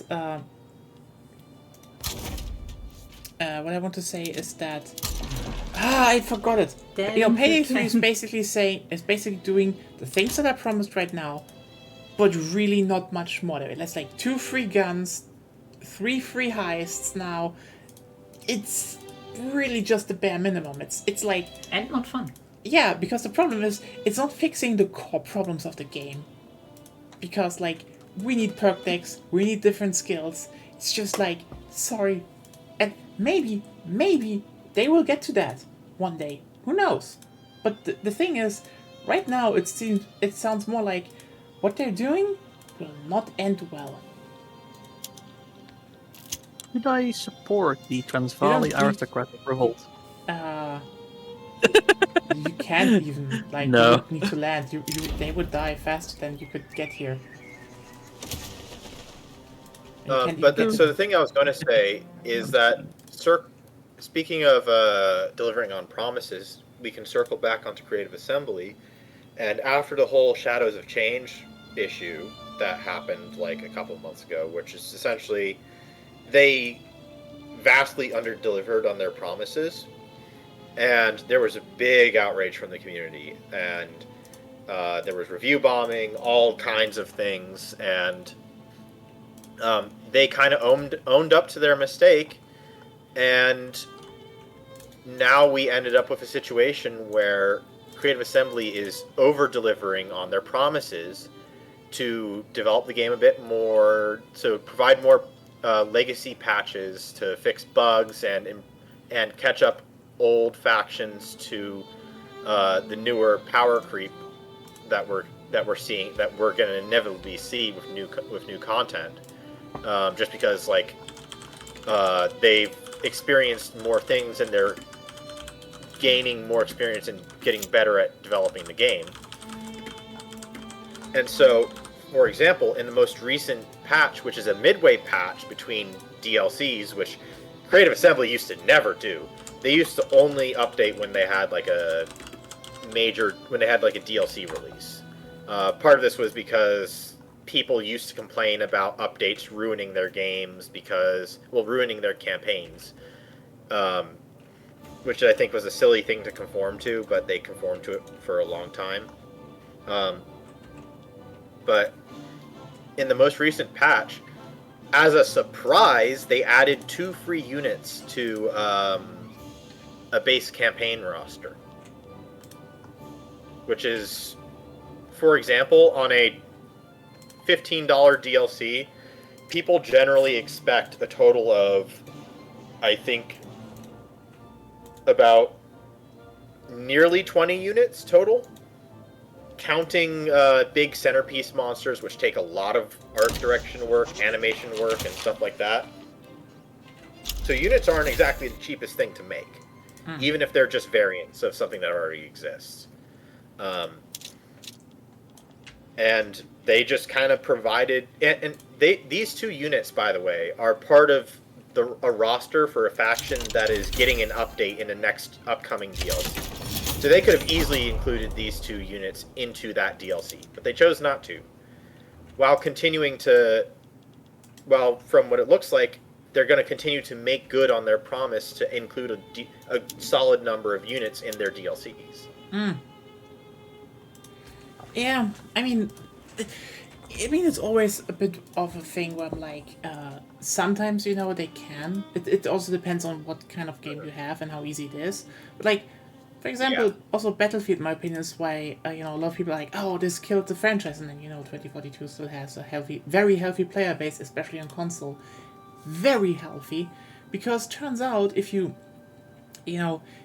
start doing more interesting shit that people like and, keep doing stuff longer than people expect, they reworked every single map in the base game. They kept doing, updates long after,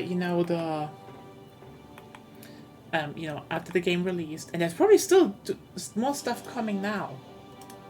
And they're like, oh no, you know what? We should make another final updates on vault weapons and stuff, and like, it's more stuff people want. And it just keeps coming. Obviously, the game is kept being played. But, like, yeah, you need to do more. Well, with Vicky 3, you have the thing that people are like, hey, we do like, we wanted to have a bit more stuff like companies and shit. And then companies came, there were reworks. They're doing a lot of stuff for Vicky 3 that, they didn't need to do. And yet they're doing it. The whole Brazil flavor pack, Colossus of the South, was not on any plan, and yet it came out. This is why this game probably is... I don't know how many people are playing it right now, because it's definitely not that much. But like, yeah, Victoria 3 has 6,000 players. That is beating Payday 3. 9,000 player 24-hour peak though, so it has players. It is fascinating how many players that Victoria 3 has, despite the wider Paradox community always kind of like disparaging the game. I mean, it probably is because a lot of people in Paradox games just don't like the gameplay of it at all in general, but like, yeah, there's a community for the game. It will be somewhere someday if they keep going with it.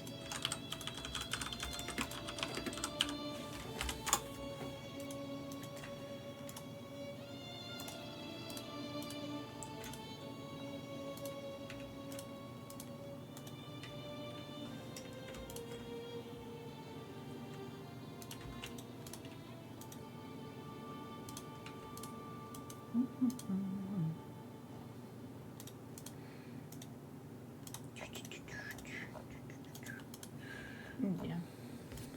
Like, especially co-op RPGs are pretty rare nowadays. Yeah, that's just... Especially ones that aren't, like, totally uninspiring. And then like, the last glimpse we had was literally Outward. Yeah. Yeah, Outward was really like...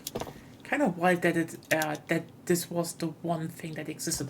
Also, oh god, that they obviously killed my my construction sectors. Yes. You could try going to high production methods instead of building more. Oh yeah, right here. Yeah. I have it back. And then... No, I will still build some because I want to have some, more production. I'm just saying that will be probably expensive, but... Yeah, but like, I don't care. I need... you know what? I want to get my country to actually fucking build stuff faster. I'm building stuff. Yeah, I know, you had 3. Fuck you! I get to 100, now I can actually... I had a bigger country to start, so it would say... that says nothing. Yeah,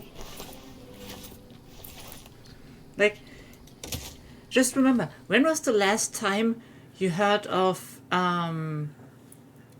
skill trainers in the game? That was a long time ago, yes. But yeah, I'm just...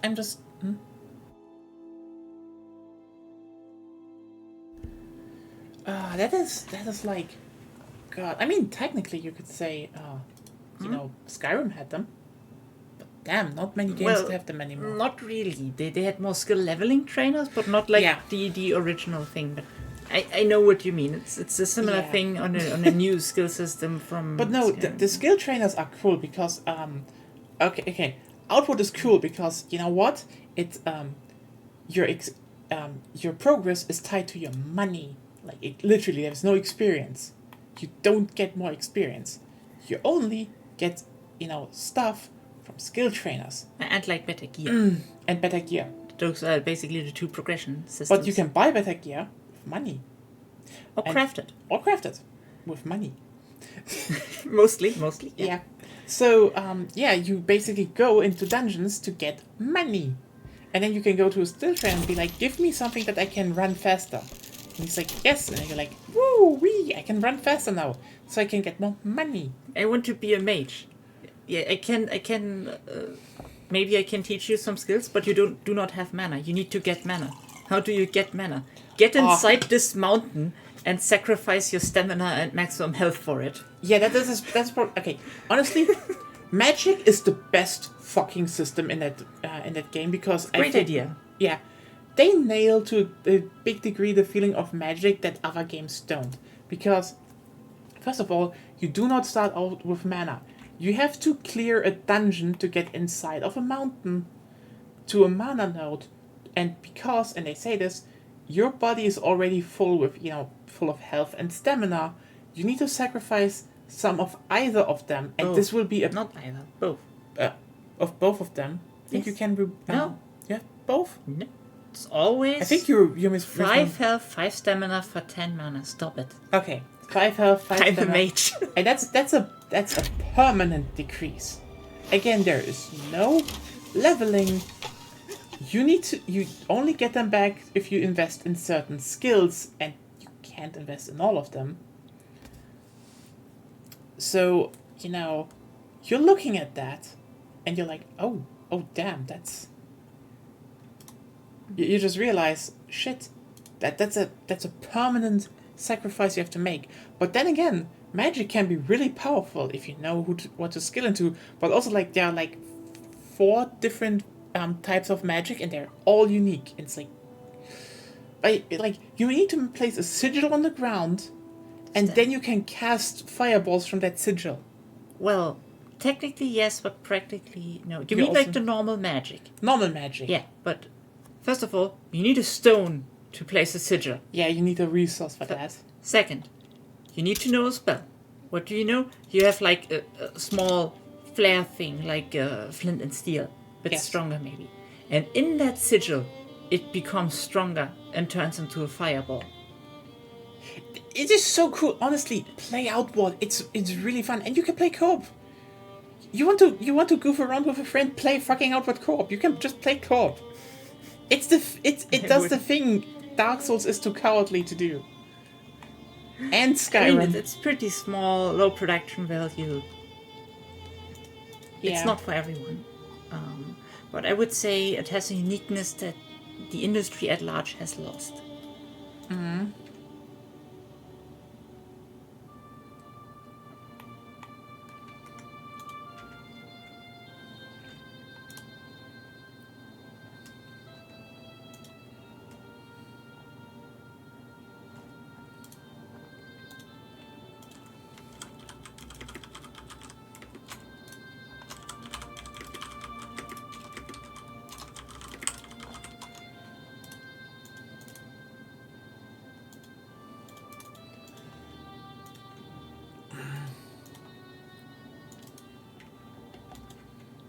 Oh well. Oh, what is good? But yeah, there are barely really like good co-op games anymore, and that sucks. It sucks. Especially, you know what? I'm gonna be especially pissed now for a personal second. Capcom make a new co-op Resident Evil game, you cowards. Like, you have the best combat system right now in 4 Remake. Just fucking give us another spin-off with co-op. I don't care, I don't need the main line. Just give us Revelations 3 or something. Yes, almost slavery banned. Almost. Why not all the way? Why can't you ban slavery all the way? In this day, in this age? It still takes a bit. But then I have people that can actually work everywhere and get money. Yeah.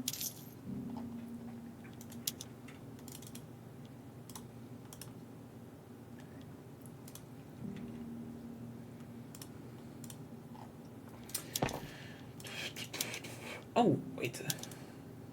Yes.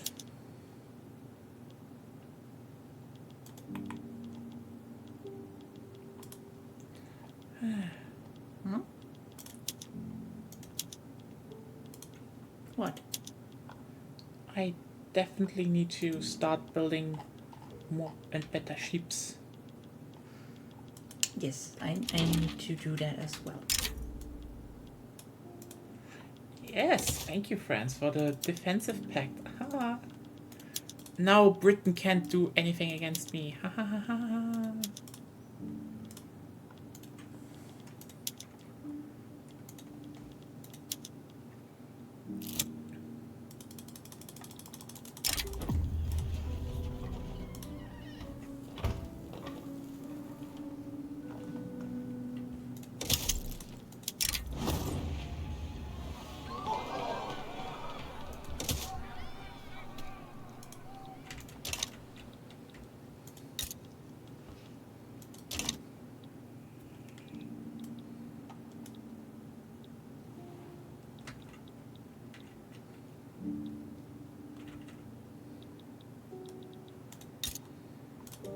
Forming a power block costs a lot of influence.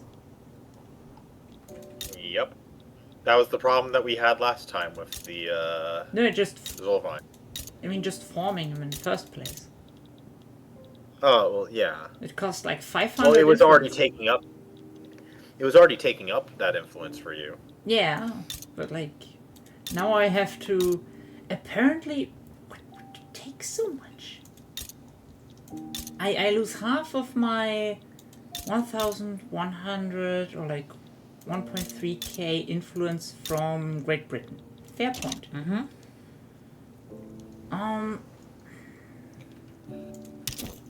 I could stop the trade agreement with the Spanish.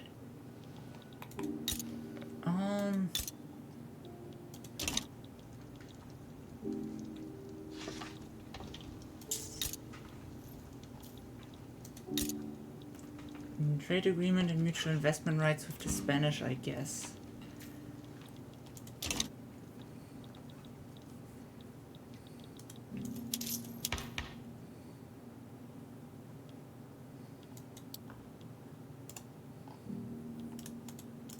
Oh, did you just become a great power just now? A while ago. Okay. I guess I didn't notice when I looked. Yeah.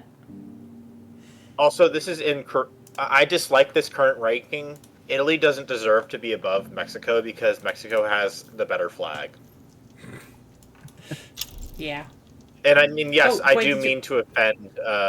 Didn't I put do in mean the to name. offend the Italian. I can do that later. I have Okay. different problems. Okay.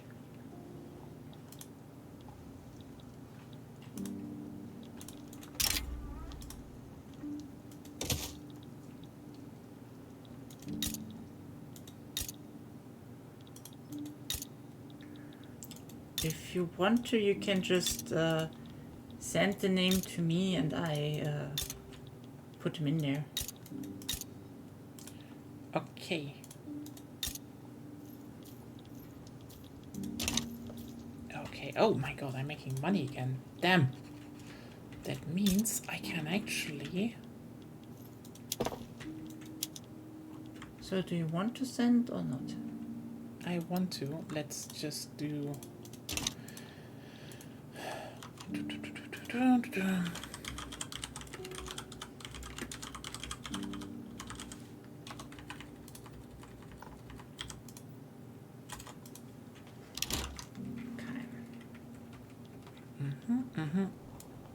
Cotton plantations. But yeah, I can actually...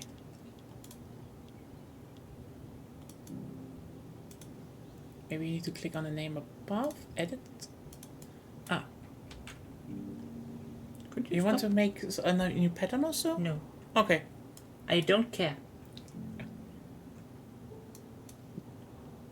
There are not many petals. We have one. It's called Netherlands. You own the Netherlands. Yes. Of course I do.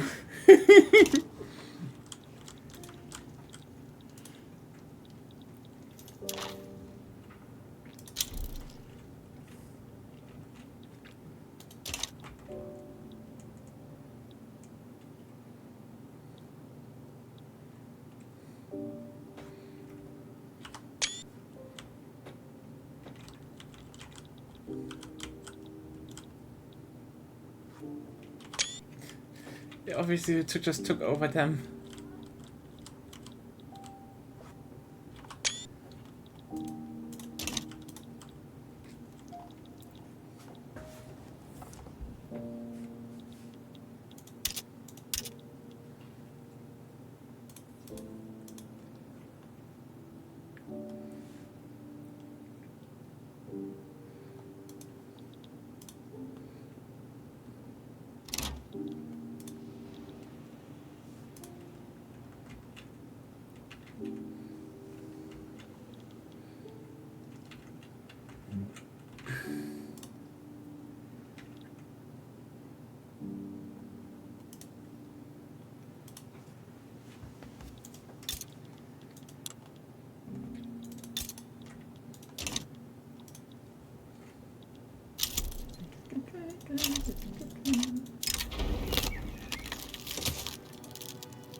I am surprised that no oil has spawned in Mexico proper yet. Like, there should be... I think there should be some in Veracruz, and definitely a decent... There should... Oh, I guess there's none in Yucatan, but there The should definitely cherry be some in blossoms Veracruz. just started blooming.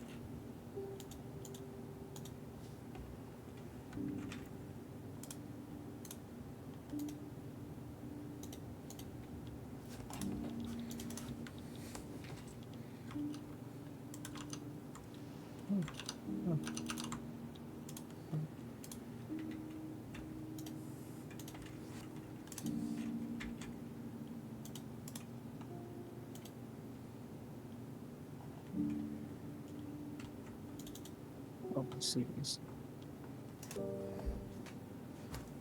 I'm pretty sure I have more oil than just La Paz.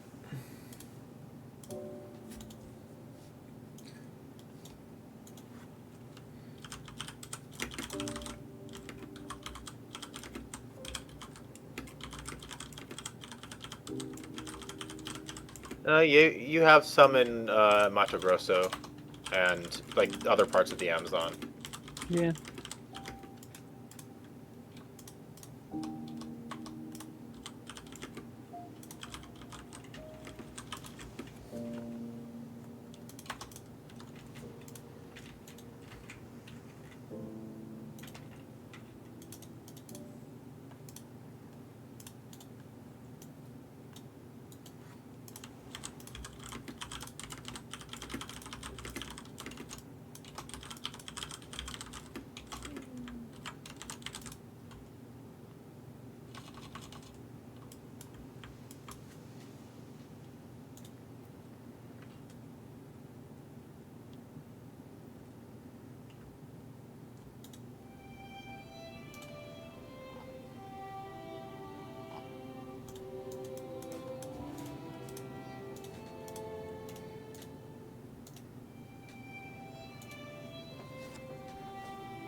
time to build up my prestige, so I can join the Power Block.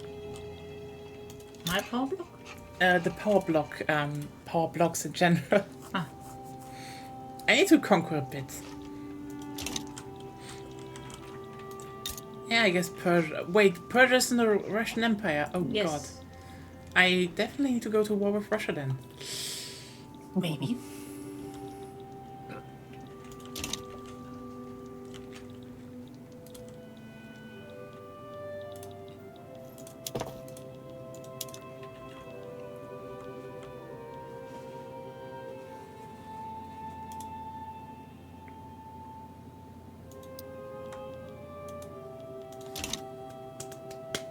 Let's get building. Let's get building. I'm at the point where 2 buildings can be built at once. I am so fucking pumped. My money is going up. Yeah. We are rolling. And you couldn't really expand because Madagascar's already taken. I know. I cannot hate that. You could have fought Portugal, but Portugal is also taken. No. I will. They're unaligned. Right They now. are taken. They're owned by Yeah. Italy. But France is currently going hard against Portugal, so maybe we're gonna be in a war soon, and France will help me win Portugal. If you're in an alliance, We're a defensive pact right now, but I could probably be like, well, they help you in a defensive pact. So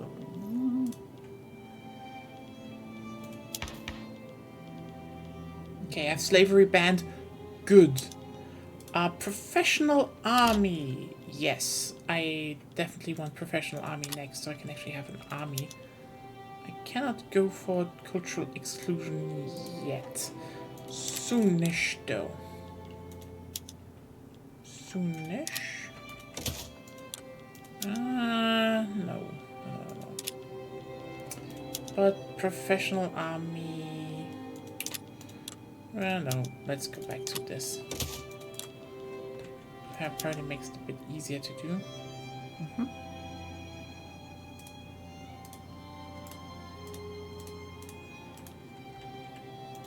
Oh, I just realized why Mexico is currently struggling a bit. Of my population of 12.5 million, 9.2 million are dependents. how did that happen? Did they all Huh. get blasted in the mines? Probably. Well, it's probably from the wars, honestly. I have a feeling that it's from war casualties. I only have 3.2 million gainfully employed people. I have 2.43 million gainfully employed, 1.13 peasants, and 9 million dependents.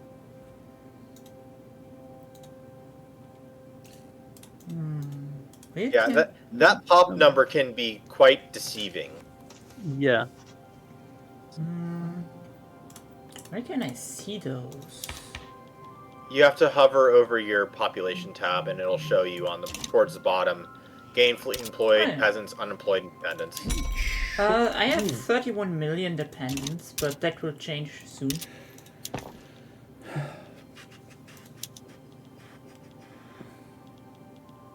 Damn.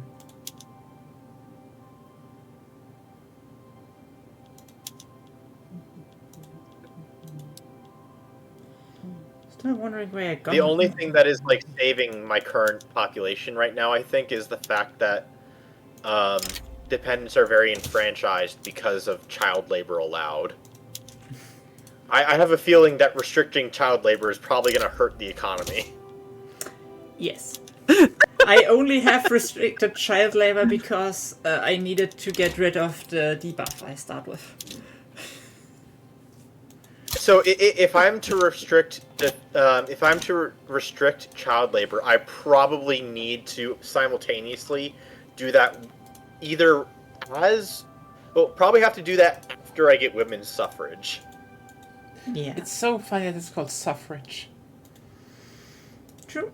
The women need to suffer, right? That's why we get that law, right? Like, we call it emancipation. Suffering? I guess the better choice. Let's just... I do recall there being like a logical etymology behind the Probably. Like, it's behind the word. But like from a layman's perspective, it sounds so stupid.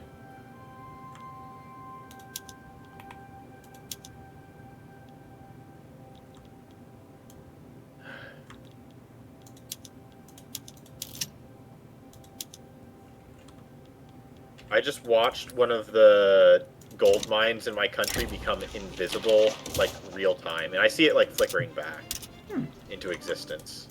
In the construction queue? Yeah, in the construction queue. Yeah, I have that. I have that a lot. Oh, It's you know what it annoying, is? but- It's because the UK built the final level while it was sitting in my queue, which supposedly this magical non-existent level of gold mine is currently being constructed in Arizona. I'm actually curious if it actually builds it. Because it like flickered back into existence. Quick enough for me to like send it to the top of the build queue, and it is still showing up. If this nets me like a fifth gold mine in Arizona, I'm gonna be quite impressed. Also, it will be something that I would consider kind of exploiting, although I don't know how. I know how to replicate it. I don't know how reliable that is. Yeah.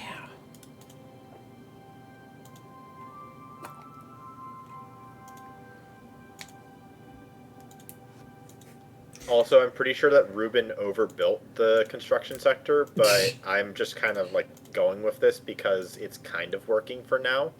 RubenMoment.png. It's always a thin line between being effective and ruining your country with construction sectors. Yes. Yeah. So like it's not at the level where it's ruining the country, but it's a concerning deficit. Okay, the question is always, can you build out of it? Yeah. Probably.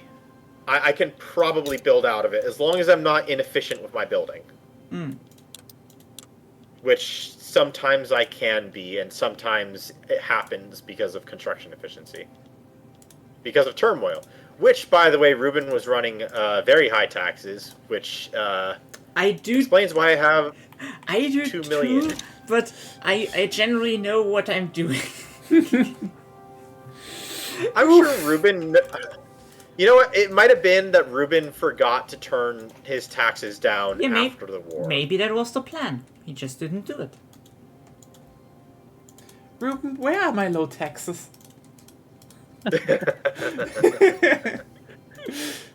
It wasn't But North yeah, Angola, but... Yeah. I'll have to mention that to him.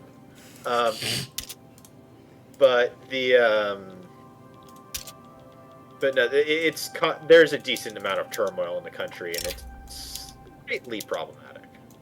Nothing I can't build my way out of. I just need to actually figure out where it's worth it to build in turmoil, like which states that have turmoil are worth building in. The one where you can build buildings and have enough authority for infrastructure edict. Yeah, well, I've got negative authority right now, so... Can I point out I'm at 70 build power finally? Woo! I know you're there with 355. Yeah, but you started as transfer. That's different. Yes! I am starting to becoming useful. I mean, I am at the mercy of the politic RNG of Japan, which is probably the worst country in terms of politics I've played. It's just... Simply because you start so weak with construction, so you can't really build out of it like you can do with the higher countries, like Prussia, for example. I find that, to an extent... So, I find that with Japan, I feel like it's counterintuitive, but I feel like it's cheaper to build a bunch of construction sectors and keep it on wood frame for Japan for a little bit longer than normal. And then once you've built up your wood industry, then you build up your paper industry so that it's making wood expensive. And as you're doing that, you build up some of your iron. Well, So that I you do can it all of pretty. a sudden switch over and your wood industry is stable. I'm pretty much switching as soon as I can because I rush the research for that and then I just sell the wood. Yeah. Well, I mean, you can't sell the wood until your economy gets opened. But Yes, if you're open, then that's always the question. that's what. That's part of why. Does your market liberal survive and you can actually do like interventionism and free market, or does Britain open it and you're fucked for the rest of the game? Like simply because it introduces so much political unrest. Have you considered assassinating your politicians with a device? We are not Russia. I don't have secret police. That's the main problem. Otherwise, yes.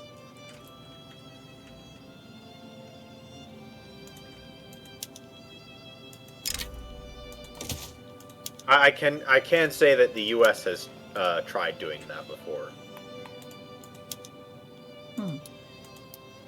Both the country and the people. We've tried using devices. Yeah, you put them in cats. that was Okay. That wasn't assassinating. That was spying. Yeah, but like still, and you know what? The good part is the cat survived. Wait, Well, hold on. Didn't the No. cat get run over by a car? Yeah, No, that is the that was myth. the problem. That is the myth. But Oh. then the CIA actually unveiled the files and was like, no, the cat survived. We operated everything out of it, and someone took her home, and she had a long and lovely life. Which is like, good CIA, you didn't kill a cat.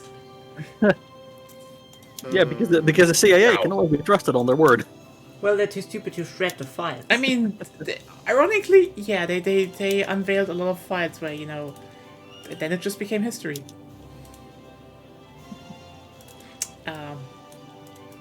Well, actually, part of why the CIA is allowed to exist is because they are not allowed to shred their files. Yeah. That's honestly ironically for all the shit they've done, you can at least hold them accountable.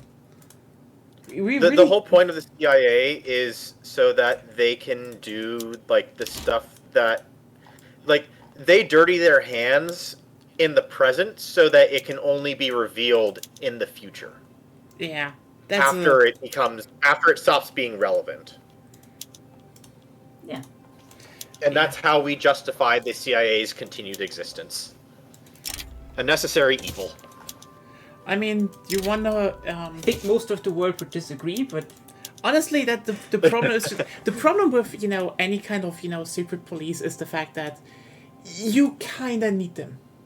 This isn't to be like, oh, are they, you know, sorry, you kinda need them to a degree because, like, in our current political landscape, international political landscape, the FSB will spy on you. The CIA also to a degree. Like, the fuck are we supposed to not have a B&D? It's yes, like, but maybe don't use them to push other countries. That would be nice. Yeah, that's another thing, but like, yeah, maybe not. So the real good work of this of like groups like the CIA in modern times is data and so it's data analytical and intelligence gathering, like what we see in the stuff with the elections in, I think, Venezuela. I can guarantee you that the U.S.'s assertion that with the election there. I mean, that was kind of obvious, but yeah. It was kind of obvious, but the fact that we're so like assertive about the fact that no, that the election was like fibbed and stuff like that is the fact that we have evidence from the CIA that we are not going to show people until like 20 years later, because showing people right now would reveal who is in there and who is selling us that information, essentially. I say selling us this information. I mean, it is definitely like the thing where, like, sometimes, you know, let's just be clear here. We're not like saying, oh, these are good organizations. It's more like, yeah, sometimes they don't. Like, sometimes these organizations can be valuable. And yeah, sometimes they lie, sometimes they don't. That's just... I mean, don't forget how, the British were like, oh, we have total evidence of weapons of mass destruction in Iraq. What? Who told us that? Oh yeah, that was the guy that ran away from the power struggle with Saddam Hussein. What do you mean, not a reliable resource? So the whole thing with the WMDs is that was more of a Cheney thing than a CIA thing. Although Cheney was CIA. No, this was fabricated by the MI6 in Britain, which was kind of obviously wrong, but like, the Brits were like, yeah. I wasn't thinking that deep into the chain of information gathering. There's a lot of stuff about that, but like, let's just say he kind of had some. Like, let's not forget, the guy had mustard gas and he used it, and everyone knew about it. But like,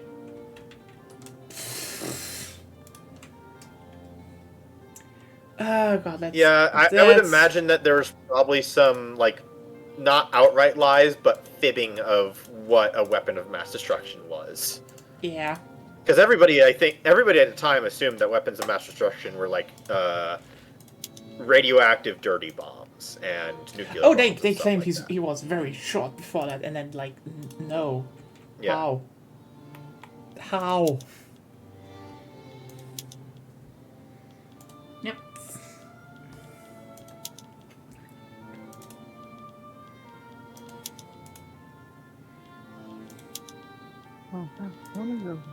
Something? Britain has occupied Madagascar. Yeah, I know. That sucks. Yeah. I wanted to occupy Madagascar. Yeah. Well, what's the war? Well, I guess. Really, the Americans are called Moral International. Yep, they've been called that for. We have. You know what? We're like, oh, let's do some themed Power Blocks, and we get out-memed by the Great Crusade, Moral International. What do we have still? I mean, okay, British Empire, Zollverein, Grand Coalition. Yeah, we know that, but like, really, we're getting out-memed. Oh, I think Russia rebranded. They just did? No, it's still Rossijava Imperia. Yeah. Is that what they start out as? Yes. Yeah, it's just Russian Empire in Russian. For some reason, they write that in that. I mean, okay, yeah. I guess in British Empire. It would be funny if we wrote British Empire in French. Yeah. I mean, they also have like Zollverein and not like Customs Union. Also, communist Finland is rebelling. Based. Yeah. Are they actually communist? Let's take a look. Council Republic. Vanguard State, Intelligentsia. Homesteading. Interventionalism. Yeah, kind of, sort of. I guess one day I should play Finland and make it Suomi again. Yeah. They have wage subsidies and regulatory bodies, so there's that. Yeah. I am making money. Holy shit. I have a functioning economy. I had the worst start. I proved you all wrong. Look, I didn't say you couldn't do it. I said it's not a pleasant experience right now. I fucking did it though. Haha haha. Hey, I can soon get plus 5% state construction efficiency. More steel. Steel is going to be very useful. Mm-hmm. Banana. La Paz. Banana? What? La Paz? Banana. What? Where's La Paz? I see. That's a lot of potential banana plantations. What? I've already built like 10 of them. Yeah. It's in. I in will Andy, continue building more. Yeah. Where's La Paz? Also, I think in Mexico, it's like just to the right and below South Peru. Yeah. It's Bolivia's capital. Bolivia. Bolivia doesn't exist. I annexed them. Oh yeah, wait. Go it east does. of North Peru. That's a lot of banana. Yeah. What Banana. have you Not done enough with banana. your... What do you mean? What do you mean? I'm still the same. No, I'm still the same. What have I... What? What is going on now? Why do you think I'm not the same anymore, Sophie? What My happened? economy is also. I am mostly- scared. I'm legitimately scared. Yeah, I am You've unfortunately changed. running Your high tax. your economy is stable. It's decent. It's not gone orange. Yeah, I wish I could run lower taxes, but Yeah. um, I definitely think that laissez-faire selling off buildings is probably saving my I have a economy. functioning Yes. economy. Hey, I get better at the game sometimes as well. It's still interesting how uniquely historically inaccurate laissez-faire is to a degree, simply because of how capitalists work in this game, or general pops. Yeah, I because definitely think that They spend all Pops of their need- money, all of it. That's That's why capitalism is so strong in this game. It's running on how it's so. supposed So the two myths of the utopian myths of both communism and capitalism function in this game, Yes. whereas in reality neither of them function really. Yeah. With It's very minute it's and basically- small exceptions. It's basically every capitalist in Victoria 3 is a selfless trickle-down economist that never keeps any money for themselves at the end of the month. Yeah, exactly. This is the thing I hate about trickle down economics. In theory, it's great. It works. In theory only. Yeah. Yeah. Only in theory. If you're not allowed to keep money, In then practice- yes. In practice, only like that one surviving sea monkey is the one that does it. Like, because it's not just the like. For example, we can look at the modern U.S. There are very specific parts within communities where capitalism functions properly, and where people who would be labeled in this game, for example, as capitalists, are spending all of their money and reinvesting all of their money properly into not just themselves or land, which they shouldn't be doing, because that's not actually reinvesting. That's just fabricating investment and pretending that you're a supporter of capitalism. Because you see in a number of communities where people actually like work on infrastructure, where they work on setting up situations in which there's more housing for more customers to mom and pop shops, or where large corporations franchise their businesses out to local owners. Those kinds of things. That is functioning economy capitalism. Yeah, but then again, it's not what capitalism will produce. Yeah, it's like it doesn't incentivize Unfortunately. it. Yeah, you That's- would have to go against anything capitalism stands for to achieve it in capitalism. Unfortunately. And with communism, unfortunately, a lot of what necessitates creating that situation ends up devolving into dictatorships and autocracy for whatever reason. Not really for whatever Not reason. really. Every pretty much Well, every thing yeah. that claimed to be communist was from the beginning authoritarian. Yeah. That is one That they thing. never I mean, tried that, like, for real. They had some social policies in there, like Yeah. some social nets, but that was about it. It was still I a mean, dictatorship or an that- I oligarchic think regime. what it is the I think it's the power vacuum. Because no, it- let me. There's a power can I vacuum say that gets one thing? created and Can I say no one thing? doesn't take it. The point Yeah. was more like, if we look at the beginnings, especially for example the Soviet Union, like, by the way, Lenin was not really a popular communist in the European communist community, but he He was controversial. yeah, but like He was very authoritarian for communists. yes, but Yeah. for a lot of people they were shocked that he pulled it off. he did the first revolution with Trotsky that succeeded. And they were like, and you need to keep in mind, back in the day, for like a lot of communists, how's it called? The whole idea of, everyone was like, we don't know how the, revolution would work or come together and stuff and such. And everyone was fucking shocked the Soviets pulled it off. Like, that was in the beginning also like a point of pride that, again, someone pulled it off in general. But then we need to keep in mind, then came Stalin. And we also need to keep in mind, they didn't want Stalin at the helm, but they were, mismanaged to fucking hell and back. Let's do not forget that. Like, hey, do you like Stalin? No, but why then you give him the function of deciding who joins the party? Because Stalin gave me a job. That's why.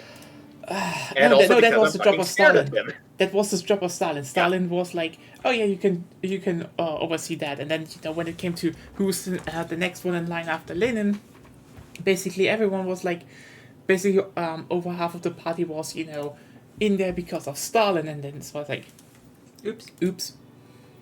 Because that's the thing, Stalin was an autocrat that used the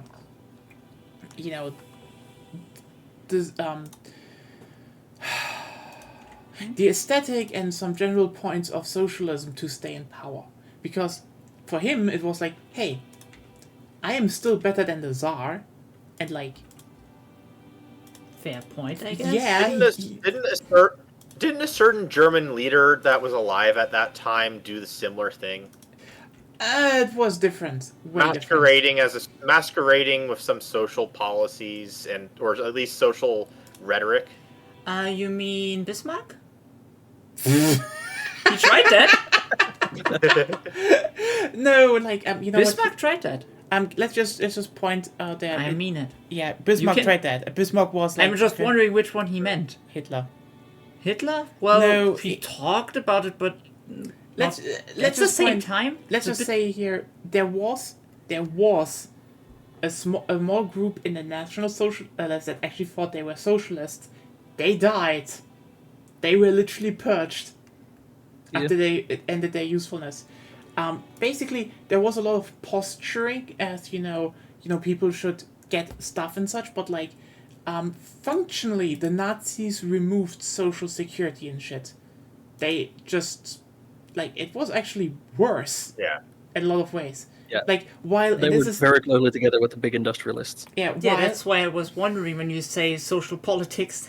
But like someone who has but the social politics. Compared to that, Stalin, at the very least, did provide housing and better job security and a higher standard of living. He actually did some social policies, but that was, because he wanted to stay in power, because he was a paranoid fuck. Yeah, my thoughts on it are that Stalin didn't actually, like, if he could have gotten away with it, he wouldn't have implemented those things. That is definitely the case. And I think one of the big reasons we need to talk about the, why so many autocracies popped up, to a degree, and this is kind of important to keep in mind, a lot of them, especially after the first revolutions, you need to keep in mind the state of the world was basically a lot of monarchies still were very angry at you. So, to a degree, an autocratic leadership in the beginning was a form of security. The problem is, if you don't have a plan to transition away from that, you will stay in autocratic stuff, and some for longer, some for less longer. Let's just say Stalin basically made the USSR just like, if Lenin tried to and let me be clear, Lenin definitely tried to end some of the imperial practices, because he still was anti-imperialist. True. Stalin just rolled everything fucking back. And this is why basically every successor state, like every state, every Soviet state that the Soviet Union helped to implement was an autocracy, because autocracies were very, very, very nice to the Soviet Union. That was just easier to maintain power. Simple as that. Because here's the thing. For example, even though, for example, there was an uprising in Hungary, that would probably still have stayed in the wars in the Soviet Union to a big degree, because a lot of those people who did uprisings were also communists. Let's not forget that. The thing is, if you do suddenly, if you're an autocracy and your main goal is to maintain power, any form of democracy, even if they're ideologically more aligned with you, will be a problem down the line. So that's why Stalin made sure to get rid of the Democrats in Russia. And again, this is why tanks rolled into Hungary, and this is why, by the way, we are still calling them tankies, because when leftists saw that, when people defended that tanks rolled into Hungary to stomp out a communist revolution, that's why we're calling them tankies, because they justified the use of tanks. Remember that. That is the origin of the word. You mean it's not because they like to wear tank tops? It would be a hot reason, but no. It is literally the justification of tanks against democratic uprisings. That was. By the way, quick thing I want to say about tank tops. Why the fuck do people call that shirt a wife beater? Don't know. I don't get it. Okay. There's a legitimate other way to call it, and yet people who are like, I see people who are like even extreme feminists who are like, oh yeah, this shirt is a wife beater. I love it. I'm like, do you not see the conflict on the language you're using? It's probably people who used to call it that for way too long. If I had to guess. The term wife beater reportedly became synonymous for an undershirt after 1947 criminal case where a Detroit man was arrested for beating his wife to death. A newspaper printed a photo of the wife beater wearing a stained undershirt. Another claim was spread by Paul Davidson, a filmmaker, in a blog post where he claimed that the term had evolved from a medieval chainmail undergarment called wife beater, and this was picked up as fact by other outlets.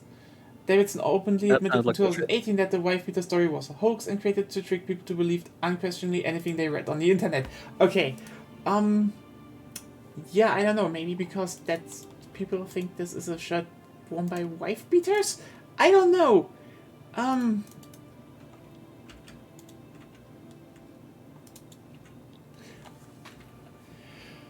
mean, I would love to call it butch top, because that's more it. Yeah, that would be fine.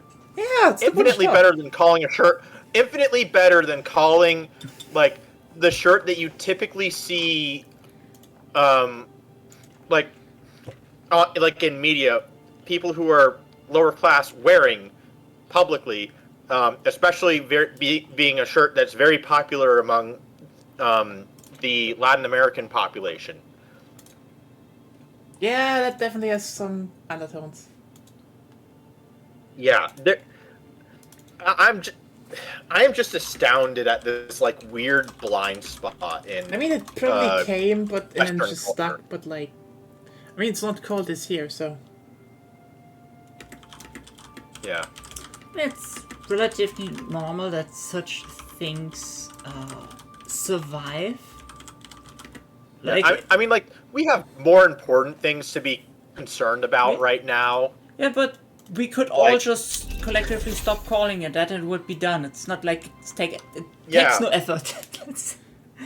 Yeah, exactly. It takes literally no effort. It's the same with programming language, where everything is called master and slave. It's like weird. Oh my god. Yes. At the very least, with that, you can construe it to fetishism. But in fetishism, you can stretch it. You can stretch it a little bit to that at the very least. You can try. I'm not gonna say it's a good reason that it's a good stretch. It is a possible stretch. With wife beater, there's just not really a stretch at all there. Looks at fanny pack as well. I mean, depends on the fabric it's made of. Okay, look, fanny pack is fine. In my opinion, fanny pack is fine. You've got your fanny, your little tushy. And fanny is not a derogatory term. I have heard it being used as a very positive term for people. Call it top and bottom, please. Yeah. That's good. Top and bottom. Yes. Oh, I saw it was like years ago. I saw a comic where the theme was things taken too literally, and the thing taken too literally was a character who was a top was only wearing tops. The character who was a bottom was only wearing a bottom. Well, So the top would wear a shirt and the bottom would wear pants. It's some funny wordplay and symbology. It was a short comic, but fun. It's funny to me as a linguist.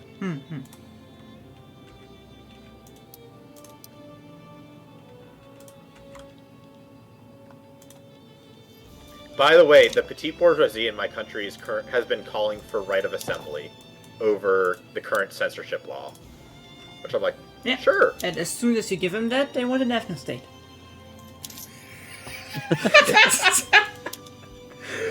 I mean, my leader is only a radical, so he doesn't. So the president doesn't really care about the. Doesn't really care too much about who is a citizen. Just that the citizens can vote. Yeah, I'm just saying, that's what the petit bourgeoisie usually wants next. usually. But for now, they love me for something that they usually don't like. Yeah, that's good. And if I can get my loyalists high enough, they'll be too happy to care in the future. Fair. Depends. How many construction sectors do you have? Too many? You know how much willpower is in the top right? 124 in total. Then But like it's maybe not yet. That's not much. I would it's make costing me a exception. shit How ton much do you- in construction expenses. How much do you have in your investment pool? My investment pool 123k. Has been higher. Okay, yeah. Then if you had like millions in your investment pool, then I would say just go Okay. for it and stop building yourself. But because you don't have that, then you should probably just be building more. What the right for? I free had speech? a couple million in the investment pool, but I guess I just drained it all somehow. Mhm. Well, we want the right for free speech. Okay, what do you want to say? Oh, you know. Yeah. Very accurate. So same with the landowners that protests against like freedom of assembly by assembling themselves and protesting.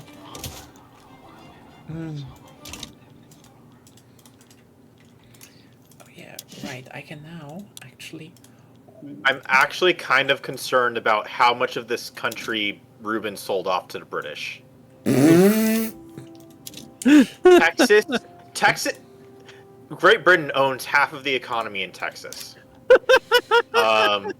They own a third in Rio Grande, a third in most of the. They own at least a third in most of the, like, profitable states. This is why I tell people that they should stop with a lot of their investment right stuff. Well, like, they should stop with granting investment rights when they get laissez-faire. I mean, I don't think he had a choice back then. I think Britain was like, you do it or we fight you. I don't think that's a thing that you can... I guess it might be a thing that you can force. I don't really know. It's not a But diplomatic play, I think. I think. yeah.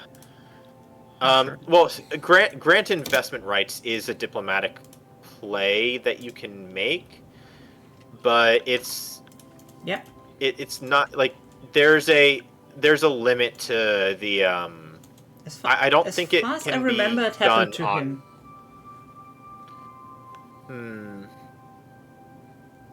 I'm pretty certain that there's like rules about who you're allowed to target with that. Well, so. I could, for example, target Mexico, but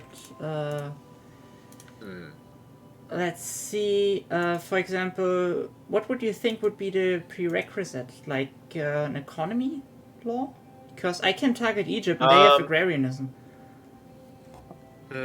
I was thinking because at least not I wouldn't really directly go to economy. I'd say trade policy is one of them. Although I know that trade policy has a special interaction. If you have wait. If they're isolationist, it's the same as open the markets. Yes, but that's a side effect nowadays. Yeah. Yeah. I mean, I don't know. There's part of me that's a little apprehensive about it being a diplomatic play, at least like from the write out. I feel like countries should be required to request it first, and then they get the opportunity to. And if they're denied, they get the opportunity to demand it. And like similarly to how the what do you call them? How subjects demand things, like independence, for example, because I don't know. Investment rights, I think, needs some adjustments. I'm not saying it's bad as is. I think that it needs. I'm not thrilled about its current state. Is the right way to put it, I'd say.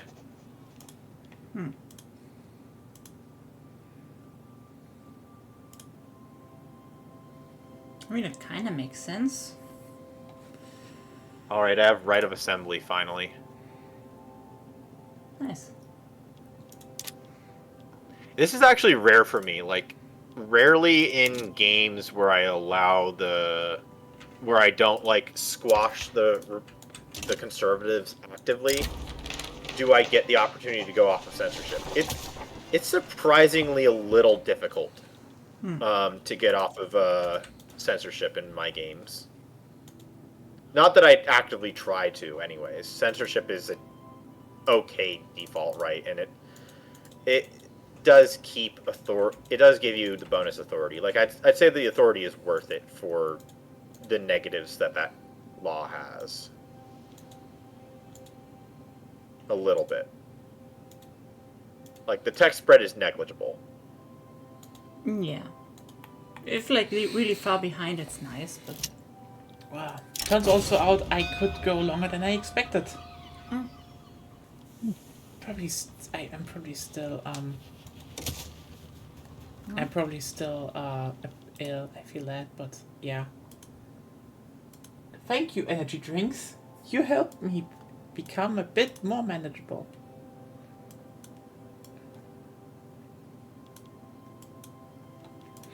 Man.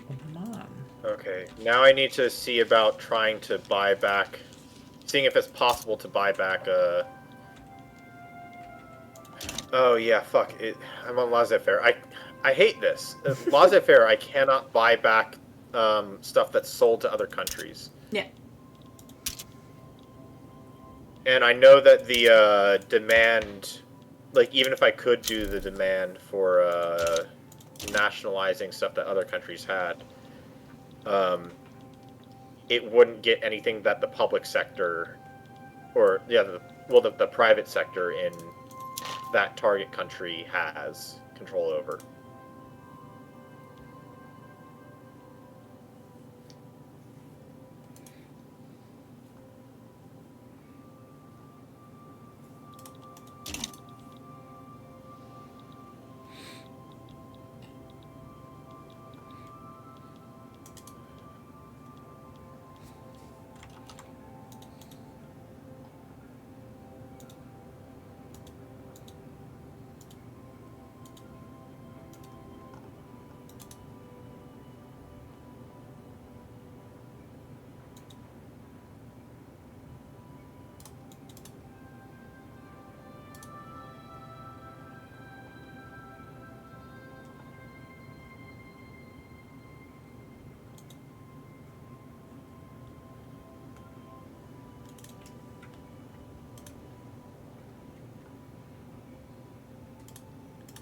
Oh, I didn't realize that Britain is guaranteeing my independence. Ah, Yeah, Britain is surprisingly nice to the medium Yeah. countries. French is guaranteeing mine. France is guaranteeing mine, so yeah, I'm happy about that.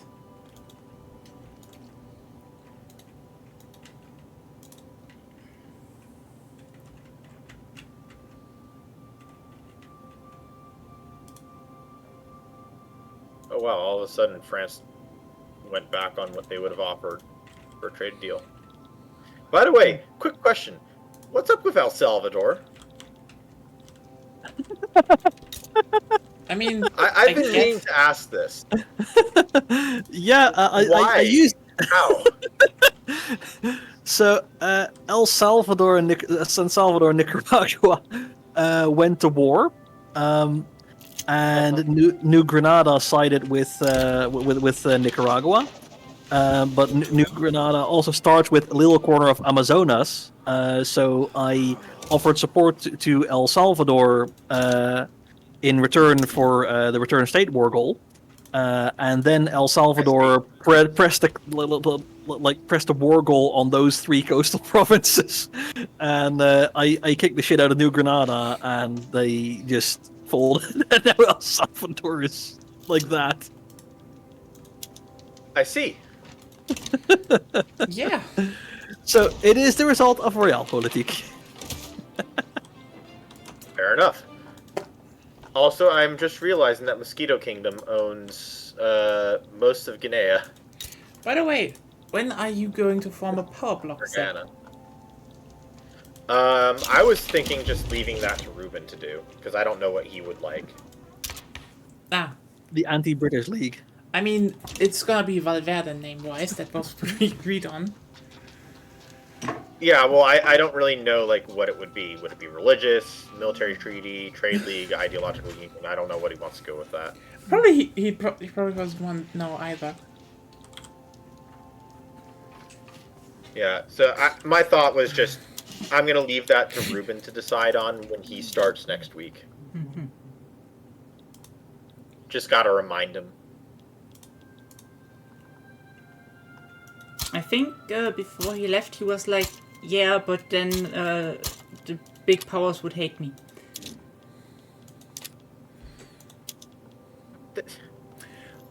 It's fine if they like you enough, then it won't go down that much. Yeah, I know. 30 at most, I think. Yeah. I think if you're unrecognized, it becomes 50.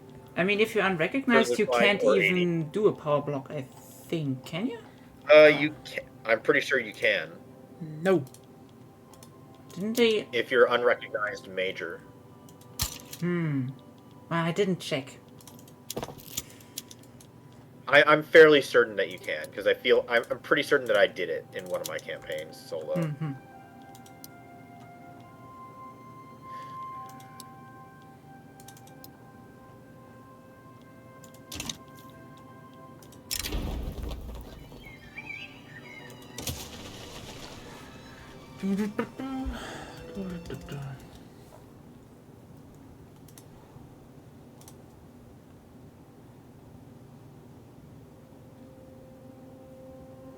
The rubber is exploding. The robot is aggressive.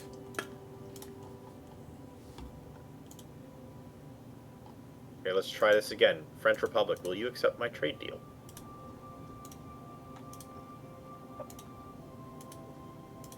I have the best trade deals. Even the French like them. Best trade deals, best trade deals in the whole world. I made that. Nobody makes better trade deals than me. I know my Trump impersonation is shit, but I'll say it anyways. Honestly, you probably need to dial a bit down on the E. But otherwise, I think the core thing about getting Trump right is just like. It's the swagger and the no matter how and the serious pacing. the topic is you talk about, you need to insert bragging. You always need to insert brain. Yeah. Like, you need, like, oh, you talk about how you were scared to death about, being shot. Insert, but I was standing in front of the biggest crowd. You couldn't see the biggest crowd. Like, you need to brag about something, okay? It's always bragging. I'm Batman. I have the best vengeance. Nobody has better vengeance than me. That would be cursed. God. Also, oh yeah, I bought the other day actually the last Batman the Dark Knight trilogy Blu-ray in the store. I was in there. Oh yeah, I think I I want to see- think I saw that. I on just your- went in there. I was like, hey, do they have Batman? They're like, oh, they have one. Like it's like special 5-disc Blu-ray edition. I'm like, yay! I just have all 3 movies now for $10. Like, by the way, can I just point out how fucking cheap movies are on Blu-ray? Like, it's insane. Compared to games, they're insanely cheap. Like, if animes start to become, sold at more reasonable prices also.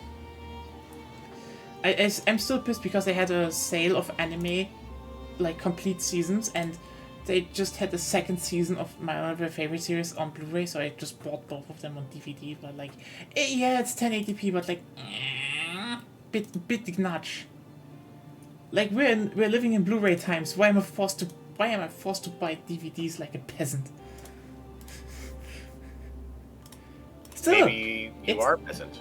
Maybe. No, it was just too late to the party, as I would have just gotten also the first season on Blu-ray.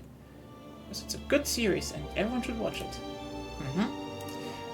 But yeah, no, it's just something that's funny because I just realized, you know what, I like certain movies and certain movie, I should just have them. Like, there is no streaming service that has, the Dark Knight trilogy here, but like, $10, I have them. I like the Dark Knight. We had like at least 2 or 3 times in our relationship that I remember where, Agonia herself, 2 times happened that she was like, oh yeah, the Dark Knight was fun, we should watch that movie again. And then we did. Now we can just do it from the disc. Hooray. Sometimes I'd like to rewatch, Pacific Rim. I can do that freely. Or Pacific Rim Uprising if I feel fancy.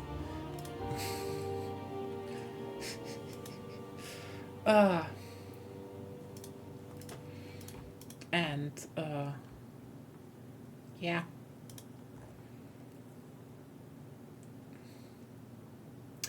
I kind of may start making a bit of a mental list of like what are kind of movies I kind of want to have at home, Like I felt like what would be a good selection, and I was like probably I should get the Mad Max movies because, well, I was a Mad Max fan before it was cool.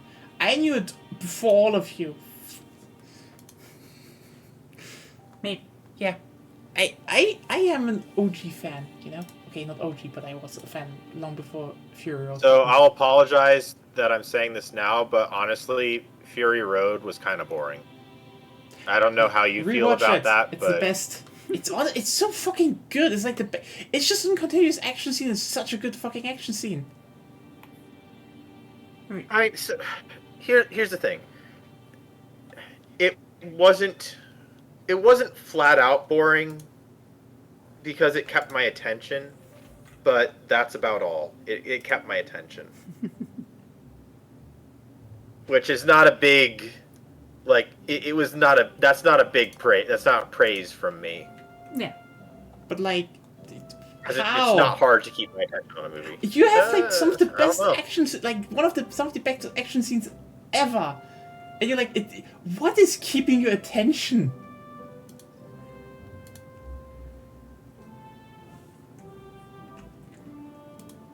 I don't know.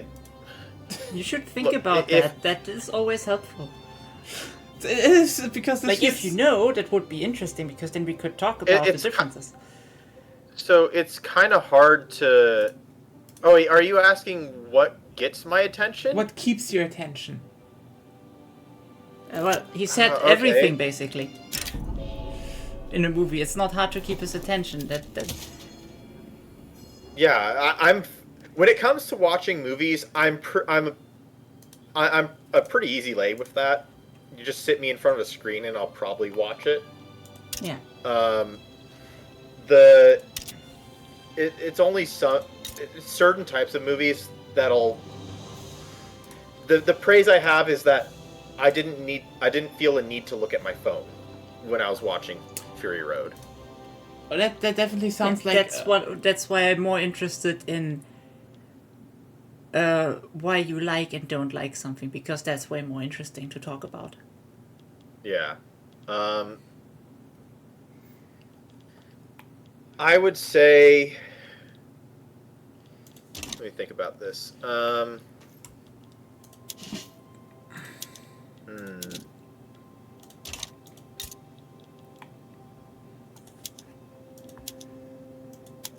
If I had to break down my taste in films. it's probably not. I mean, it wasn't really about the taste. It was more like. I asked that. Okay. So I'm deciding what's about, not you. Yeah, that's the current question that we're trying to answer. I'm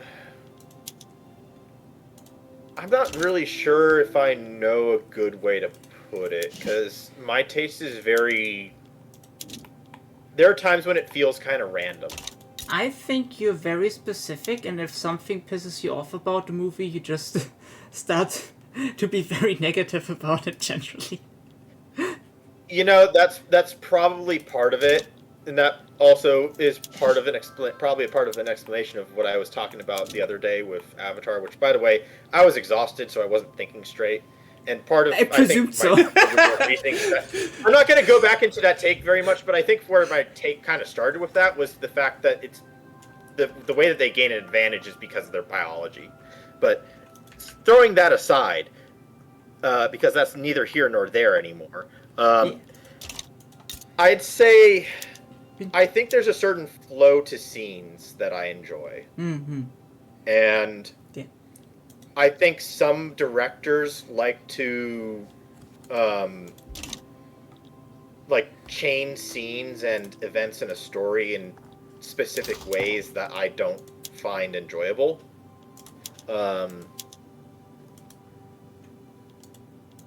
Like, for example, I enjoyed the way that the scenes flowed in the first 3 Harry Potter movies. I mean, they are really well assembled. That's just. This is also why I think this is why I highly praise and compare, like, in relative to the general public, Attack of the Clones, because for the most part, the scenes in that movie flow very well into each other. That is one of the few times where I'll praise George Lucas as a great director, is in the way that Attack of the Clones was directed. The writing is still kind of shaky, to be kind. Yeah. But I definitely think that the way that a movie presents itself as a story is a significant thing for me. Yeah. And if I'm not like vibing with it, then it's hard for me to I think it's probably hard for me to engage on a meaningful level with some of the other aspects of the film. Probably, yeah. That's also my let's call it observation. Like, for example, Avatar wasn't a bad movie. It was okay. It's very But obvious what it's about. That's why the contrast when you we're totally wasted and emotional, and we're like it's not a bad movie. I was like, okay. Zep is tired. When I get into that yes, when I get exhausted, you do takes. I get moody. I get moody, and I have takes that you'd normally see when someone is drunk. Yeah. But when I'm drunk, I don't get that way. So I guess being tired is my version of drunk. I don't know. this is just the ADHD speaking, I guess. Something along those lines, yeah, Or- maybe. Yeah, something along those lines. It's my mind is a fascinating subject.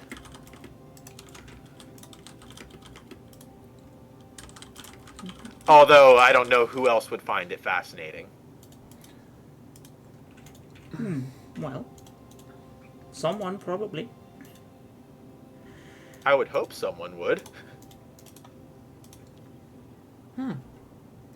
Oh well, but yeah, for me, like I want to get the Mad Max movies because I like them. Then